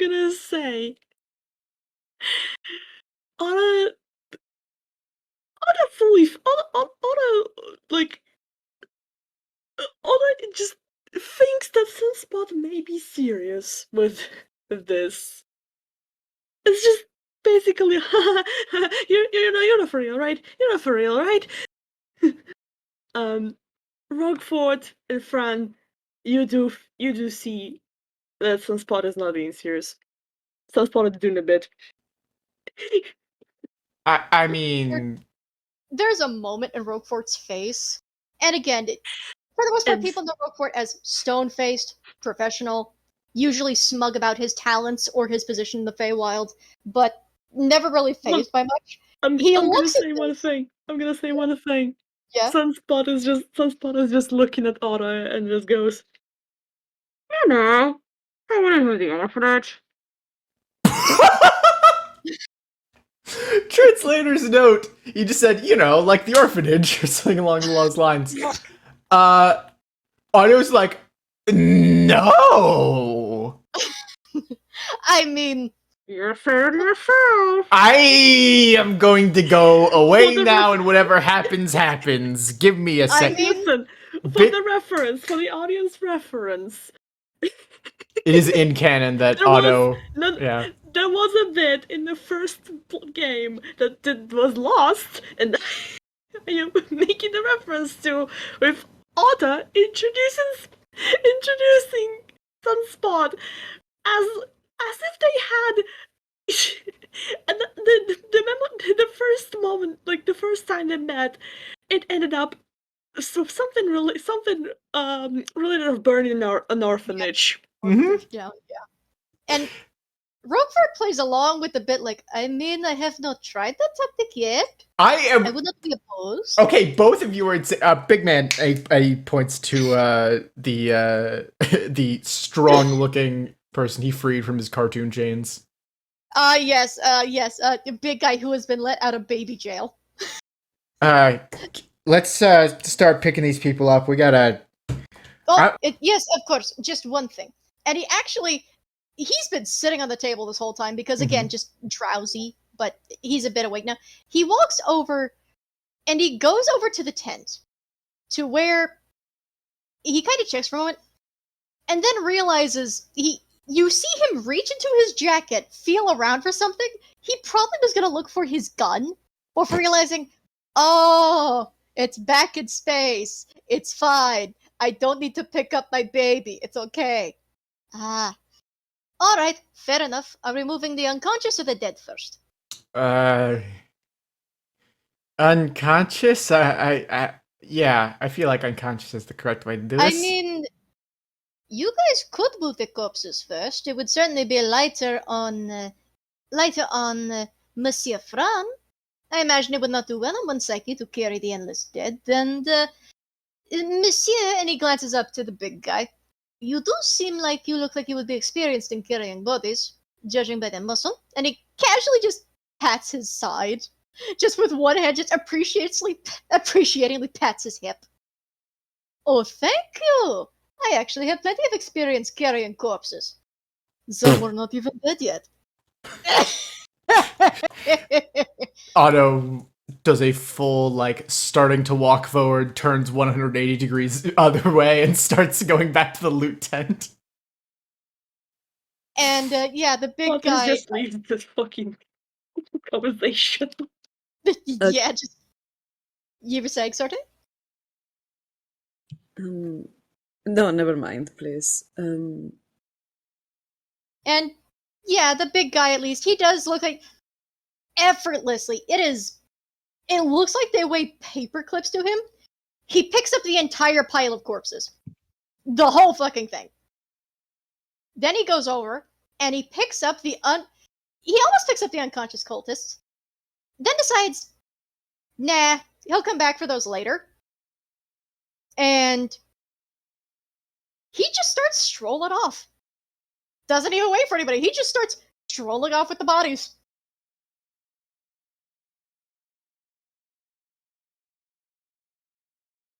Fort, meanwhile, he says this loudly enough that way Otto can hear from the tent. I do appreciate the good gesture, though, monsieur. Much appreciated. Much thanks. Yeah, stuff it up your own. He's right back. He's just trying to get the... Right back to Goofs, but you do feel a weight has been lifted from your shoulders. The reciprocity has been returned. You are no longer bound. While no one can see Otto, he takes a second to just breathe. Like, that entire time he was holding in a scream. He then looks to the money and realizes he has priorities. Yeah, money, magic items, prizes. Lots of fun prizes. And what are they winning tonight, Mikey? Well, I assume it's gonna be a while of back and forth to get the bodies over, to get the cultists, to get the loot, and to try and figure out how to wake the others up. If anyone would like to, it would be a medicine or nature check to see if you can determine a way to wake the bodies up early. Local druid. Yeah, I wouldn't mind. How long has it passed again? And checking the time. I would say it has now been half an hour. So 30 minutes. Yeah, let me check 1 second. I don't remember. Yeah, okay, still. You are still an elk if you wish to. Is the lady still stuck to Fran? Sort of, but not completely. She's sitting there, but she's staring at the unconscious bodies and not saying anything. If Fran can do it from this distance, they will try to have... okay, they will gently detach themselves and don't drop wild shape just yet to go check on the unconscious ones. Nothing bad happens when you detach from Eliza. You go over to check them, and they are. It Also, just very much is visually. Oh, yep.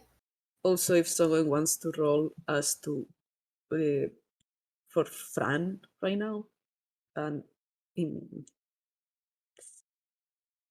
an insight or Boy, I Say, should. I can try.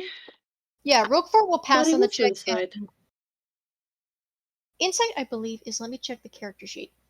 Insight is wisdom. No, it's okay. I was mostly asking myself. Ah. It's just. And while you're rolling that, yeah, the big heavy fella is just going back and forth with the bodies, and Roguefort is just. He's also busy investigating the other cultists, including the pitmaster. Though there is a moment when he's investigating that he does ask Sunspot, you know, if you would like to try something, maybe a trophy, I know how to cook snake. I could show you how to. I could show you how to appropriately skin, debone, and cook the snake meat. Oh my god. You listen. No offense to Rogue 40, but None taken, none taken. He is unfortunately detached from the social norm of, oh, maybe people don't want to learn how to cook steaks. no. It's not the thing. It's not about like, oh no, I don't want to eat a snake. Which is like, it's completely opposite. Like, Rogue 40 is like the. I assume that since he is the from the food court, is that the food is like uh playing a big role, like for Yeah, right. food. Yeah, without even going into checks, food would be a huge part of their culture. It's central to the whole thing. Here's the thing.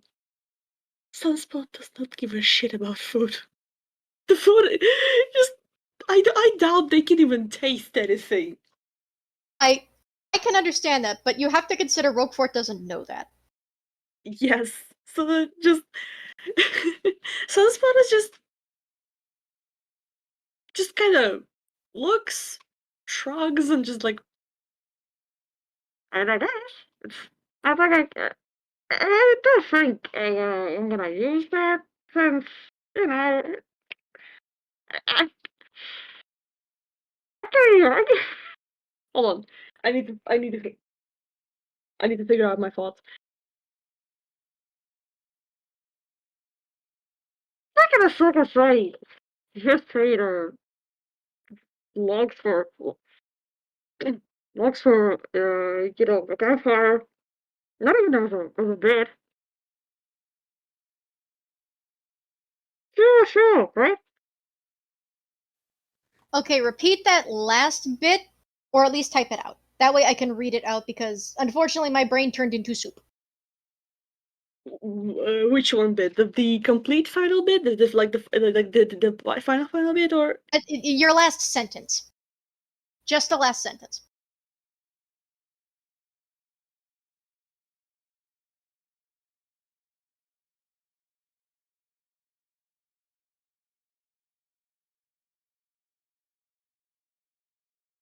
I did so in the roll zone. And Roquefort thinks on that moment, nods. Fuel is fuel. Leap. And while everyone else is occupied with something else, and the boy is the apprentice is actually kind of hovering around the tent, waiting to see if he could ask if he could help Otto with sorting things out. I did the nighter thing, and I don't know if May wants Sunspot to do the The what? from Fran. To let me know. Sorte, you were being very quiet. Can you speak a little louder? No, I was saying that Fran would like to do on their still wild shape and medicine check. If that's okay. If not, that's Yeah, fine. If that passed, that's fine. I don't know if Mai wants to get some information from that role or. Oh no, you actually do pass. It was a DC 10. Yeah, I actually want like 15. Do I? It's okay. Never mind. Sorting who? I don't understand the misunderstanding that happened here. I missed part of the conversation. I'm very sorry. Yeah, it's fine. Sorting who? Hmm? No, it's fine. It's fine. It's We're fine. not letting anybody feel ignored. We're now focusing on Sorte. Sorry. Let's keep going. Sorry. We are Sorte. We're focusing on this. No, but Nobody in here is gonna be. I was just asking for the no. I was just asking for the medicine check. That's fine. That's fine. Was going to get to the medicine check actually. Yeah, sorry about that. No, it's okay. Just It's okay. in case. Sorry for the misunderstanding. But yeah, your medicine check does pass, and this is. It's actually surprisingly simple, but it's also insidious for how simple it is. You're not unused to herbal sleeping medicines. There are some people that have difficulty sleeping, and so certain herbs and remedies can be enough to knock a person out with the equivalent strength of horse tranquilizer.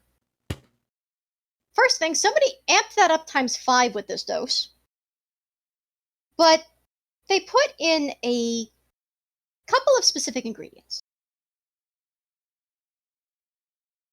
One of them is known as the nightmos. It is, and I'm going to type this out in chat, in the player's chat.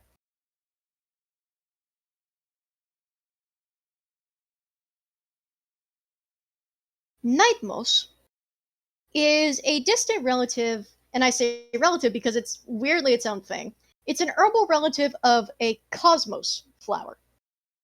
It's a specific flower that, on the one hand, if brewed correctly, can in fact be made into a tea that can soothe and focus a mind, and it traditionally has a similar effect to one of the ingredients to what some might consider, for example, an ADHD medicine or something like that. Helps the mind focus and be stable. And I would like some. Yeah. On the other hand, if incorrectly, and I say quote incorrectly because if incorrectly made or if intentionally made in a certain way, if there's too much of it, it can zoom the brain up to the point of fever dream, essentially. No good sleep, no good body feeling, just hypes up the anxiety but makes the body feel lethargic at the same time. Like, almost like sleep paralysis. And then there's the other ingredient. And this takes you a moment to try and process because, again, you're trying to process this in people. In living, unconscious people who are sitting there sweating profusely, beads down their face, just cold to the touch, whimpering or even crying in their sleep. And organic signatures along with this make it a bit more difficult to determine, but you recognize not so much. It's not so much a symptom, but it's something the lad mentions. And he just mentions it in passing while he's waiting over there. It's just like, jeez, why do the bodies have to smell so much like perfume? Eh. And the perfume smell is an odd but obvious indicator to another ingredient. It is known as the whiteout rosebush, or a whiteout rose. It's a form of magical rose that grows only in places of strong magical concentration, specifically in a way that is conflicting or contradictory. It does not grow in harmonious places. This is a rose that essentially almost looks inverted, but the rose itself looks like somebody painted it out with a whiteout pen. Like, blackest black, but reversed. Whitest white. Doesn't even have any outlines. You can't even tell it's a rose until you pick it up and feel it in your hands. It is a magical flower that is normally used as a supplementary rose ingredient with certain spells because it is a known amplifier of magic, but it is specifically known as an amplifier of magic and an amplifier of wild magic to some.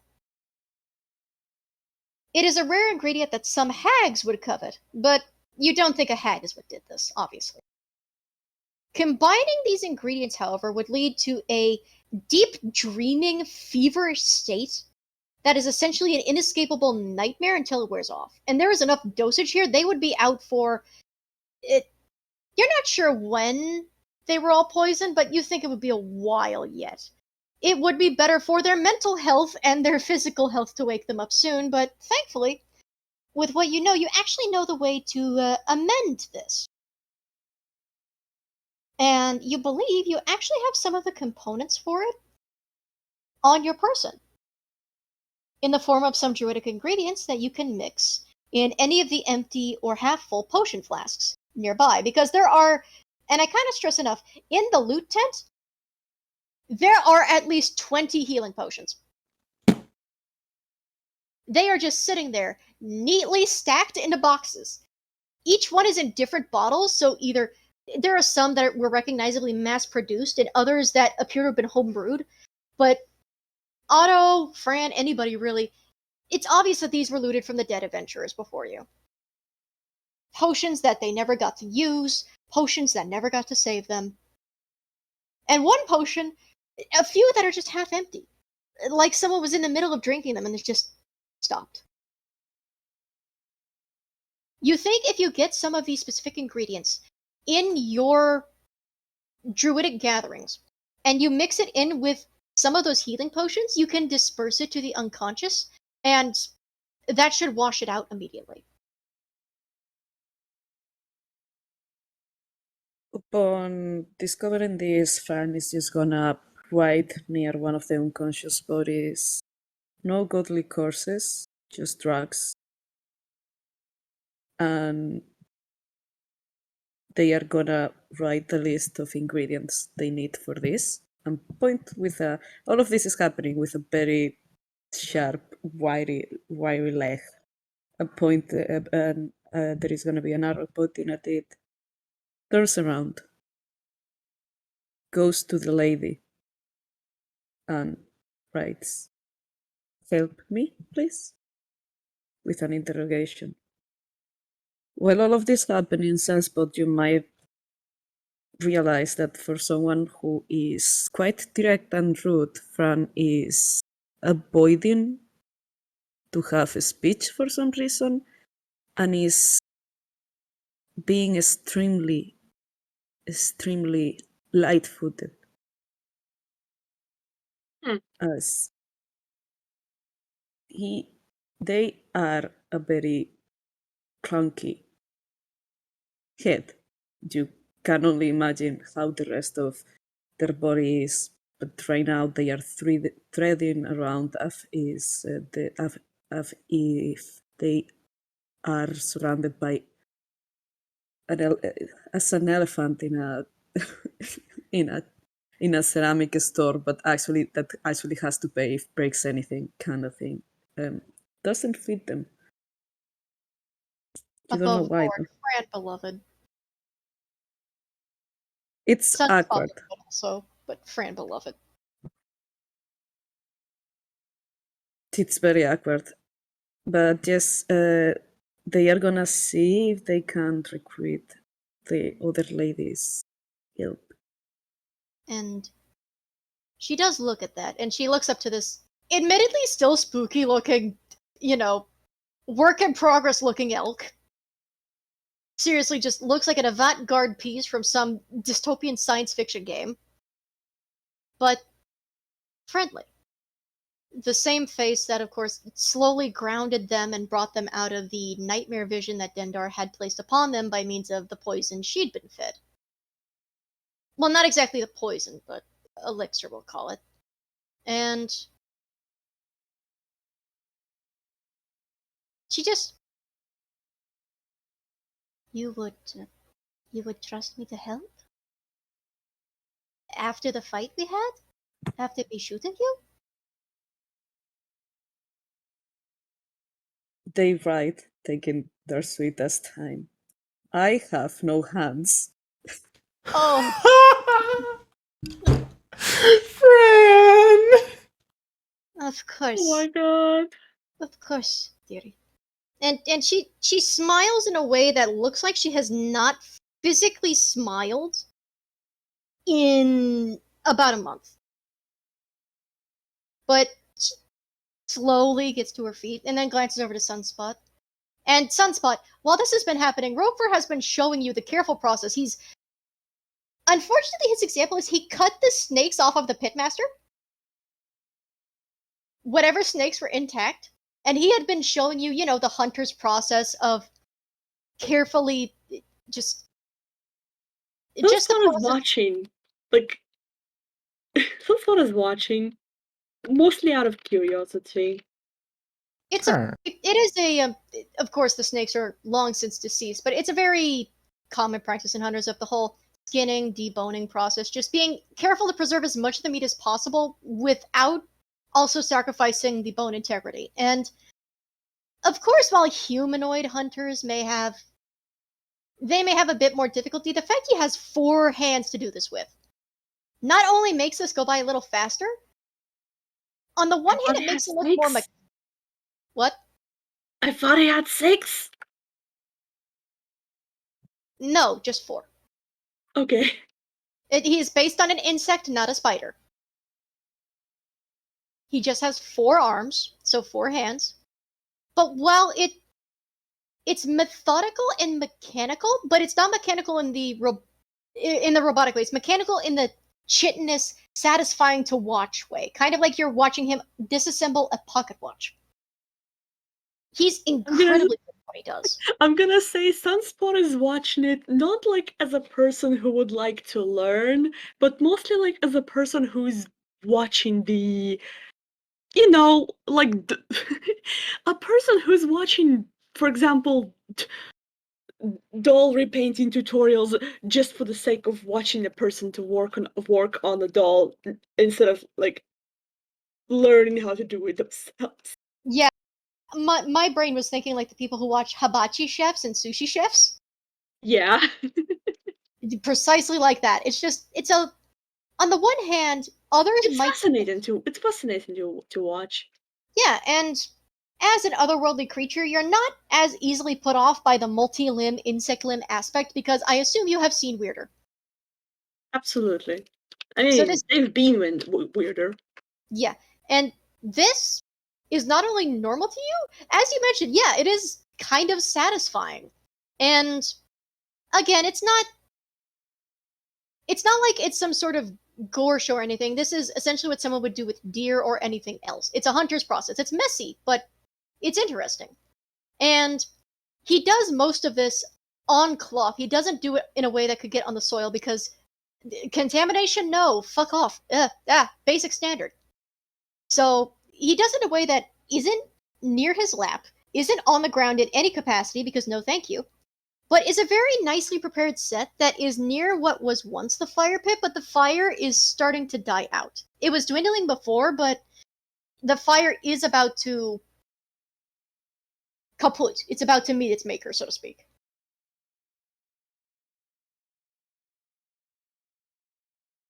But at some points, he actually does, just so you can kind of get a feel for the process, he actually offers whether you want to try at some points or not with some of the smaller ones.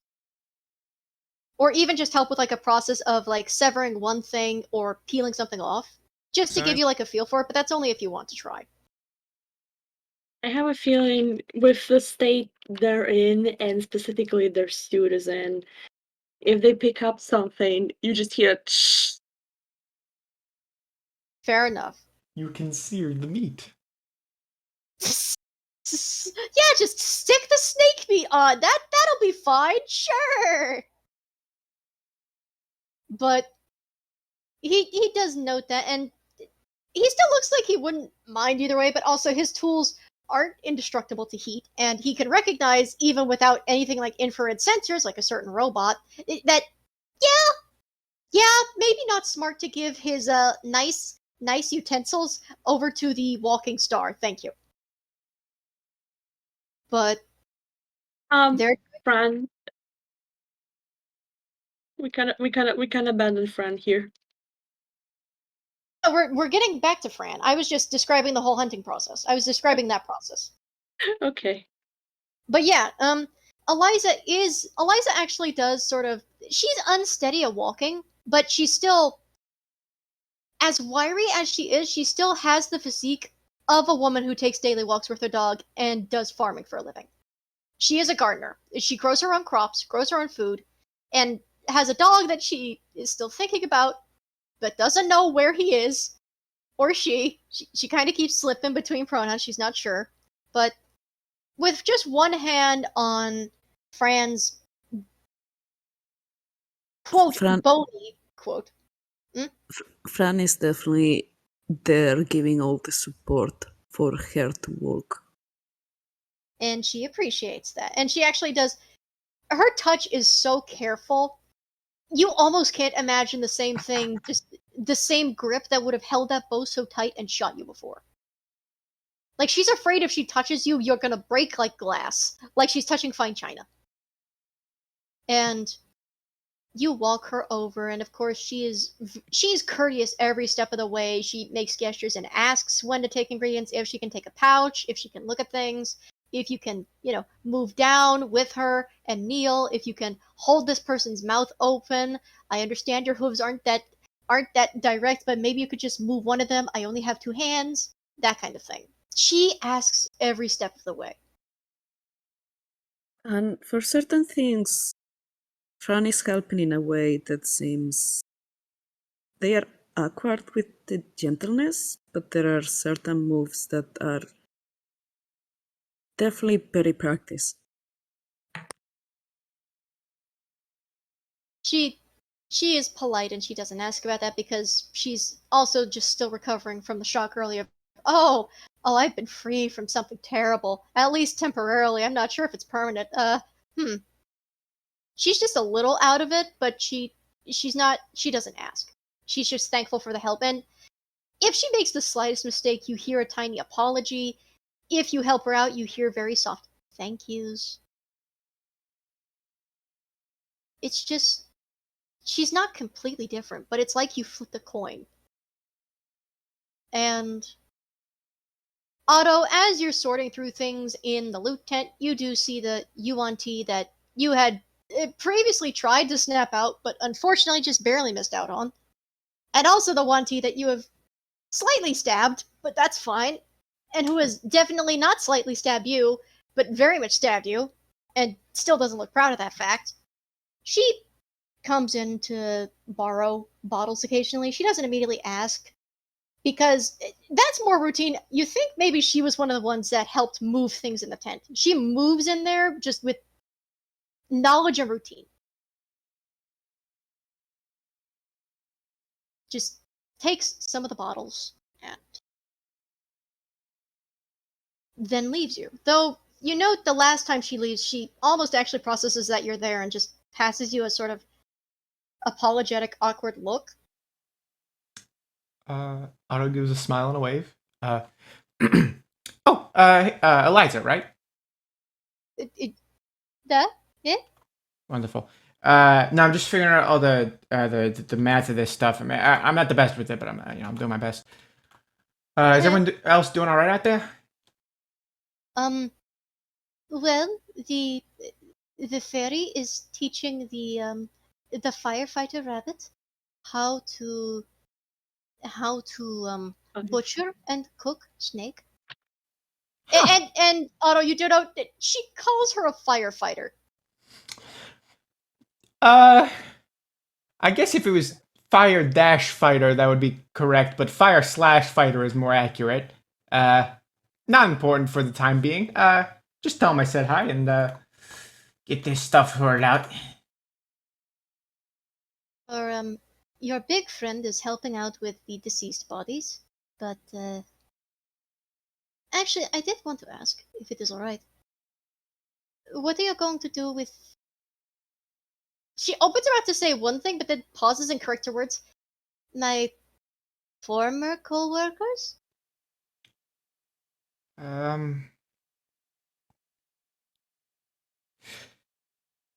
If we turn them over to the town, I doubt they're gonna make it through.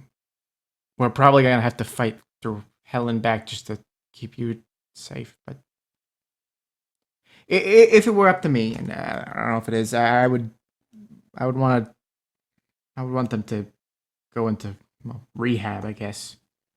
Just try and get out of it. I mean, you're living proof, right? She just has the saddest, oldest look on her face. I'm not so sure I'm living proof. I don't know how long this will last. Ramon always said, did not matter how far you walked away from Dendar, she would find you again. No. Otto is no longer funny. No. No. I don't care what he said. I don't care what you were taught. You can move past this. Okay? And I'm not going to argue this with you, okay? But this is just stone cold fact, okay? You're moving past this. Me a persuasion check. Sure. You're a bard. You can't possibly roll that in a persuasion. Unless I roll a 1. Yeah, no, that is a 22. I was gonna say, if you just spoke a one, I am a College of Eloquence bard, okay? I do not roll low. I literally cannot. And she kind of looks at you and then sort of looks at the potions in her hands. You know, the ones that Fran has trusted her with mixing up and helping her dispense to the unconscious. Not that the unconscious are exactly going to like the fact that they're waking up to one of the faces of the people that kidnapped them, but that's a future problem, not a present problem. Future problem. And she's quiet for a moment, and there's a moment you're almost not sure that she's even heard you, because I say this with every ounce of respect. She acted slightly like a space cadet out there, very disconnected and disoriented. Trying to maintain the conversation, but couldn't keep the gravitational pull, so to speak. Just kept drifting. But she nods. Right. I've been through worse. I'll be fine. Yeah. So, I don't know, what are you doing standing around here? Come on, you got potions to make. And he goes back to counting. And she just smiles. Again, still weary, but it's a better one, and leaves the tent and returns to Fran. And of course, with what help Fran can give, considering hooves, not hands, but still a careful creature, she gets to work helping to politely purge each unconscious body of the poison that presumably she or one of her coworkers helped to make. I'm gonna ask again, how long has it passed? I would say this process would take about 15 minutes. Alright. Sorry. If Fran catches Otto, is Otto near Fran at any moment? After a while of counting, he'll exit the tent just to see what everything is about.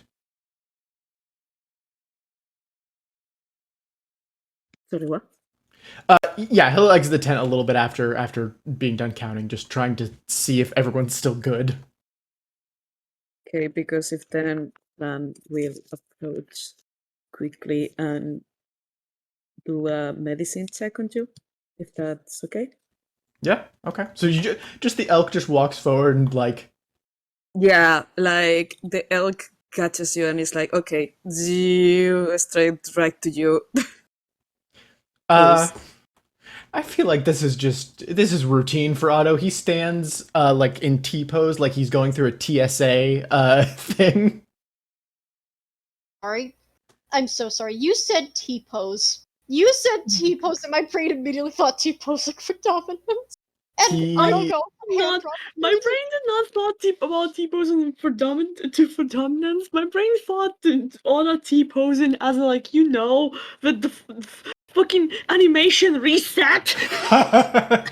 No, I mean, I just imagine Otto like when they check for metals on the when you pass on yeah, TSA. The TSA, and Fran just like poking at him like he's trying to smell something, which he can't because he doesn't have a nose. Listen, it's about animation. I got a pecking 7 though, so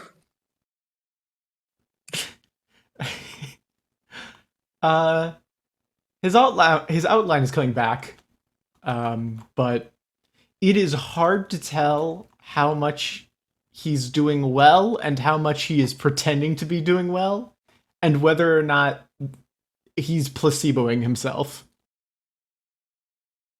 this frustrates Fran a lot, and you get kind of like a horse frustration, cough that doesn't sound exactly right, and a little bit of a shake, which is more organic than that would you expect from this wiry thing.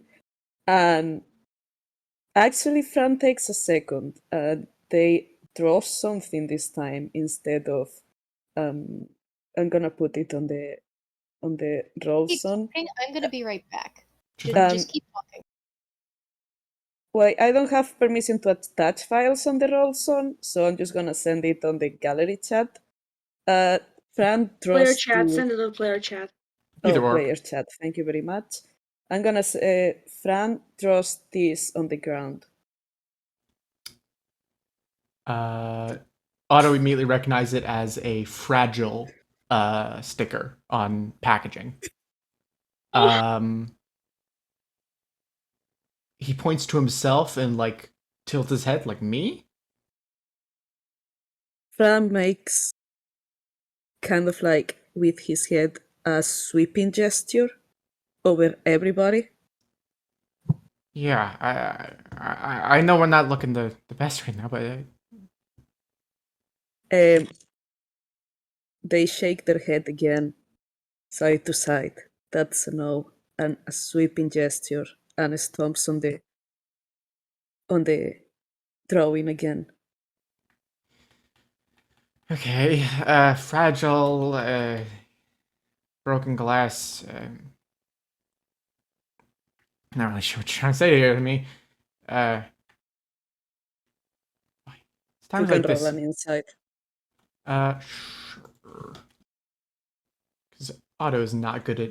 That sure is a 4. That is very in character. Otto is like, broken glass, fragile, something needs delivering. Shrug.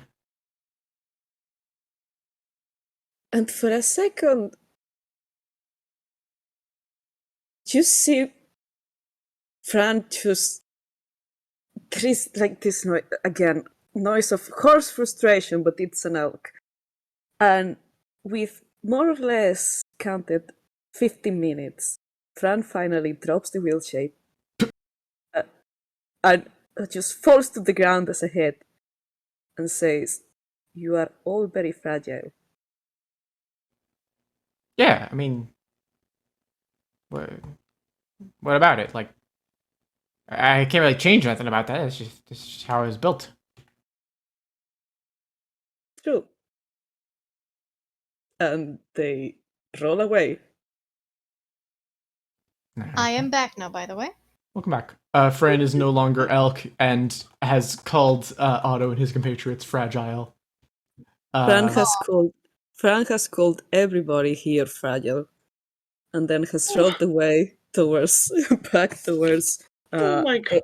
Eliza. Eliza, yeah. Of everybody there, you actually see Roguefort's ears perk up, and then fun is you actually hear an insulted snort from his side of the camp. From whom? Sorry? Roguefort. He does not have the nostrils for it, but he snorts nonetheless. He doesn't say anything, it's just like, excuse you! Guffaw. And then just back to his work. Fran stops mid-roll just to stare and say, I didn't say it was a bad thing, as Otto said. It just is. He looks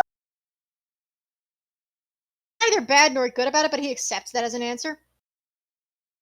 And as you continue, nobody needs to roll perception, but you hear a rattling of wood. And you then hear a voice boom out, "Hello, everybody! I brought a ride!" and you see your big heavy friend actually jogging back to you with a wooden cart. Like one of those big wooden pull carts. Now, it's big enough that normally an animal's supposed to pull it. But he pauses a moment, glances around, and then shrugs and goes, I could use the exercise anyway. And he decides he's just gonna take the place of the one pulling the fucking cart. Oh my god! Blink, blink, blink.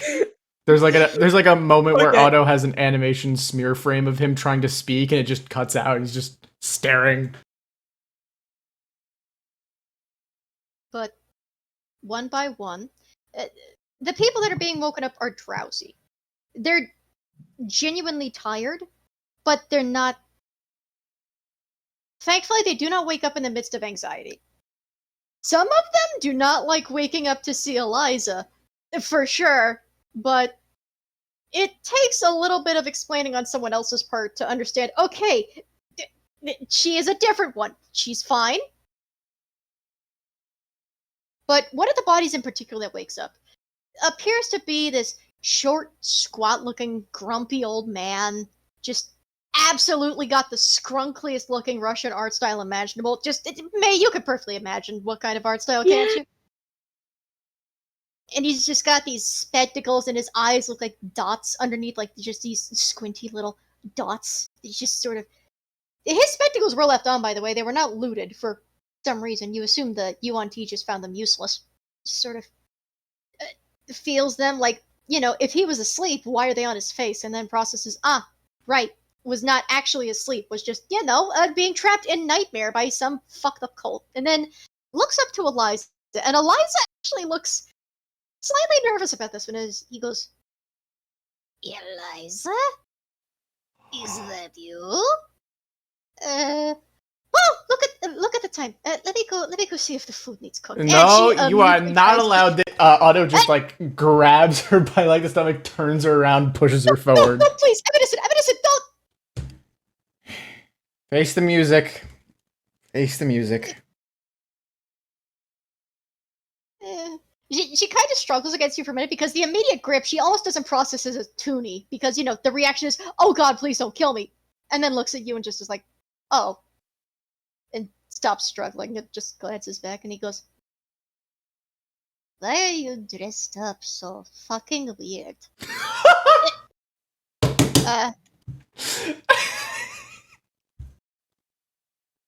I got swept up into some stupid religious movement?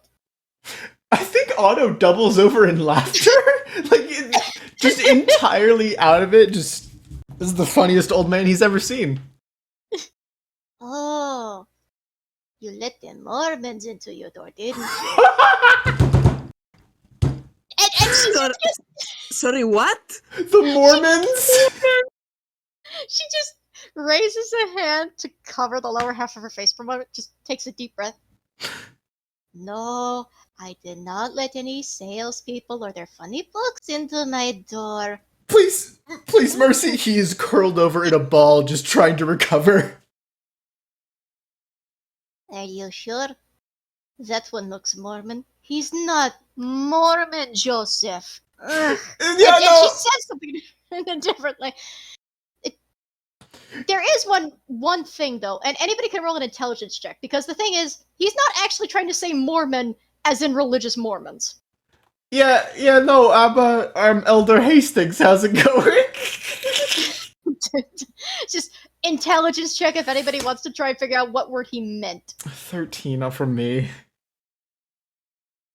Oh, Christ. Yeah, 1 second. Take your time. 4. Yo, 420, let's go. Fran, you don't know what a Mormon is, but you're not entirely sure why the guy's talking about him. Sunspot, do you want to roll? I may. What did I roll? Sunspot, you gotta get it. Can you not speak at the same time? Intelligence. I was saying intelligence. Okay. Does Oh boy! Sunspot is Mormon? Exact same number as Fran. You guys have a shared thought bubble of, huh? Sunspot and Fran just share a brain cell because it's the second time this session Sunspot and Fran roll exactly the same fucking number. Oh, Listen, you can only get so many hits to the head before it starts affecting you. okay. Otto, you recognize he's not trying to say Mormon. For some reason, you think he's trying to say. And you don't know how his word got mixed up. Sorry, I cut you out. Which word? Morning with a G, not Mormon with an M. Morning with a G. You know, he's like for some reason. he's like laughing. He keeps laughing, and then he like deep breath. Okay. Sir, do you mean to say morning, like sunrise? Yeah, Uh, Mormon, as said. yeah. Can Otto try and look around for the symbols that he at first neglected? That are Yeah, you haven't moved the cultist bodies yet, though you do see your big friend is trying to pick one of them up and put them on the cart. I mean, he's doing his job. I'm not going to bother him. Just look it over again now that he has clear line of sight. Is there like any sort of sun symbol or anything? No. Okay. If you would like to, though, you can either roll Arcana or Religion. I will do that Arcana/Religion because it's the same stat. That is a dirty 20, baby. Yeah. Which one was that, Arcana or Religion? I will say Arcana. Okay, Arcana will tell you what type of sigils they're for, but Religion would have told you who it was for. Oh. Arcana tells you that this is, firstly, an odd symbol. Not in the least bit because you never heard of Dendar, but this doesn't really immediately look like a symbol you would associate with a name. Because you've heard Eliza say a number of things. The Night Serpent, her lady, Dendar. And just mentioned about dreams and nightmares, and the symbol doesn't immediately bring that to mind. It's archaic almost. It's archaic in an old school, medieval kind of way, and it takes a word of you looking at the sigil to realize, oh, I do recognize how part of this is archaic, and then get confused. Because, see, part of it looks like the symbol for a fiend of some kind. But it's as if the symbol of the fiend has been modified or added to a different one. It would take closer examination to try and figure out how the two symbols looked originally, but combined, it makes an odd sigil. And you're not sure why the symbols would be combined because the fiends usually tend to keep their people separate from the the funny people sacrificing world-ending Eldritch cult people. This is unusual in that regard. These two groups should not have a thing. These two creatures should not have a thing. But this is a thing. You are looking at it, and unless it's, just a practical joke that's on Otto Hastings only, it's something. You're not sure what to make of it, but it's not good. And you haven't seen it anywhere else, at least at the moment. He looks over. He's no longer laughing at the funny old man, even though it is still very funny to him. Roguefort, did you yeah, the sigils,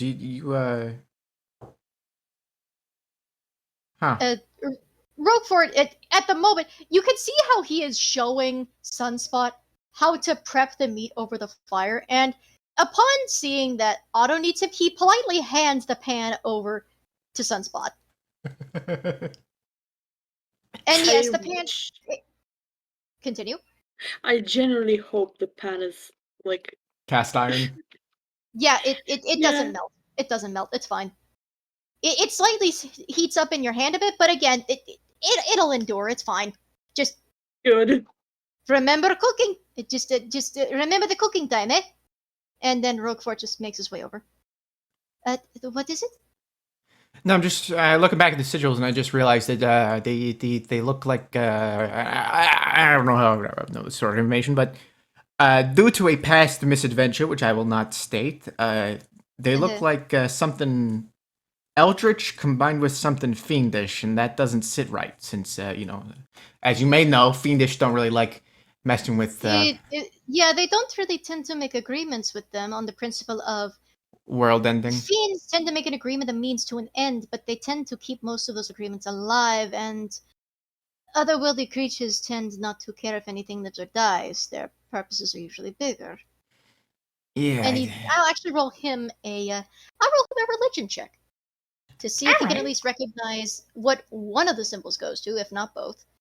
Where's his fucking sheet?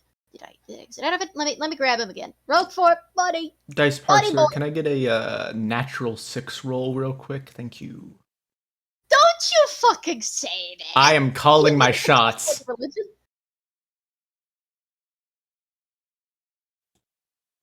Yes. You're a bastard, you know that? Correct. He glances at it for a moment. He almost nods. He's nodding like you think he understands it. Like he's looking at it, he's just nodding, he's just going, mm-hmm. Mm-hmm. I see. And there's not a thought in his eyes. And then he looks back at you and, yeah, there's not a single thought in those eyes as he tells you completely straight-faced. I don't know what this is either. Yeah, okay, so we're in the same boat. That's wonderful. We do appear to be in the same kitchen, but that does not bode well. If you say it is a combination of two opposing forces, that could pose a problem. Eliza, was it? Yes. And she is visibly trying to distract herself from being interrogated by this little man. But the little man is just... He's already up on his feet. He doesn't look like he can stand on his own, but he's stubborn. He's persistent. He's trying, even though he is only 2 feet tall. He's trying. He has tipped over again, but he's trying.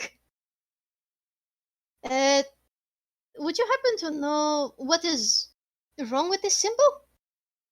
You said your group is dedicated to this Dendar? Is this Dendar's symbol? Oh! And she just glances over and then shrugs. Well, yes and no. It is Dendar's symbol, but it is a symbol of one of her most loyal followers in dedication. Followers? I have not met her yet, so I do not have a name. But I know her. Fiend. And Roguefort actually glances at Otto and says, Yep. Otto glances at Roguefort. A fiend serving Eldritch evil? I'm gonna go... shakes his face, makes like a rubber like sound.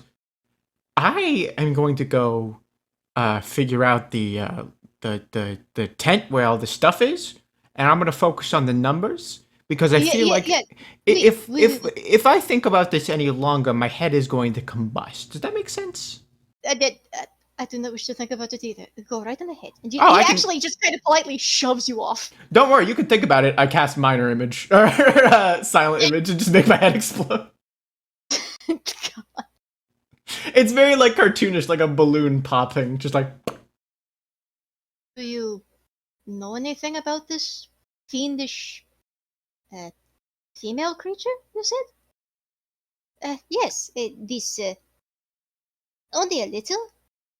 She is also not of this world, so she shares some common ground with Dendar. And according to the higher-ups, Dendar sympathized with that. But we were taught Dendar does not actually feel sympathy, Dendar just uses sympathy to get at targets.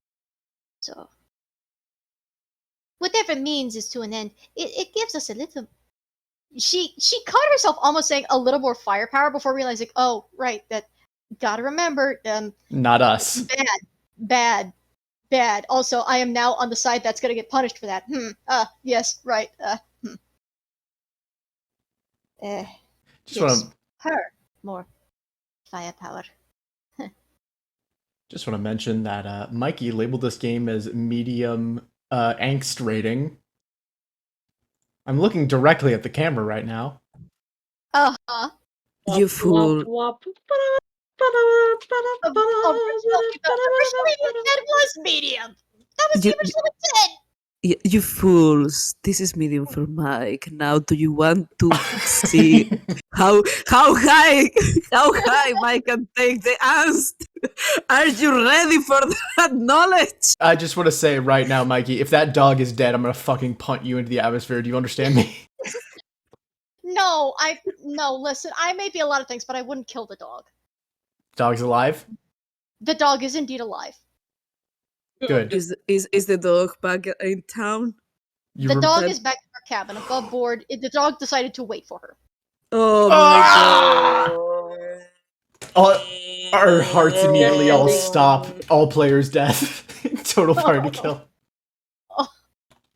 But aside from that, there's a little bit of processing, but he decides, I'll tuck that away to ask the court later. Maybe they'll have some info on it, maybe they won't. And he just goes back to helping we don't have time to. Now we don't have time to unpack all of that. He's got way too many suitcases as is. That one, nah. So he just, he doesn't even know the religion of that one. Just like, you know what? That's for somebody else. I am not a religious man. I tend to avoid it with every bit of my being. So, you know what? Not my problem. And just, he goes to help Sunspot, and you guys actually cook a decent batch of snake jerky from this over the course of time it takes for bodies to be woken up. The tiny old man has not stopped harassing Eliza with questions, and she looks like she would like to disappear into the floor and leave. Can I say that if he gets a little bit too pokey to Eliza, Fran is gonna kind of like try to roll into his spines, his leg spines. How do you call them? He's gonna shins. Shins. Yes. The shin biter.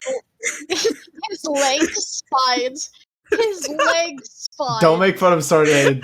That is entirely accurate. No, I'm not making fun of Sorte. I just think that's the most delightful combination of words I've heard. Pretty good. Listen, in Spanish it's called espinilla. Who could Wait, be is it actually? Hold on. Okay. You know what? I can accept that. I can fully accept that. Leg spines. Holy shit. That is understandable, but that is going to be real interesting for audience members. God, that oh quote my needs fucking god. What?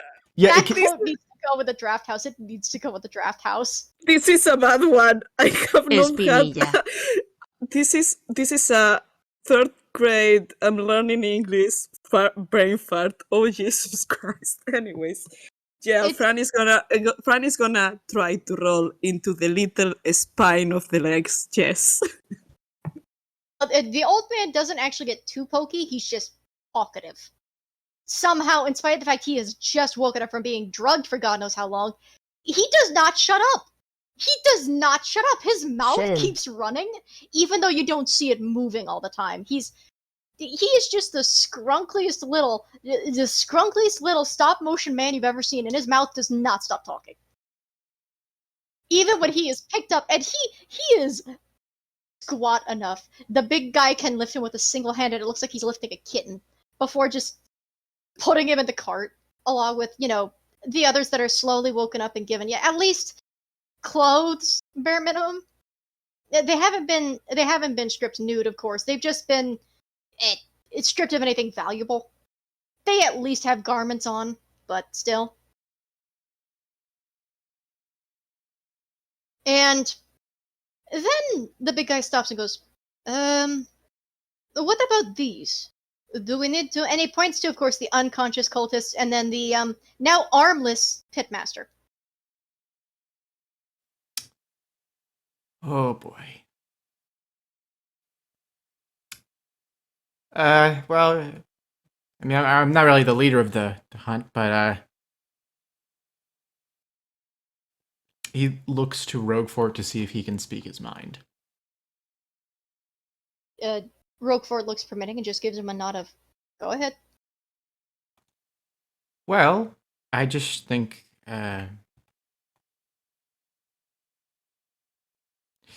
what happened to Eliza and what happened to all these people, they're victims too, I guess, of the bigger picture. I don't think... Victims that happen to kill a bunch of people, and you happen to hear one of the other, just one of the other more cutesy Russian cartoon style drowsy victims speak up and just dizzily shake a fist. And? They were given promises of making everything right. They were talked into this. You think if they genuinely knew what was going to happen, they would still accept it? Do you honestly... let me think. Yes! Otto walks up to them a little too close to comfort. Cart, by the way. He strides up to the cart, hops on top of it with uncomfortable agility, and stands right in front of them, unblinking. So you're telling me, and I want to get this absolutely correct for the record, that if you were told that you would have to kill, fight, poison, and do unimaginably horrible things, you would do it? You wouldn't, would you? No, because that's what decent fucking people do.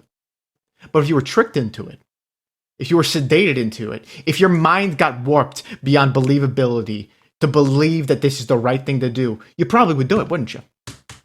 You don't know what these people went through. You are a victim, yes. You were treated horribly, you were nearly killed, and if it were not for us, you would be dead. But I need to make this absolutely clear. If you go after these people, the cultists that we were able to knock out, you're no better than them. Do I make myself clear? You can make your choice of persuasion or intimidation. Persuasion. That is a 27. Damn! There's not a roll on this given earth that a commoner could make that could beat a 27. Nope. So, firstly, half of the cart was too drowsy to process you were saying anything, but then you lifted your voice and startled some of them, and it's like you startled a pack of just drowsy mice. Because again, cannot stress enough, these people just woke up from being drugged with what is essentially nightmare panic juice. They have not had a great time, however long they've been gone, but they're still skittish, and they still need, food, water, a roof over their head. And this one, even though, of course, it's been long enough that whatever signs of struggle had healed, still did not look or feel like someone who would have gone quietly when the cult would have tried to grab them. So, in at least one sense, it's understandable why they'd be upset. But you going into the cult and the whole tricking thing, and them looking over to Eliza, and you do know that some of the figures, while they don't say anything, some of them do stare at Eliza as if there's a sense of familiarity there. Because, again, she mentioned, she grows vegetables. She would bring them to town to sell, and that's it. But above board, I'd just like to say I'm delighted by the fact that Sorte and one of our audience members is apparently heading it off. Spanish. No, we say that we are gonna talk about this later. Understandable. It's just, it looked very excited. She was just like, finally, just same hat. Oh my god. Same hat. Like, I'm sorry, it started out just talking about the Legtions bit, and then it's just like, oh! And then just recognizing language, and you just immediately transitioned. We went like full on Spider-Man meme. We went like Espinilla, Español. ¿Qué pasa? Hey! But yeah, I was just wanted to say that's delightful, just watching that while I'm trying to narrate. You can keep going, just like No, I'm paying attention to the game, guys. Please, I'm sorry. You're doing wonderful. All right, Christ. But You're doing an amazing job. While there is some recognition there, not all of it is recognition, but because again, not every unconscious person is a local, not every unconscious person has seen Eliza.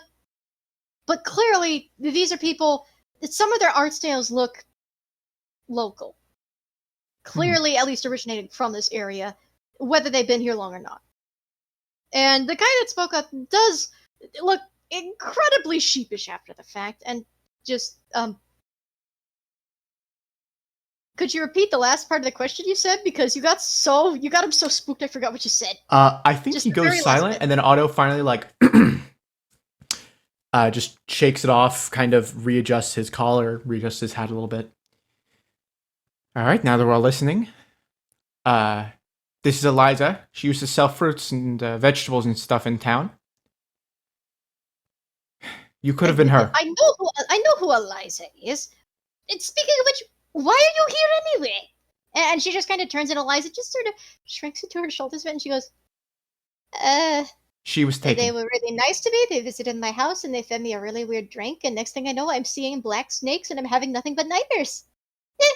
And she just gives a smile, and it's clearly this toony smile, just like, yeah, that sounds horrible, but happened casually, just like any other Tuesday, and that's the worst part. He processes that, and you do see that look of brief sympathy. Not brief in that he stops being sympathetic after a minute, but brief in just that a different emotion comes up instead. And then he just tosses his hands up and sits and goes, okay, yeah, okay, yep, sure, yeah, all right. Sounds understandable for weird snake people. That's fine. That's what I mean. So, we're gonna get all of you guys back here.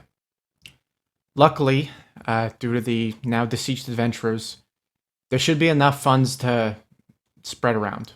Reparation, if you will. They didn't take any funds from us. Not from you. Not from you. We'll get you guys to figure it out. The only thing I request is that I want the cultist and our former cultist, Eliza, to be spared and be sent through help, not an execution. That is not. You hear them swear in a different language before one of them actually speaks and goes, "What do you think we do? Do you think we host witch hunts and just execute people? Of course they're at least going to be tried." And you hear some murmurs of agreement of, yeah, just like they're not going to kill them outright. Can't guarantee that they won't spend an extended amount of period in the jailhouse, but they won't die. Entirely fair. The mayor's pretty understanding. I mean, apparently he used to have, and one of them elbows one of them. It's a weak elbow because, again, malnourished, but it is enough that it makes that person flinch. Okay. All right, no infighting. I get it. City slicker misunderstood things. Happens all the time. Just from my experience with law enforcement, it can range from not so pleasant. Oh yeah, no, the guards are completely incompetent. Yeah. Of course, they're incompetent. It's not really their fault. The issue is it's hand-me-down armor. It's just unfortunately, everything around here does magic damage, and their armor is meant for normal things. Normal things that do not do magic. Otto hops off, and I'm gonna do hammer space, and what I want to happen is that he grabs a big like money bag thing and just comes back with a bag full of loot to just be like, all right, this is gonna fix that. Oh my god. Yeah. Sure. So he pulls out big sack and just kind of shoves the like coin, gems, all the stuff that's, not the important like armor or not the important party loot, obviously. Yeah. And just comes out with like just a dollar bill bag over his shoulder, hucks it onto the cart. All right. We're going to get you guys equipped. Hopefully afford some training for your guards. And So I'm looking at that number. You actually sorely miscalculated how much GP there is. Have I? Yeah. The entire horde total is worth 4,107 GP. Oh shit, I think I know what happened. When you say 21,000. No, 2,100 GP. 2,100 GP. Okay, so not 21,000. Oh god, no. No. Absolutely not. Okay, let me fix the equation. Just Patient commercial break while I do math. Sorte, you're not the only one. I even got into a playful little... Thank you. This commercial break is dedicated for all those people who don't know what the fuck is the value of gold and platinum in D&D. Money? I don't know! It's very I got into a playful... And I say playful bit the other day, though I feel bad that it made one of our friends upset because it wasn't clear it was a playful bit. But essentially, I got very used to how to calculate and handle money in a very simple way because Adventurers League regularly awards gold per adventure. It never awards too much, but it depends on the adventure. So, and the thing is, since it has very specific prices for stuff like clothing and food, which is, silver and copper, not gold, you learn to you learn to at least calculate the simple coinage you get if you get supplies or anything like that. It's never anything like, you never have to worry about paying for a hotel at Adventurers League because they don't make you do that, but if you get something like, say, okay, I would like to buy a bunch of flasks of oil so I can try and make Molotov cocktails. Oil is not going to be worth gold. It's going to be worth something else. Okay. And you're all right, audience member Hoosh. And to put it very simply, I believe there is 100 copper to a silver, if I'm correct. It's similar to the dollar system. 100 copper for a gold piece, 10 silver for a gold piece. Yeah, one yes, platinum is 10 gold piece. So yeah, if you think of a copper as a cent and a silver as a dime, it works out. Yeah. Except in this case, one number mistaken. In this case, the gold is essentially a $100 bill. Yeah. Somewhat. Most normal people will not regularly make gold.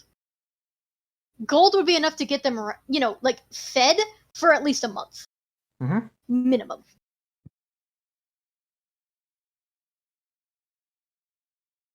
But yeah, you load that in, and there's a moment. Oh my god, Daisy, you adorable darling. Hi. Let me get the camera real quick. I don't know where the card is. Never mind. I'm just gonna have to cope with the fact that no one will see how cute you are. But I do. I love you. Sorry, the cat has done. Our little black kitty Daisy here. Hello. Slow blink. It just splayed her arms up in a way that it looks like she's delightful. But it briefly makes the big guy flinch, but it doesn't look like the weight of the card has bothered him otherwise.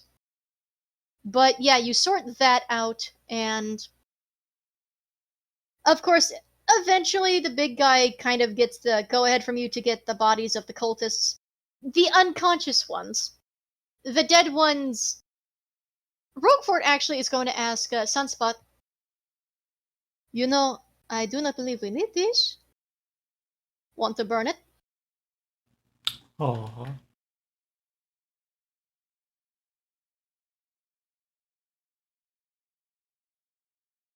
Sunspot. I have zoned out. There was a conversation about money that I do not understand. So I kind of zoned out. I'm sorry. It's okay. Roguefort was asking for the cultist bodies that are dead. He asked Sunspot, do you want to burn them? I'm gonna post one emote in the roll zone. Is it burning? Yes, it's burning Sunspot. Yeah. It's a good old, Listen, I drew that. I get the mileage of using it. Okay, so... Good old backyard cremation. Of course the camp is cleared out of certain things, and there are other things that Roguefort actually grabs that he mentions he's going to bring back and presumably send to his family to have examined. Because, cult materials are never good materials, but his family would know more than he would, because both in other campaigns and in this one, he has no fucking experience with religion whatsoever. Literally, at Adventures League, one of the first big sessions I played him in, he got fooled by a fake priest and even walked across coals because of it. He inadvertently proved that he was a charlatan because he literally went like, I wonder if I could walk across these coals and feel the power of the divine, or if it's just going to be fake. And then just casually walked across. So what I'm saying is, this man, church is just a foreign concept. All due respect, yeah, Himbo, let me actually check his intelligence real quick. His intelligence actually isn't the worst, but it is still slightly average. He's only a 13 in intel. Hunter Himbo, yeah. Selective Himbo. But when everything that at least Roguefort or even any of the other party members wants is removed from camp and the bodies are just laid in the fire pit and the snake jerky is stored. You do have snake jerky now, by the way. And one part of the thing, May, that he showed you was that venomous creatures need a certain amount of time to cook and must be cooked thoroughly so that you don't, poison yourself. Some creatures that are immune to poison like to feel it as a sort of burn since they can't actually get sick from it. But, oh, hi Daisy. Hi darling. A break. Hello. Daisy break. Cat break. Oh, she's going to the pillow. Okay, bye Daisy. Bye baby. But eventually, now Roguefort does this in a manner that's controlled, so there's no fucking wildfire. Thank you.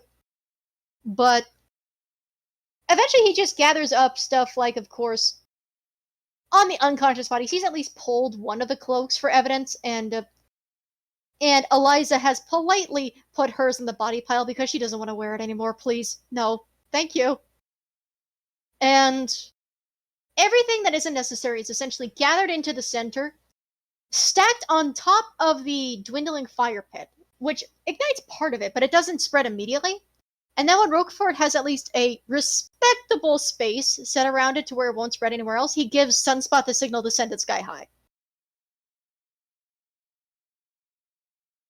Yeah, Sunspot just kind of stretches.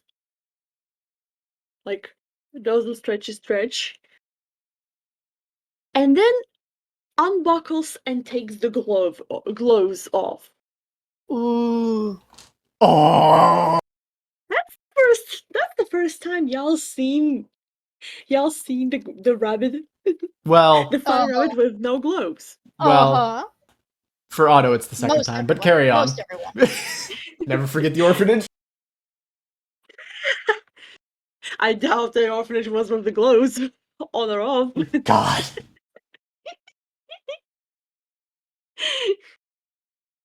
But yeah. All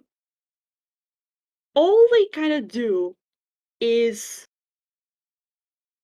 put the hands on the side of a pile, and the fire spreads in nearly all directions, but in a controlled burst. I'm gonna say out of like over the over the border. I would like to say it might have been the burning hands or control frame, or control flames. Either one could work. Either one works, but it is, compared to other sources of fire, which at least take a minute, this fire is almost, it catches almost instantaneously. It's controlled, yes, but nothing that is organic can withstand that level of heat for even a moment. Because it's essentially, just someone walking on the surface of the sun. It goes up like a Or just sun, like, giving you a hug. Mm-hmm. As it does, the first thing is Eliza has, with Fran's consent, picked up Fran's head. That way, they could be put on the cart. But as they're being carried toward the cart and away from the fire, two things. First, Otto. Mhm. Could you roll me a perception check, since Sunspot and Roguefort are going to be a little busy with the, Smokey Bear telling them not to start wildfires? Boy, I sure do love straight D20 rolls. 9.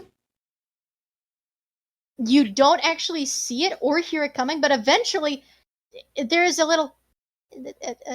Excuse me. Hey. Excuse me. He turns around knowing exactly who that is. So And it is that nervous blue flying snake that you did indeed intimidate and then agree to. So, okay, full disclosure, I don't have any first level spell slots for Speak with Animals. Can I just say that I have Speak with Animals just for this one thing because I just want to talk to the snake so badly? Can I give you my spell? Here's the thing. And I'm gonna say this mostly as a funny bit, you don't actually need it. Because he's a cartoon snake. Oh my god. And since he's most cartoon snakes don't immediately talk, but he's technically a magic cartoon snake. Otto gives him like signal to like come over, like you can be next to the cart, we can hang, we're good. And he doesn't. He's slow for a moment, but then he actually darts and just wraps around your neck. Yeah, no. Otto heads up to the cart and sits down next to everyone, and just talks with. Can we give him a name now? Now that he's survived this long? Yes, you can give him a name. You can give a name to your friendly well, I say temporary air quotes. Not sure if it'll ever be temporary or permanent. Pet. Does it have a name by default, or does it exist and is happy without a name? There has not been a name for it. It does not have the concept of one. I'm just gonna say that when sits on the car, Fran is actually gonna pipe up and say, "Nice boa." Oh. I think it's more of a flying. All right, I'll take it. Oh wait, boa like that, and then he gets it. Keep in mind, by the way, considering it has the big leathery bat wings, when this guy wraps around you, the wings flap in him and smack into your face like you just got tackled by a bat. He is fully okay with this. Smug, shitting green maintained. God, you had me worried. I didn't know you guys were gonna get through the fight. So I tried to find the guy. I thought he could help. Sorry, No. I shouldn't have left. Hey, listen, bud. I'm gonna be honest with you. Not even I could have fucking predicted what happened. He doesn't say fucking. Spiffy says fucking because they got a speech impediment. It's speech habit. Habit. That's what it's called. Listen. I couldn't even known what was gonna go down in that fight. I don't blame you for trying your best, right? I suppose we got to get you to that nice jungle biome. I'd have to check with my people, but obviously we'll send you. Or at least I'll, be a guide. Might as well. Hold up my end of the bargain, right? Let me roll something for him real quick. Okay. I need to just bestiary, please. Thank you. I need to pull up what intelligence or charisma a flying snake has by default. Not many. I imagine not many because they're CR 1/8 and they're just. Oh, sweet summer child. Can I read the statistics? Because it's not like you're gonna remember these. Please do. They have a strength of 4, Oh. a dex of 18, Okay. con of 11, an intelligence of 2, wisdom of 12, and charisma of 5. This little fella is so fucking stupid. The fact you can talk is a miracle, because otherwise there is not a single thought going on in his little blue head.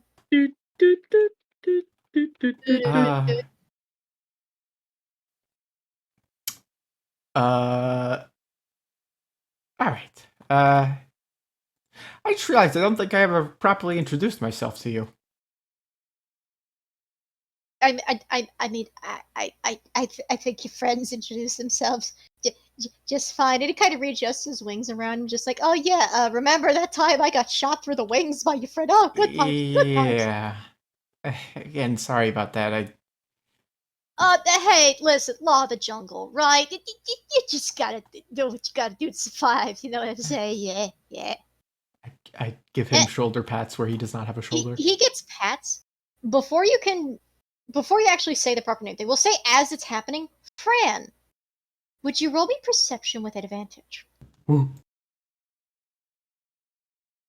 I have neural activation. Monkey. Monkey sees action. Okay, So, Fran, that is perception with advantage. oh no, Sorte.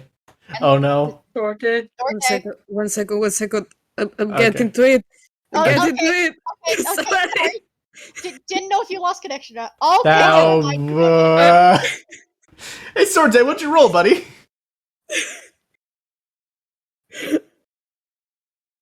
Perception. Okay, so would you like to tell the class the number you rolled? Oh, sorry. Okay, I get it now. I rolled a 25. Not Nice. 20. Net Plus 20. 5. Man. So, what do I get? What does the robot witness?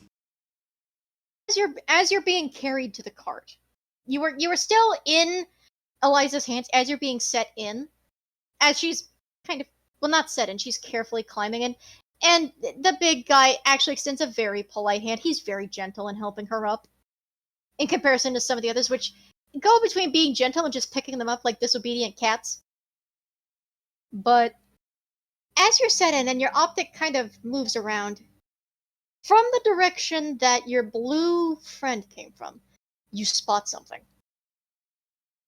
You almost don't see it at first because of the trees, colors, and shapes, and the fact that it, in your mechanical vision, it does not give a traditional animal signature in any way.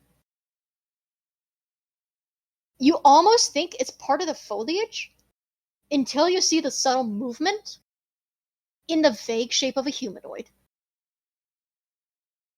It is framed in leaves, enshrouded with nettle and needle, with a texture much the same as the trees nearby. This size large, stop-motion creature, vaguely humanoid in appearance, peers at you with, and I'm gonna roll a coin flip here. Seeing as something in the bonfire crackles and snaps, we'll say one is the normal hand-drawn eyes and two is funky glowy. You see a pair of subtle glowing orange eyes watching you from the dark. Out of sight and sound of anyone else, no one else could notice his existence or would. You are the only one who perceives him. As, in a way, you think maybe your little blue friend was successful in trying to find help, but he's not approaching. He's not coming into sight of anybody else. He's staying there. Just watching.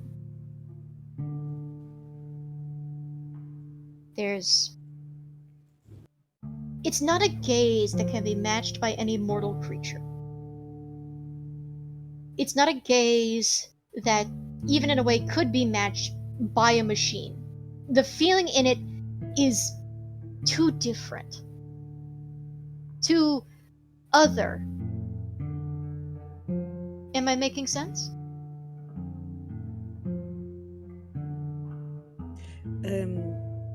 Yes, Fran.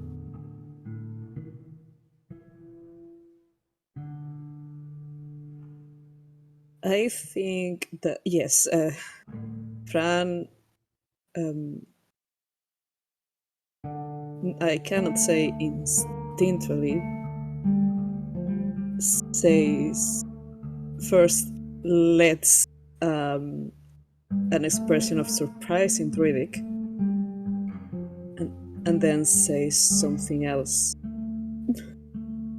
a little bit more aloud. Still in Druidic. Alright.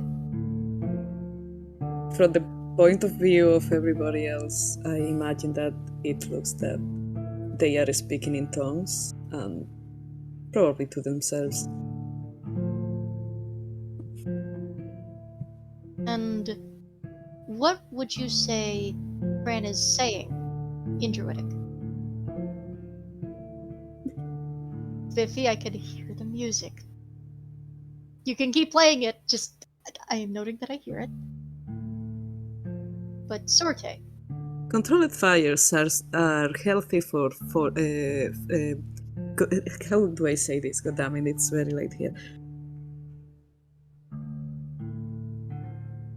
Controlled fires are healthy and safe for the forest we are living now. Thank you very much. Goodbye. my respects.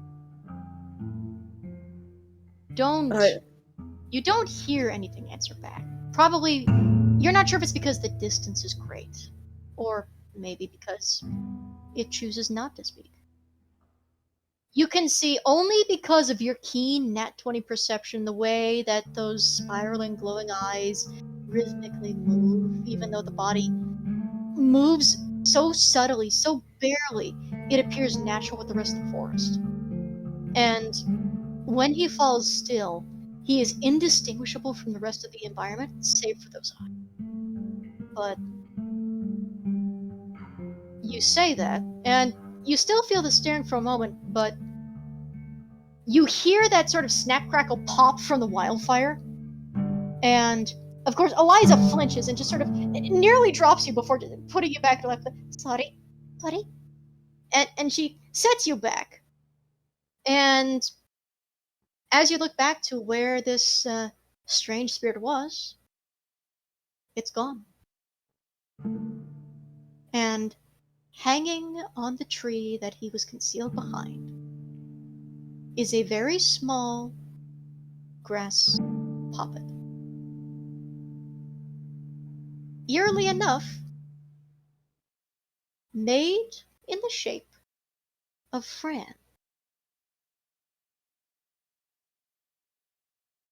Your optic blinks and it's gone. Fran says now aloud, "Great, I'm cursed now." Cursed? What happened? What? Yeah, Otto like what? wakes up from talking to his nice new snake friend. Huh? What do you mean? What'd you do? My own existence is a contradiction and a curse. Oh, come on, don't get philosophical. We already had plenty of this today. I'm trying to get some sleep tonight, alright? We can't... I've already debated you like several times about your own existence. You're a sentient being and I won't be here, none of this. Also, here you go. Otto starts pulling out the magic items and giving it to the rest of the party. You're gonna roll something for your new snake friend, which, by the way, Otto, what would you and your group like to name your new snake? Oh, I have so many dumb names planned. This is not Sunspot speaking, this is me speaking, Snacker. That is delightful, but also, so you have low stats, but the one time I roll you insight, of course you're a snake, of course, I delight in that. You say that, and Otto doesn't get it, but it takes, you see that your flying snake friend is staring at you for a moment, and then, oh, no, don't be scared.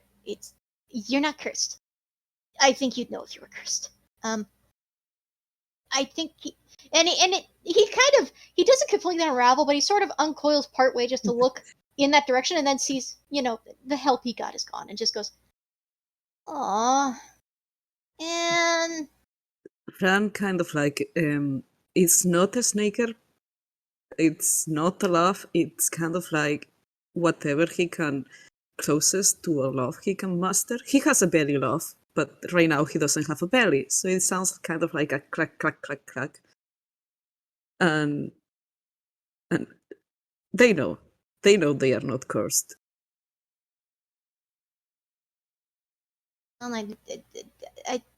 I was gonna introduce you guys, but I guess he's gone again.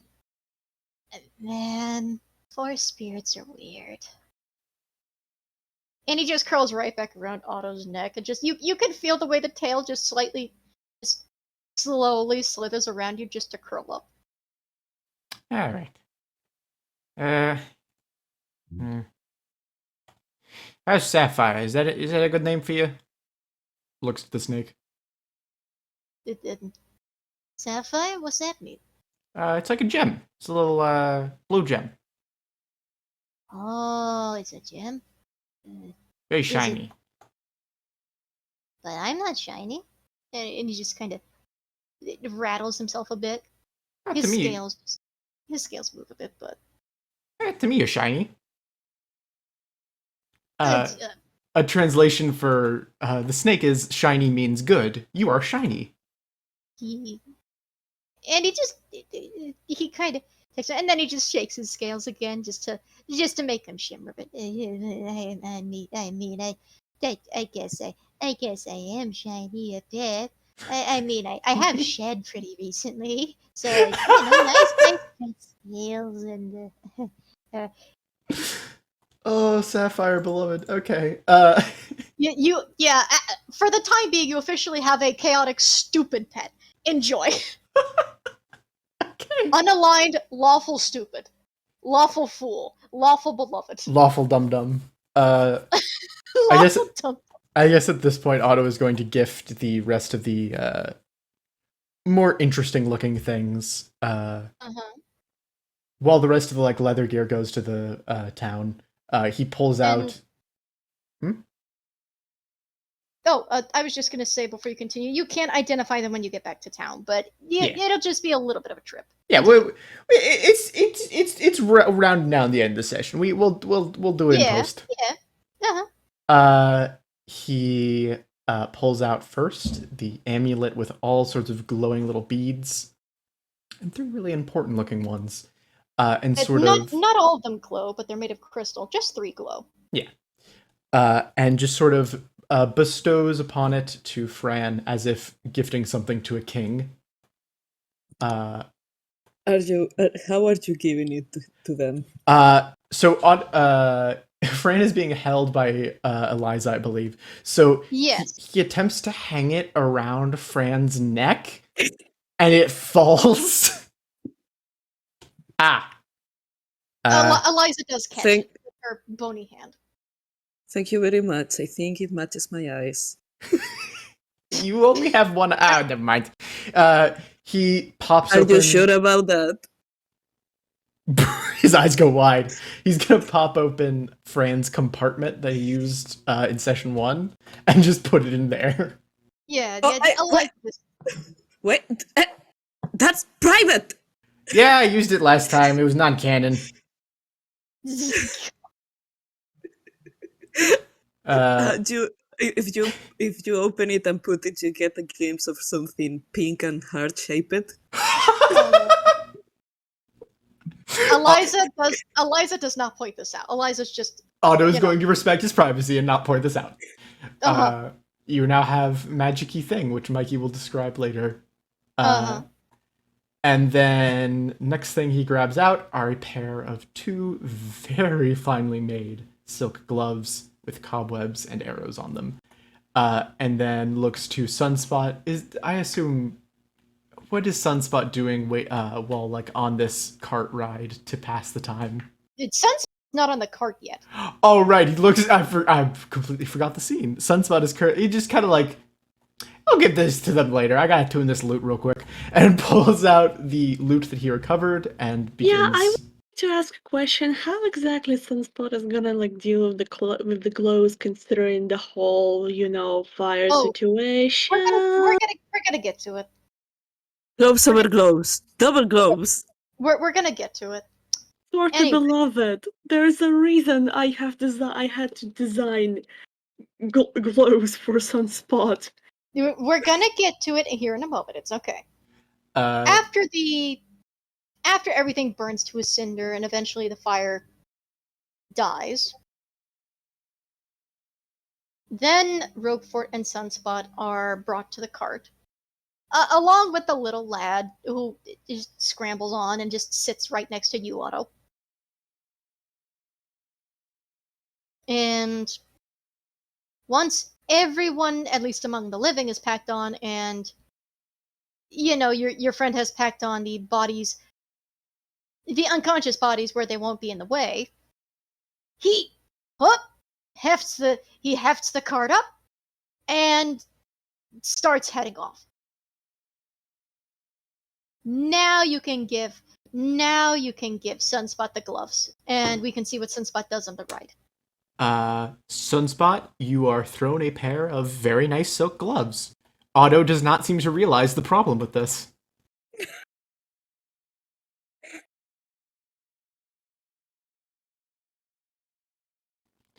For a reminder of the audience at home, Otto has a 9 wisdom.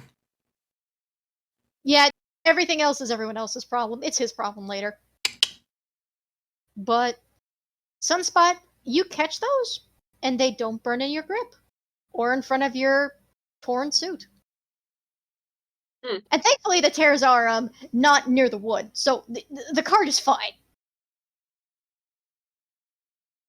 But the gloves don't burn. And what does everyone do on the ride back to town, at least? Because it's not going to take long. It's just going to be half an hour at least. Let's go from top to down, I suppose. Okay, so Roguefort is just sitting there. He's actually just kind of looking over the sheathed rapier, just curiously. And some of his ethereal swarm is investigating others, or also investigating the sword, but some people are okay with it, if not endeared, and others are trying to scoot away from him because, oh dear god, what the fuck, what the fuck, what the fuck, what the fuck, what the fuck, what the fuck, what the fuck. May, what's Sunspot doing on the ride? Scoot away from Sunspot? No, they're No, scooting I away mean- from Roguefort's bugs. From Roguefort, okay. I was just saying from Sunspot is- Roguefort and his bugs. Sunspot is puzzled by the glows not burning because they fully expected that. They wanted to warn I'm assuming Brain, I would like for you to not fail me for once. You wanted to warn Otto? Otto. Yeah, she wanted to warn Otto to not, because hey, this is probably something very valuable and also fragile. Just don't.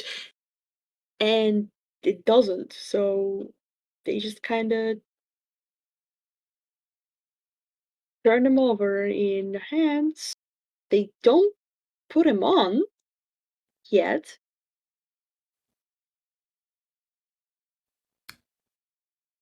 And Sorte, what is Fran doing for the ride?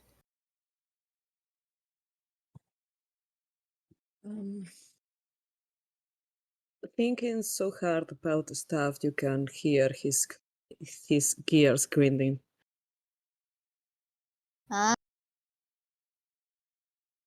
Eliza respects that. You are only adjusted once or twice because you are, in spite of being joked about as a bucket, it's at least a little heavier than an old woman like her is used to, but she's okay with holding you there. She just has to adjust so that her hips don't hurt. They will actually ask if she has thought of a new function for the future, of a new designation, maybe.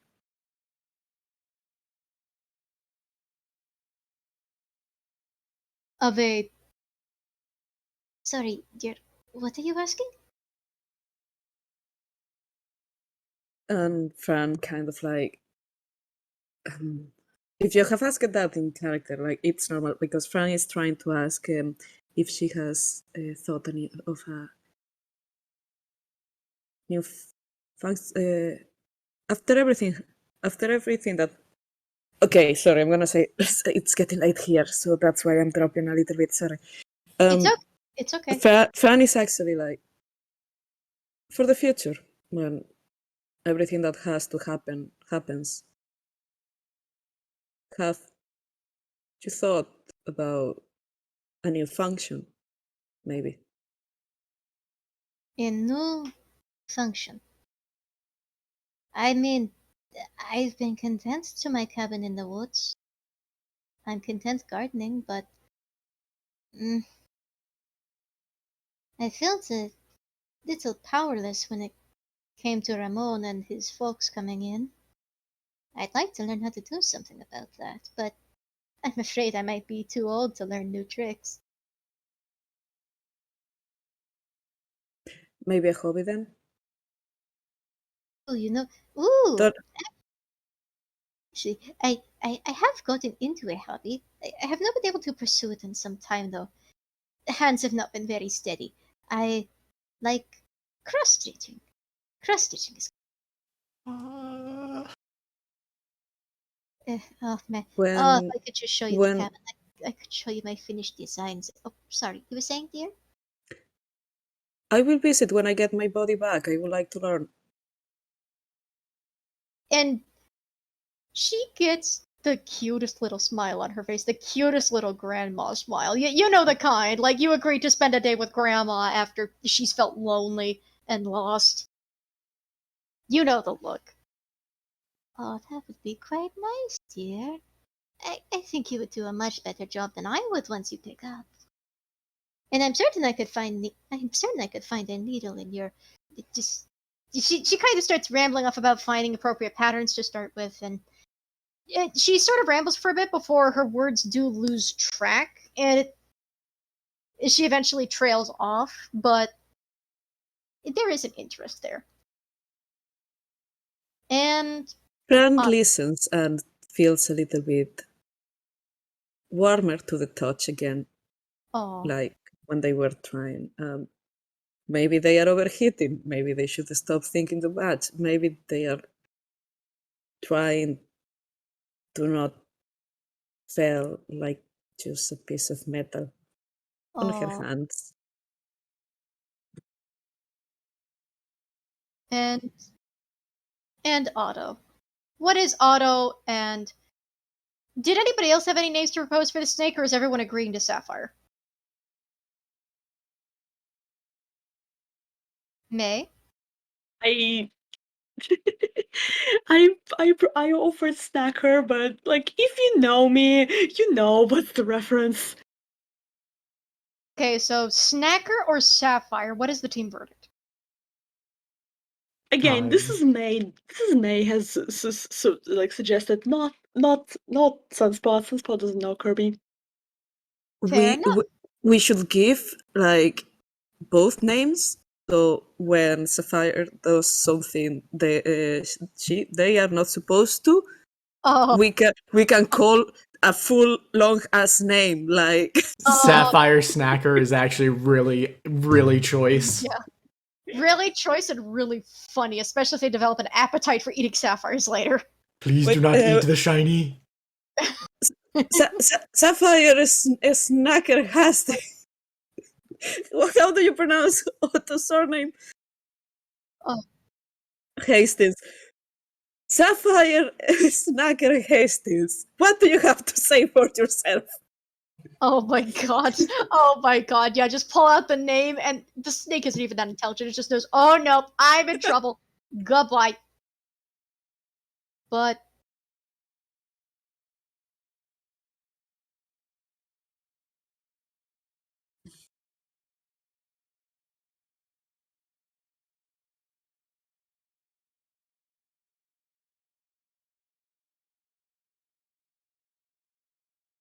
it actually does need a little bit of tuning, but it is miraculously easy to tune.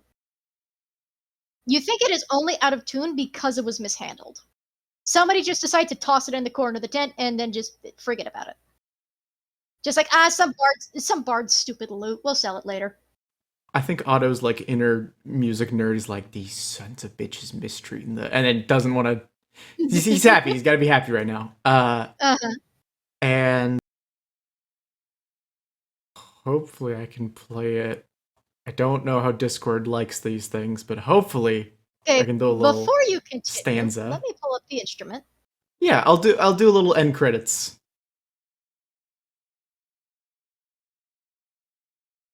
You need to make a wisdom save.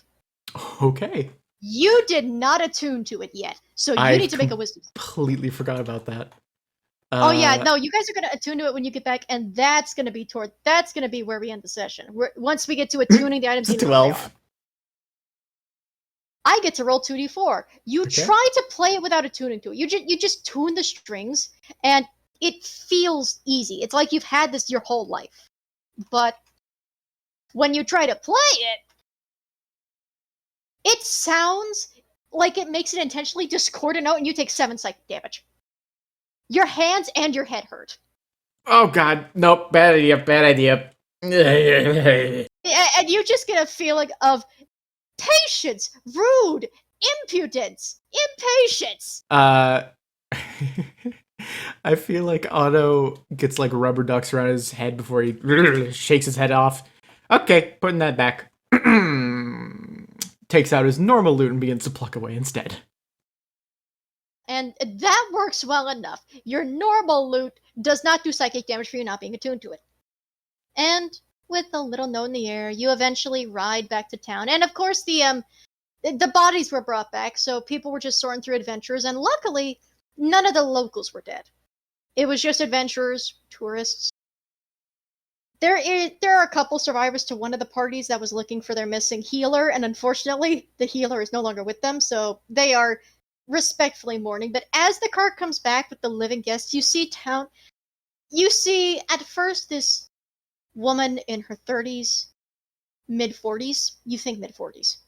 She has a couple of stressed streaks of gray in her brown hair and soft bear ears. She looks like a bear with slightly longer hair. And as she's peering out from her door, she sees something. You see her eyes widen. And she shouts a name and heads out. And then you see others are starting to turn as well. Windows are starting to crack open and peek. And then everybody that's either inspecting the bodies or staying in their houses starts pouring out to pull down these new people and just welcome them back home.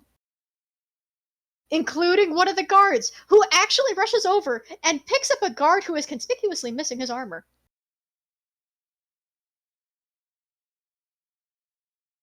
You're seeing tears, you're seeing somebody pulling on this teenage boy's ear and scolding him before hugging him in tears. There's another one that is shouting at the top of her lungs, and then kisses the person that was missing, much to the other lady's surprise. Everybody's just welcoming them back and trying to get them in, get them dressed, get them sheltered quick as possible, and you're seeing others are helping you down, and you're hearing thanks in at least 3 separate languages. But, I'll get to that later. Then, of course, the team is pulled down, and...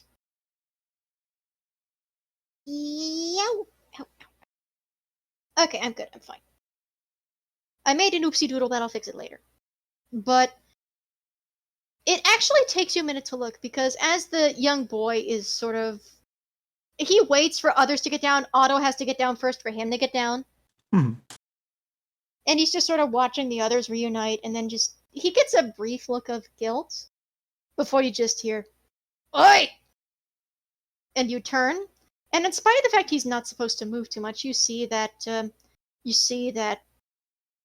weak-looking old man with his cane standing there, just stepping out in the sight, and he just kind of hobbles closer, and the boy just sort of approaches and glances back at Otto nervously before looking back at him, just like... There is an exchange between them, but it is not in a language you immediately understand. He rubs the back of his neck, he looks sheepish, ashamed. You think maybe there's an apology at best. And at first the guy sounds strict.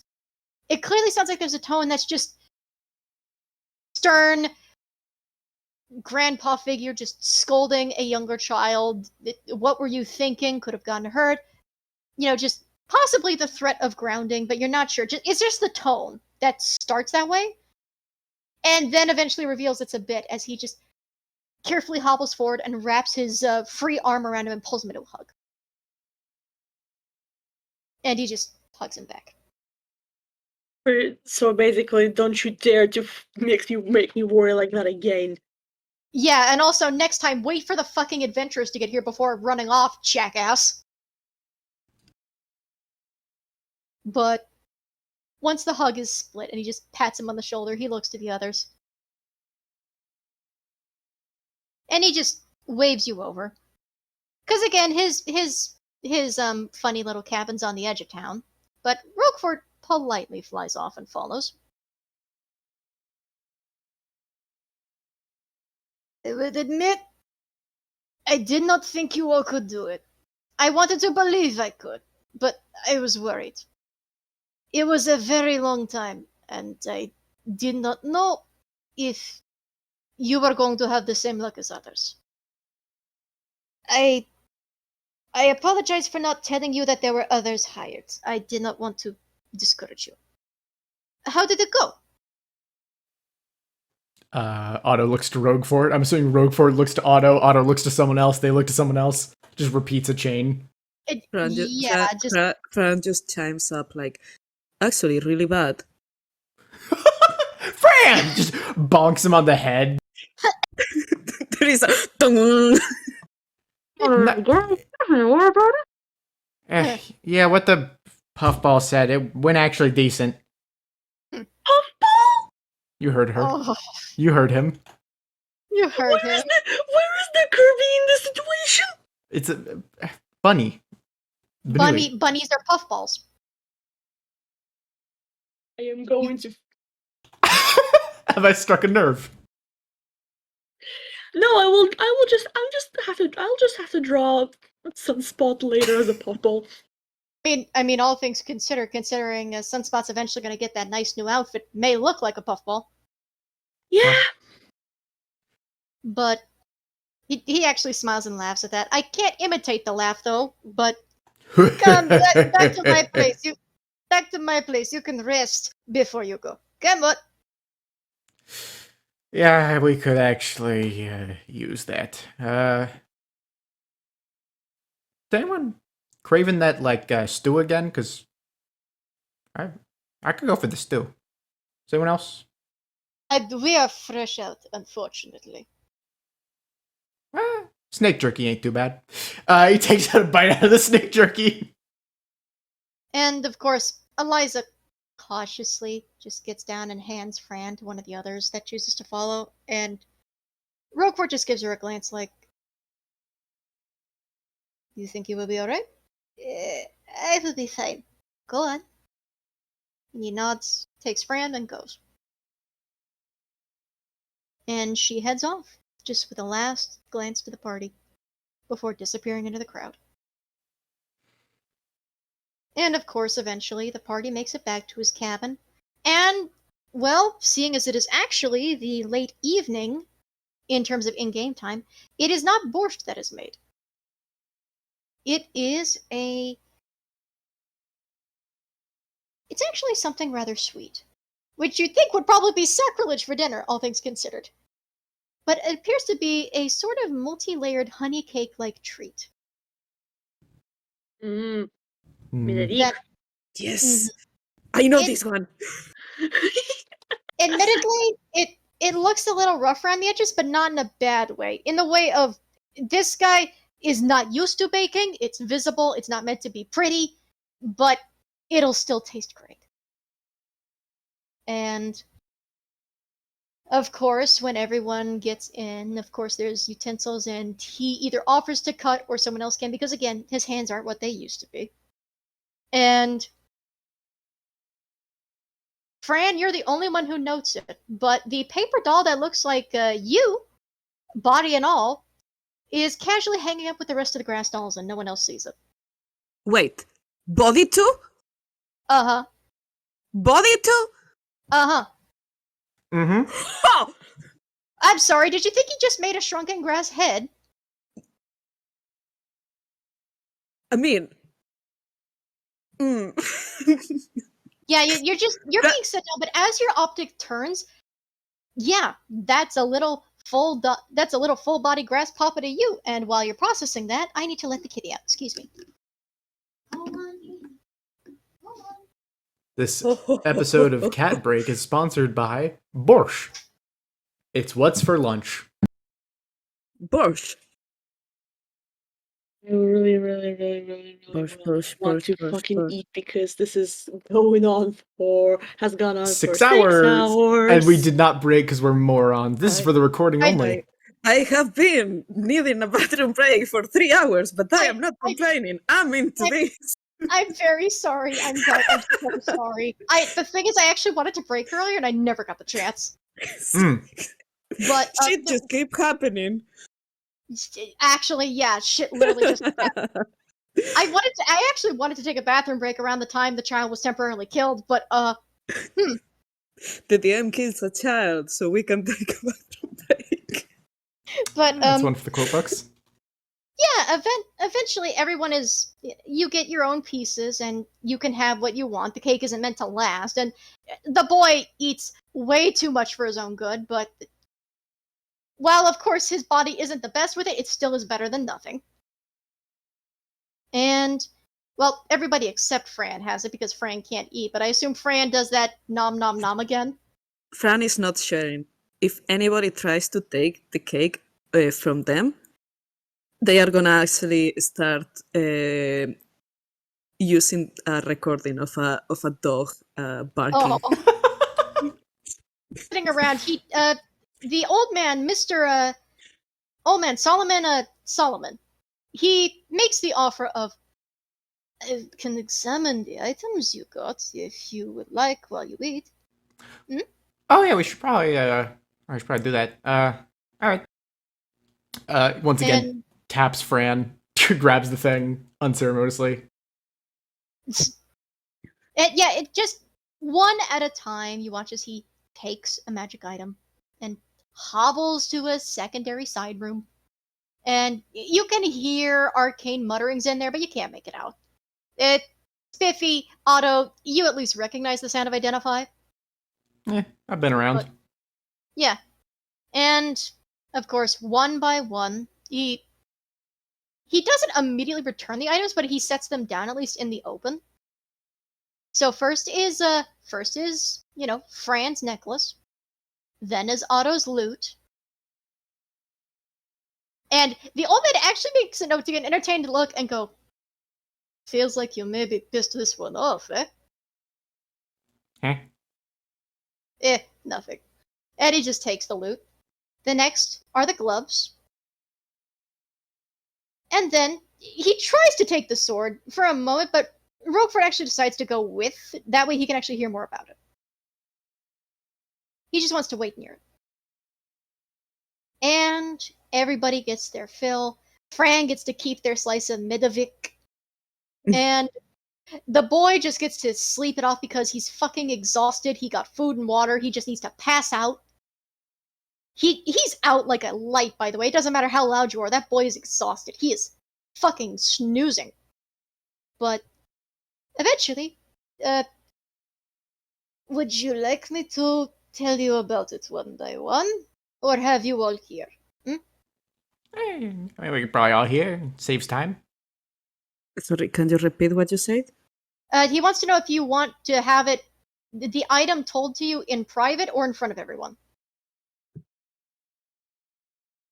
Sunspot just shrugs. Never mind. And Roguefort also shrugs. Fran, what about you? Fran is gonna ask in private. All right. So first thing he does is he uses his cane to politely tap the loot. This is an instrument of bards. Instrument of bards are, and before he even finishes, you could roll me an Arcana check or a History check, both with advantage, since you are a bard. Yeah, I was about to say. I think. Okay, yeah, 19. The name alone immediately catches you. Hold on. You mean like instrument of bards, as in this is used by just general, but you're not talking about the instrument of the bards. Instrument of the bards. You know them then?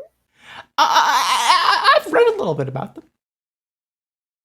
And he glances to the others. Instruments of the bards are specific instruments, made to be exquisite examples of their instruments, superior to most instruments in all ways. 7 are documented, each named for college. It can only be played and attuned to by a bard, but contains spells. And Spiffy, I will DM you the description for the DOS loot later, but he does call it the DOS loot. Haha, das Boot.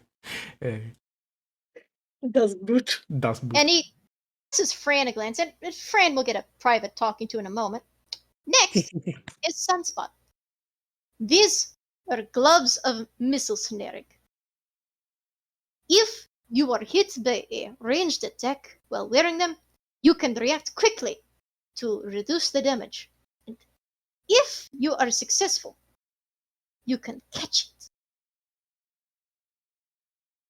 Provided you have a free hand. You cannot catch something like an arrow if your hands are full.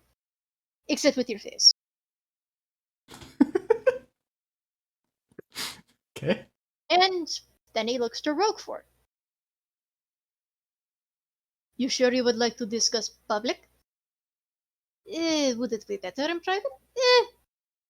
No, yes, uncertain, but it's just interesting.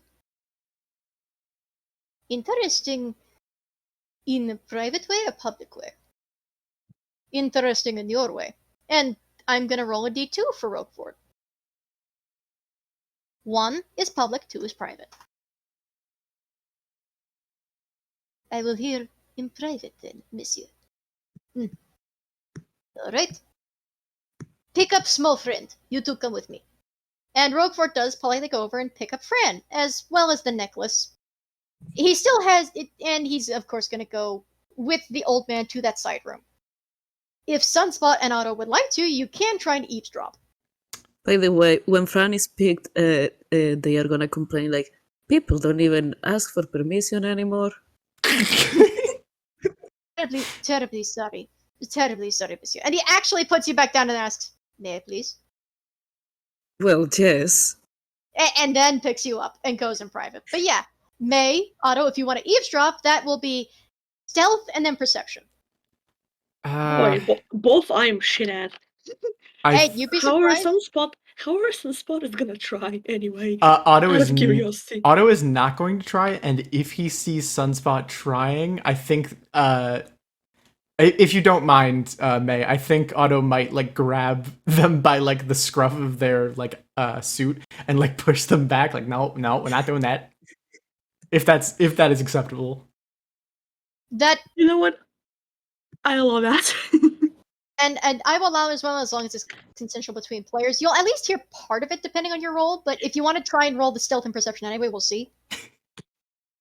Just to see what. I'm just just to see gonna- what Otto interrupts. I will roll. So first is stealth.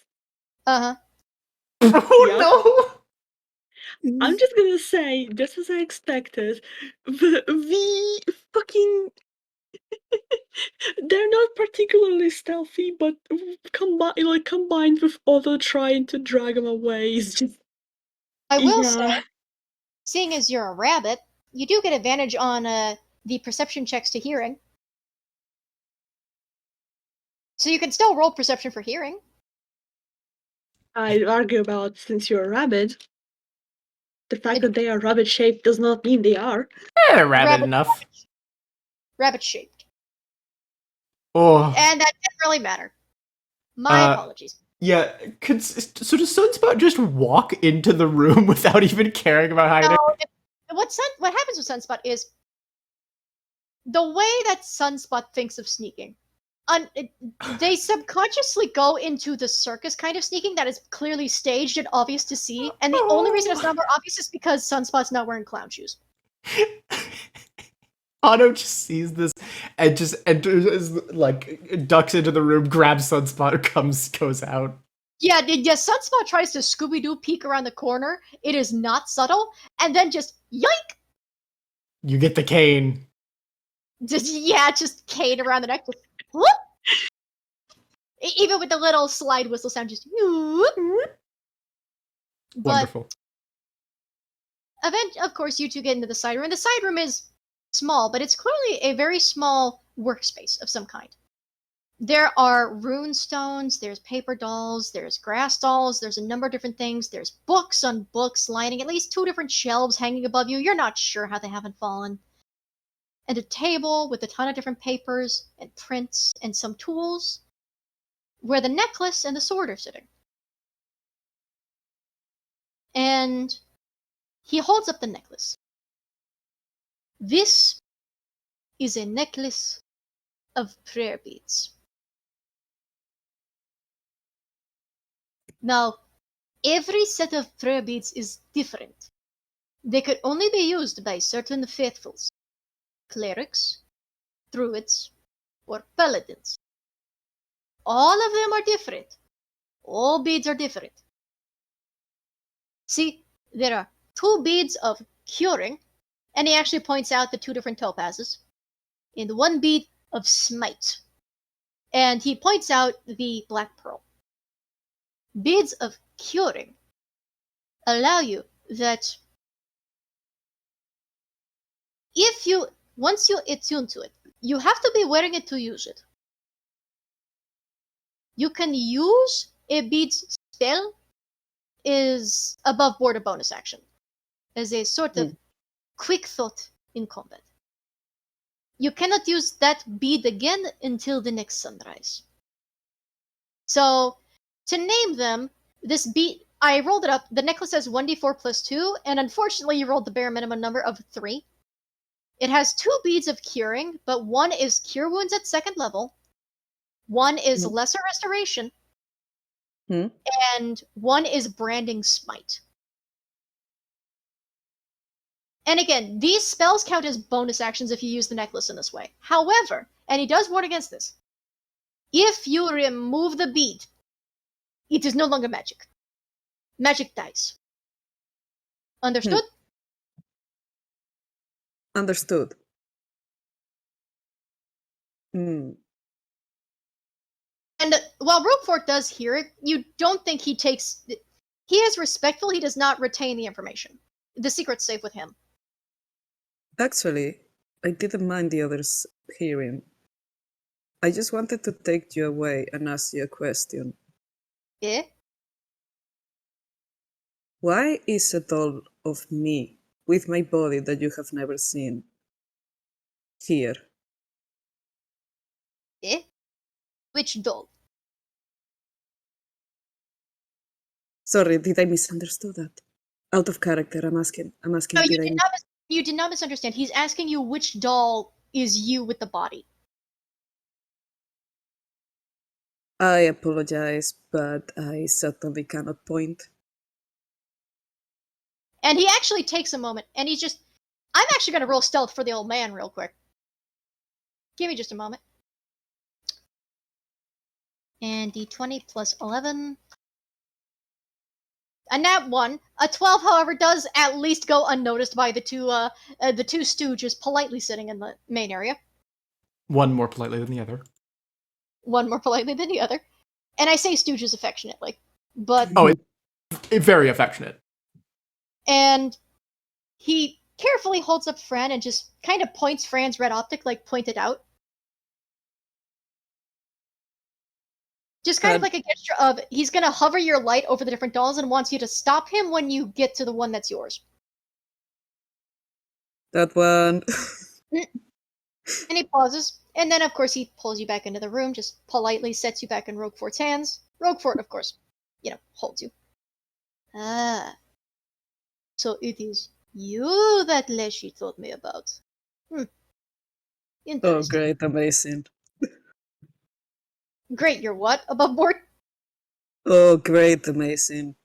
Forest Spirit have taken notice of the disassembled robot. That can only go well.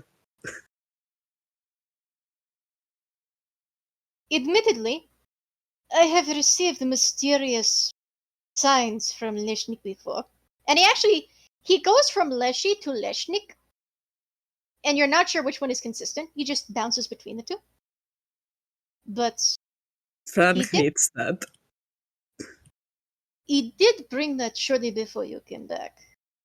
Was curious about it, but whenever I try to ask him anything, it's always vague, cryptic answers, usually narrated in a very poetic way. Theatric. Poetry.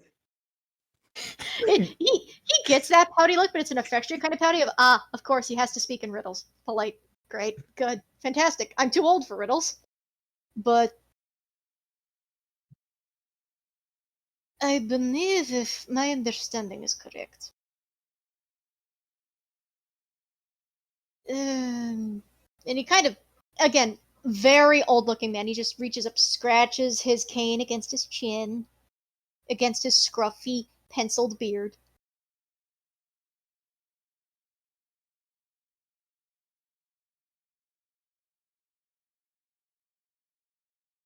It is confusing he would bring doll with body when you are clearly just head, clearly just light bulb and bucket. And he gestures to the fact that you are indeed just a light bulb in a bucket. But he explained it was an icon of the future to keep an eye on. Does anybody want to roll insight on Fran? Well, We're not in the room. Yeah. Yeah. Anyways, Fran is just like, And give me just a minute.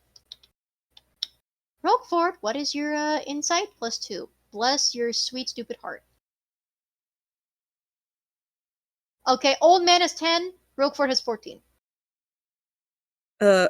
Yeah, there is something that is making Fran really uncomfortable, but if Roguefort actually is at 14, they might see that Fran doesn't know if this is a good thing because they are gonna get their body back, maybe, perhaps, future. Or the part of to keep an eye on, why? Why to keep an eye on? What do they know? Kind of thing. Actually, There is sort of. okay. I don't know. Okay, I don't know how to explain this, but like what the Roguefort will get with a 14, it's like really obvious that Fran is. How do you say, shady about something? Why do they know how I'm going to get my body back? Because that is something someone should not know. Yeah. And Roguefort does notice this, and he sort of, it's subtle, but you at least feel how he adjusts the grip on you to hold you in a more secure, assuring fashion. But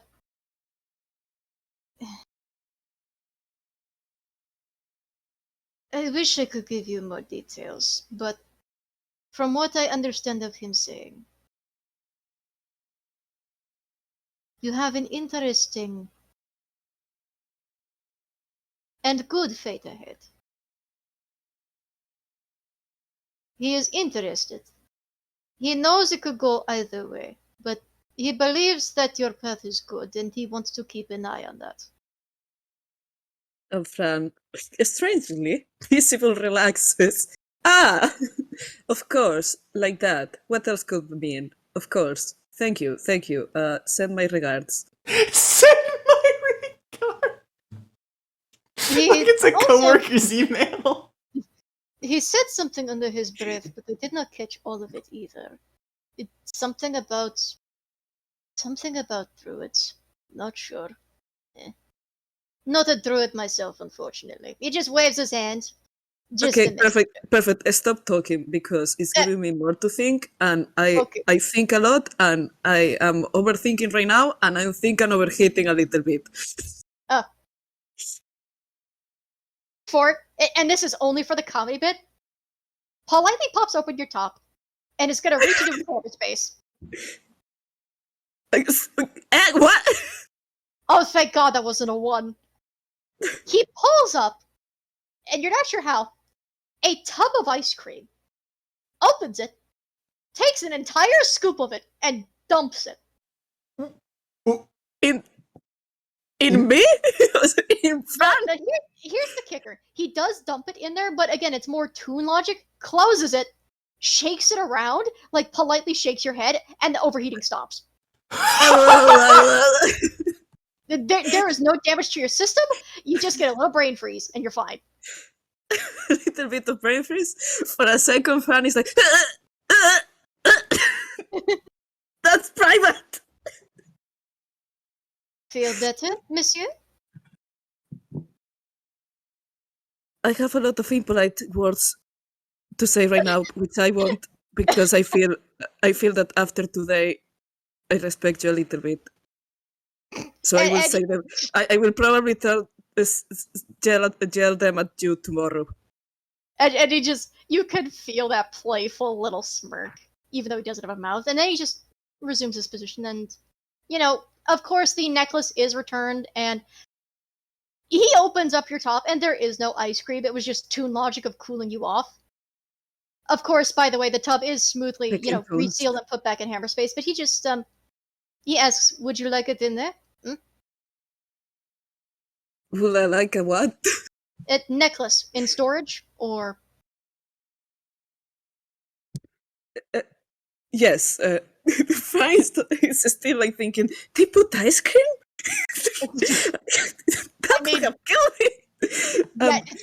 Yes, please, storage. Just the necklace. Just the necklace.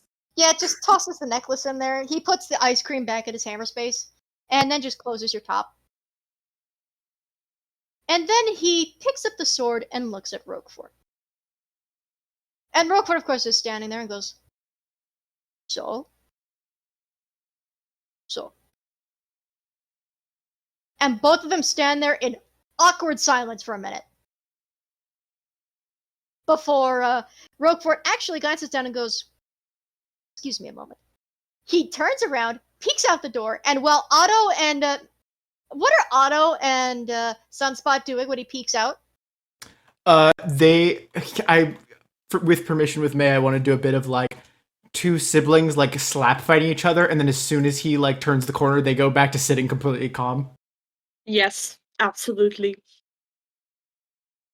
I'm not even gonna roll. I'm gonna say he didn't notice that. You can understand Sylvan. You hear an apology in Sylvan, and then he tosses you to Sunspot. Very gently. Like a Do I roll anything to cast? No, you Yes. don't roll anything. Damn it. God. Fuck. I mean, you could roll to see if it accidentally knocks you out of the chair. Yes. That would be an Yes, acrobatics. please. That's an acrobatics check. But you do catch Fran. Roguefort isn't that clumsy. Honestly, you're Unfair. I wanted to listen. Goodbye, chair. Per clown antics, of course. Goodbye, You two are chair. having Hello, floor.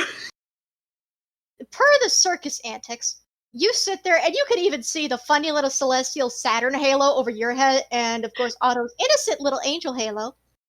And then he tosses Fran away, and you catch Fran, but Fran is tossed in your hands with enough weight that you just boing, just fall out of your chair like a clown skit. This is extremely disrespectful, and I will have my revenge. Otto, you can feel the smirk at that as Sunspot is recovering, and then he goes in there. And if any of you do want to eavesdrop, you can. I have changed my opinion. I wish for revenge. Put me close to that door. I don't want to say no to this.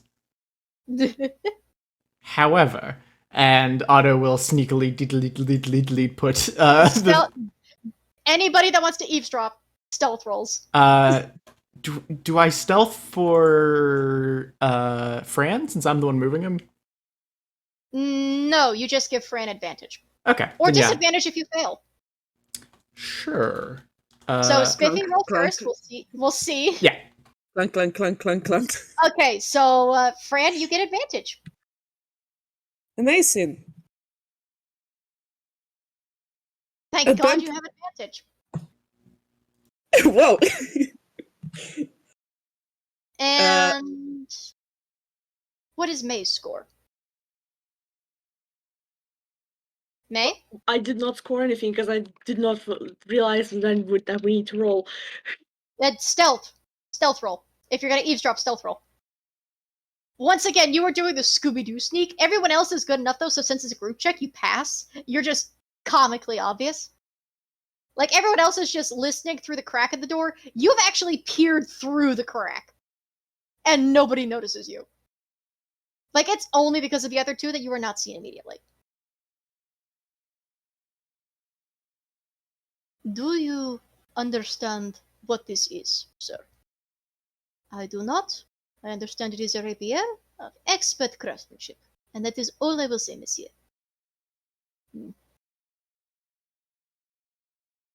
And he looks it over. He unsheathes her for a moment, and even in the light of course, the sun is long set and the moon is just starting to come up. You can see the moonlight gleaming off the blade, and it's pretty.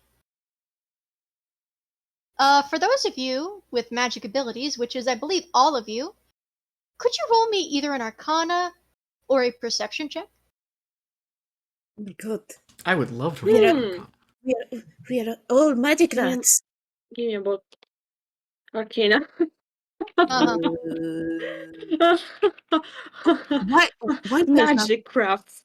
Arcana. This fucking rabbit. a potato? Hey May, what'd you roll there, pal? What was your roll, May? Arcana. The number What for was the the audience? number?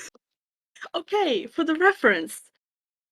Arcana, if I remember correctly, is an intelligence check, right? Mm-hmm.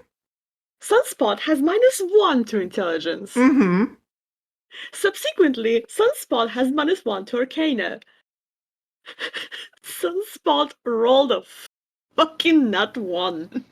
So you rolled So- a 0. It's a big As old everyone goose egg, else is- y'all. As everyone else is watching, Sunspot, you don't spend any time watching the fucking moonbeams. Come on, what kind of star would you be? You shine bright, you focus on sunlight, on stars, on cosmic rays, that kind of thing. This is just plain old moonlight to you. There's nothing fucking weird about this. It's just a sword. It's pretty. That's it. It's fine. Spiffy, you got higher, but you did not beat a 15, so you do notice that in the light of the moon, something about the reflection in the sword looks slightly different. Darker, but not in a bad way, just in a way of it's not necessarily reflecting what is seen in the room. Fran, you actually beat a 15.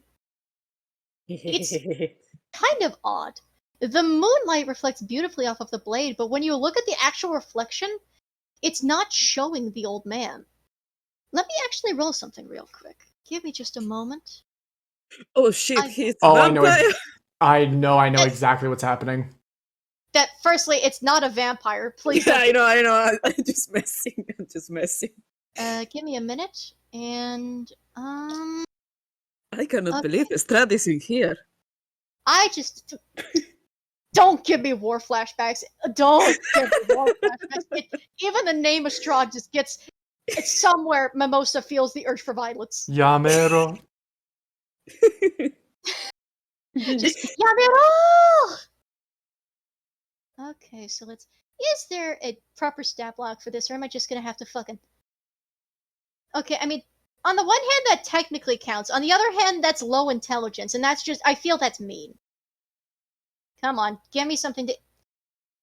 That one's just pathetic, and also no, doesn't fit. Come on, give me the stat block that fits. There was a stat block that fit.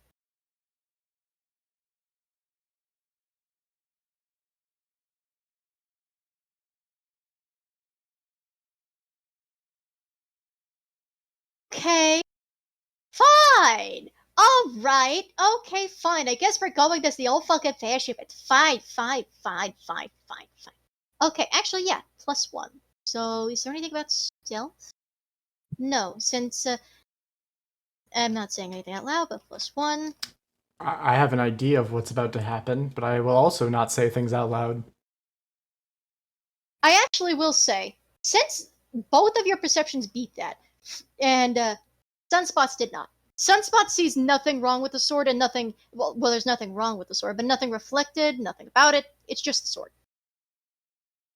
Spiffy, it takes you a minute to look, but the inside of the sword, the way it reflects the room, almost looks like it reflects the room through a tank of water.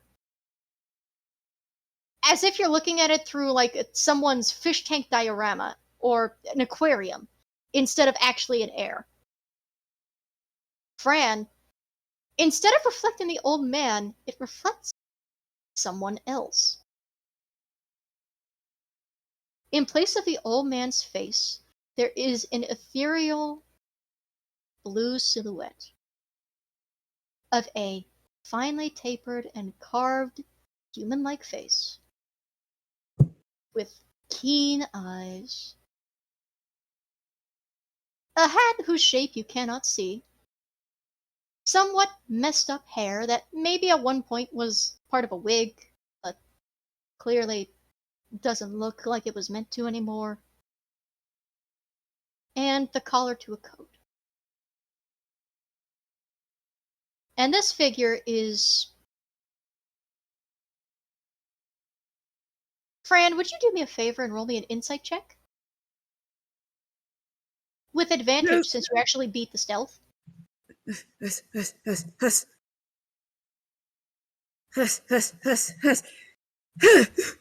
Damn it! Only 13. No, a 13 is at least good. This is not an evil face you're looking at. Part of it is clearly distorted. You're not sure if by death, the sword, or time.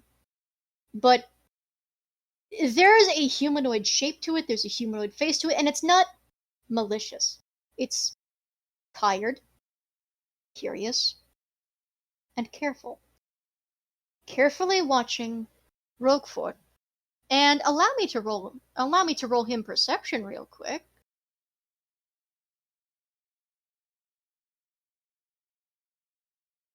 And then, from Roguefort, staring directly back at you three. And as the old man continues talking, he continues staring. This is not an ordinary sword, sir. Yes, I could figure that. I assume it's why I was given this.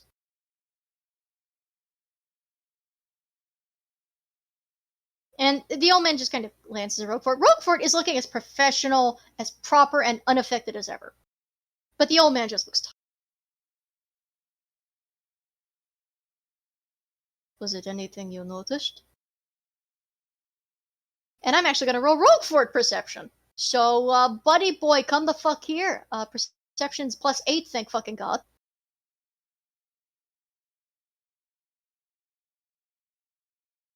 That is, tragically apart from being a nat 20, but high enough. I felt it. Soon as I held it and drew it from the sheath, I could feel something. Felt... What's the word? Curious? This is a sword of vengeance. As he says that, for those of you that would know anything about magic items, politely roll an Arcana check. Oh. Otto knows a lot of things. Otto knows a little bit about a lot of things, but this is not one of those things. Not even I gonna... don't know. I don't know if Fran knows because I sometimes don't know my own character, so I'm gonna just roll. 9. Fuck. Thick. Fuck. Shit. Fuck. Nah. He explains it just very calmly but tiredly. This is a sword that is sentient. Not sentient in its making. It is not some magic talking sword that someone animated with its own personality.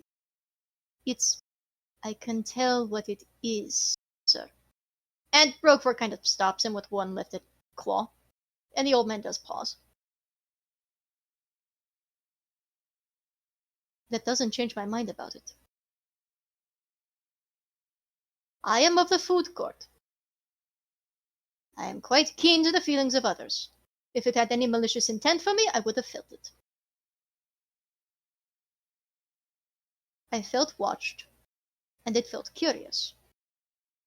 I am also curious, and so, as it was a gift to me, and as I am in the market for a new blade, seeing as serviceable as the short sword has been, he actually does kind of pull it up, and you didn't really notice, but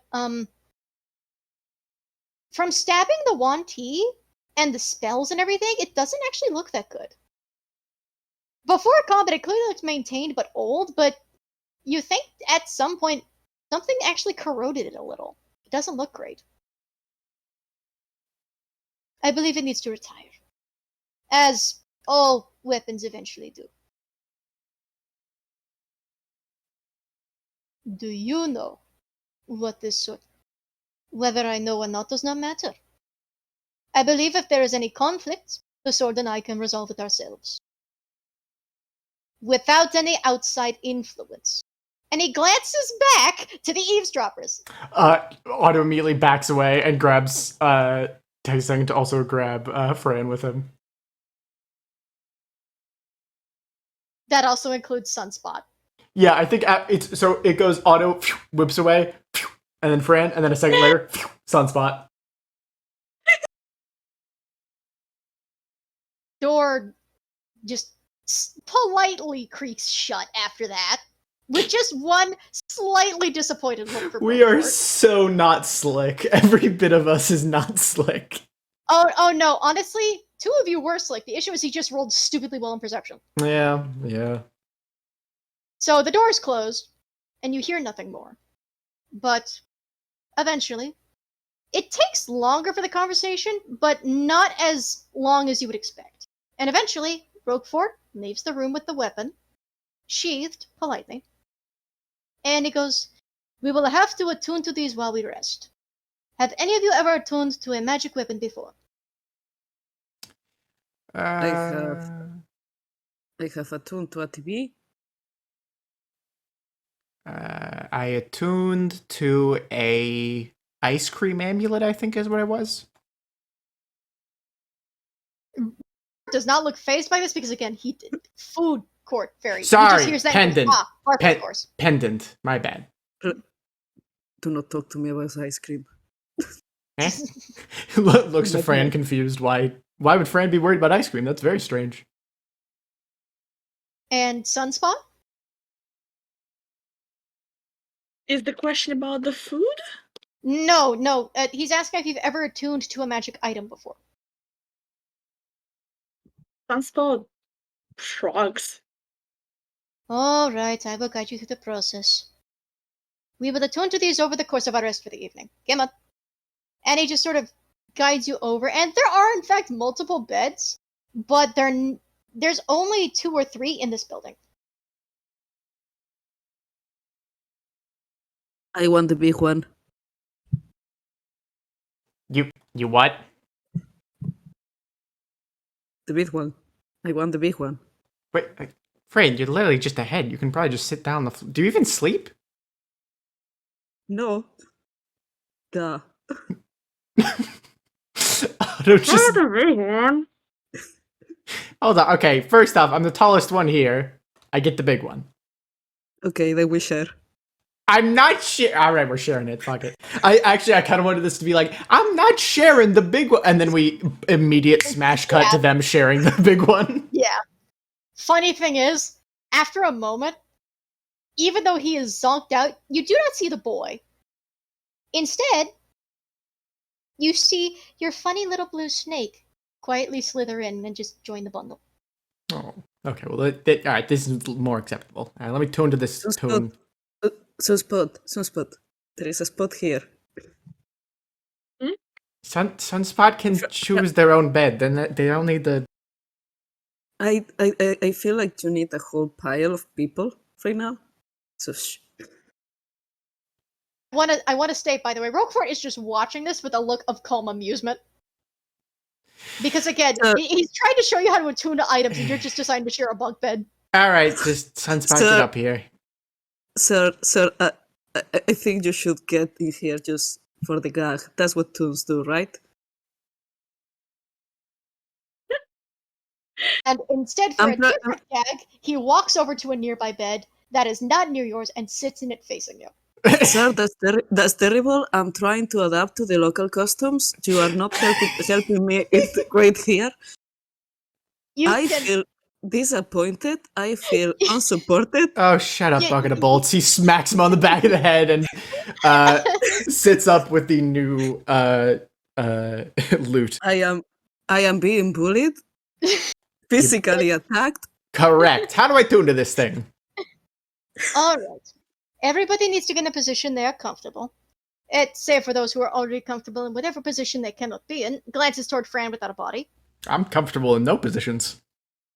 And Sticks and stones may break my bones, but damn, those words hurt. and he takes you through a guided meditation. And at first you think it's just going to be a meditative trance, and you'll just wake up from it and you'll just still feel tired, but you'll be able to go to bed. For you three, that's not what happens. We'll go through them one at a time. Fran, you enter a meditative trance after about 5 minutes. That's actually a pretty fast time for some people. But it's not that difficult for you, in spite of the fact you have no body. Fran just looks for the code that says meditation. Clicks on it. Yeah, it just runs the program and just you Just can see run little Z's, just little Z's. But it turned. Your environment still feels, of course, you still feel like you're sitting in the bunk at first, and it's it's just it's stuffed fabric. You think maybe there's feathers in it instead of any springs or anything. You're not sure, but eventually it changes. Instead of cloth, goose down, wood, and stone, it's the feeling of grass sitting directly under you. It doesn't really feel like you open your eye, but in your mind you do, and you're not a head sitting on the ground. It's you. Just plain old you. Sitting in this grassy knoll. The sun is above. It's very early morning. Sitting before what appears to be a very old stone monument that you cannot recognize with any check. It is overgrown with moss and shows a smiling figure. A real kind figure, not a toon. There is a bowl underneath it, and it is covered in a number of offerings from coins, snacks, flowers, to prayer beads. As you look around its neck and you see the same necklace that you have, although there were more beads on it when it was there. One by one, the statue changes, and with every statue, with every person, less and less beads. Until eventually, as you finish attuning to it, you are face to face with a statue of you. With a pleasant bodily language, and as pleasant an expression as your toon self could have. The necklace of prayer beads sitting politely around your neck, and when you blink, you are sitting in that statue's spot. In a pleasant house, hearing familiar laughter. But it's not an environment you recognize. It's the sound that's nice. And then you hear other laughter like other people are talking, and it's others you recognize, but not from the same source. It's members of EGAD. It's Sunspot and Otto. You don't hear Roguefort among them for some reason, but you even hear Thad giving a laugh. As the image fades into a more dreamlike state, you find yourself entering a rest period that is not a true sleep, but is close enough that you essentially dream of electric sheep. Sunspot. You are instructed to hold the gloves over yours and enter your meditative trance. And your environment goes from just stony, solid, and cool to colder, but not in an unwelcome way. You open your eyes and you are the only light source sitting in a cave. It's a damp cave with puddles here and there where you're hearing dripping in the distance. As you look around, your light reflects off of a number of crystals. It reflects off of mushrooms which absorb the light and begin to glow in bioluminescent hues. Some that are bigger than you. And then you see something else. You see a humanoid figure sitting just perched underneath a large cobweb. The upper half is humanoid and an elvish figure that you haven't seen before. Stony gray skin, ivory white hair woven back with multiple ribbons, and the lower half of a spider, politely seated, weaving the gossamer of this web into the gloves. Their hands look badly scarred. You're not sure from what, but as careful and as shaky as they move, the gloves still turn out gorgeous. They look at them, and then you hear a language that you don't recognize, and the figure turns toward you, and you see these pale pink eyes and an elvish face, round and soft. There's a tired sigh, and the figure gets up and starts walking toward you. You don't move. You feel the urge to, but you resist, and it walks through you. And you turn around, and you see that there are others. These do not have the lower half of a spider. They just look like stone gray elves. They're saying something and gesturing down toward the depths. They don't have any light sources, so you believe they can see in the dark just fine, but the person, this half spider creature, tries to gesture with the gloves toward them, but they shake their head. You can't really gather anything in the conversation, but it fades with a feeling of accomplishment and melancholy. You eventually feel just as cool and at home as you would in the stars, and as you look around, the cave does reflect it similarly. And you also fall asleep. Otto, you enter your meditative trance, the last of the trio. And it's a bit vague on your end, it's more abstract. It almost sounds like someone else is trying to pluck your lyre and get your attention, pluck your other lute. And at first it's calm and it's polite, but it's out of tune. And you get irritated and turn around, but you don't see anybody. And the music stops. And then it starts playing again, and it's not as out of tune. But it's still not perfect, and it's playing a little closer to the ear. And you turn toward it, and it stops. You get a little irritated, but you try to focus on meditating. And then, perfectly in tune, but in a duet kind of way, you hear two lutes playing together. And you pause. You try to open your eyes and see it, but you can't. You are in pitch dark. Save for you. You're the only light source, but you don't see what from. Candle? Lantern? But you look down, and the DOS lute is playing itself. While your lute, you don't see it, is playing the accompaniment. You reach a careful hand down, and you feel the instinctive urge to follow along, and it feels like a fit. At one point, you try to pull your own note, and the music kind of falls apart for a moment. You're not in tune with it immediately. It's a moment, but you wait for a moment.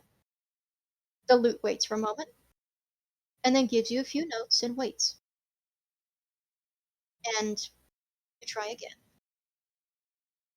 This time, you don't try to control or command the lute, you're just following the flow of it. The flow of the sound of your lute, which, admittedly, if you use the DOS lute, your lute will be more for nostalgia, for the reminder, family and friends. And that's not such a bad thing. As you listen to it, there's no true environment, but you can hear sound of tapping feet. You hear two male voices laughing as they just dance along very slowly to what you're playing. You don't see them, but you know they're in another room. Just head to head and cheek to cheek, dancing to your music. And then it's multiple couples. It's children dancing in circles, chasing each other, and you're playing, and it's so many people, but they're not standing on anything flat. Your eyes are closed, and it's just an abstract painting, figures dancing all around you. And it feels nice. And then, eventually, your loot fades, leaving you playing alone with the DOS loot. And the DOS loot begins to guide you along a familiar tone. A lullaby, sung to you when you were very small.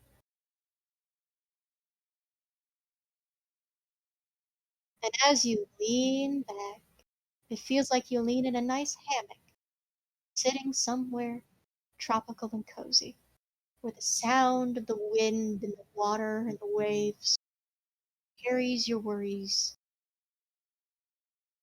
out.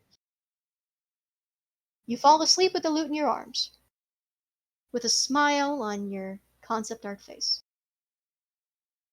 And then we get to Roguefort, who guided you three along, but waited until you were passed out before actually committing to the bit. Privacy's sake. He crosses his little insect legs, sets the sheath, lengthwise on his knees, and by practice of design, he's attuned to items before, just not often. He usually prefers working with traditional items. He does not, use magic items frequently. He believes in the faith of hand-forged steel with no extra attachments, of a gun with just the right modifications to hit that running target, and a sword light and sharp enough to just weave right through chainmail. But he sits there and he waits. And eventually he hears a voice. "You're not who I was expecting." And he opens his eyes and he's still in the room. And in the moonlight of the nearby window is sitting this vague figure, distorted visually. Not in a technological way like anyone else, but just at the moment uncertain, like a reflection in water. And what he sees is a figure in what appears to be a 17th century naval uniform, with the hat and a slightly messed up wig. And what appears to be an incredibly obvious stab wound in his chest.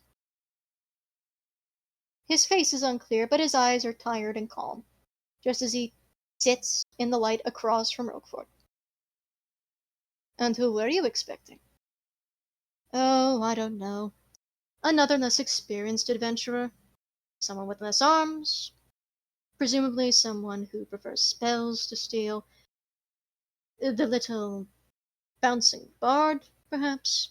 And he glances up to Otto, who is peacefully asleep. Is Otto snoring?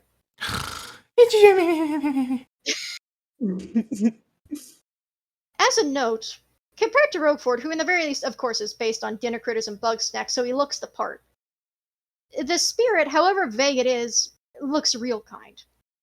As human-like as you could get. But, vague. "I would hope I am not disappointing?" "Hardly. The fact you can actually use a sword is a bonus." "So, a sword of vengeance, huh? A rather intimidating name. I've never been called that before." "Would you happen to know what it means?" "Not very. But whenever anyone hears the word vengeance in response to a weapon, they seem to immediately think me cursed. And then immediately try to remove me or otherwise destroy me. Don't tend to react well to that." And as he says that, the reflection of his head does in fact appear to distort more, in a smoke on the water kind of way. "So, what does vengeance have to do with you?" "Funny you should ask that." And he leans forward onto his knees. And as he starts to talk, We cut to the credits before he says a word.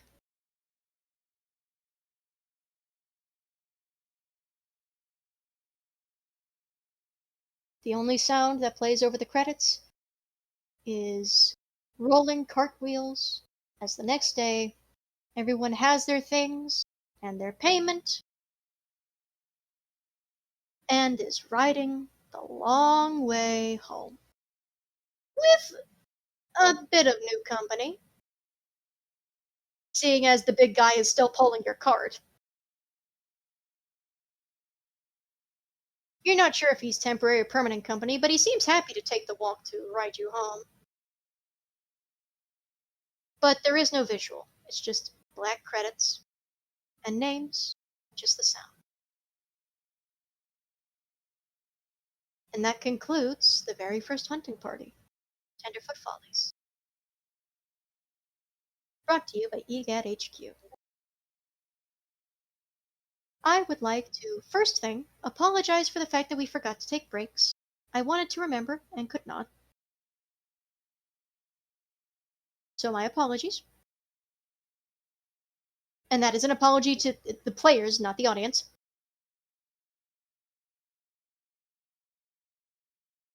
And second, I would like to thank both the players and the audience. I would like to thank the players for dedicating to finding a time and place to finish the first hunting party, since we lost the first recording and we were so dedicated to helping these people and getting rid of these snakes. And I would also like to thank the audience for listening. One by one, as we say our farewells, I express the hope that you'll listen to us again soon. And hopefully next time, whatever adventure they choose won't be quite so perilous, but will still feel just as worth it in reward and experience. For now, I'm Carmichael, also known as Mikey, and thank you for listening to us today. I hope you have an excellent evening and an excellent summer. Goodbye! Bye-bye. Bye-bye. I've got a headache, but I'm glad that I stayed up late. I think I love you from all the way across the state.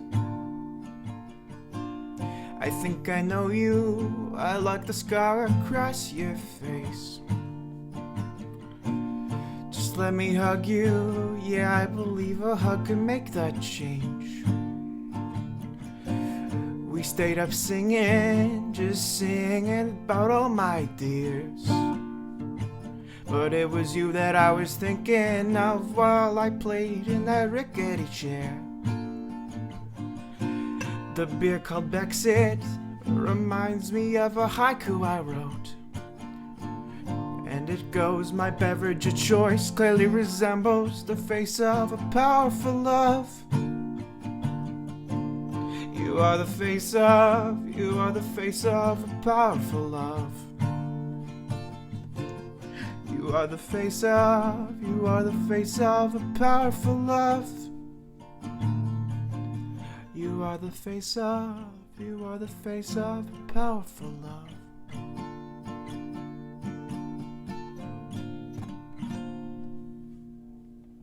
Goodbye.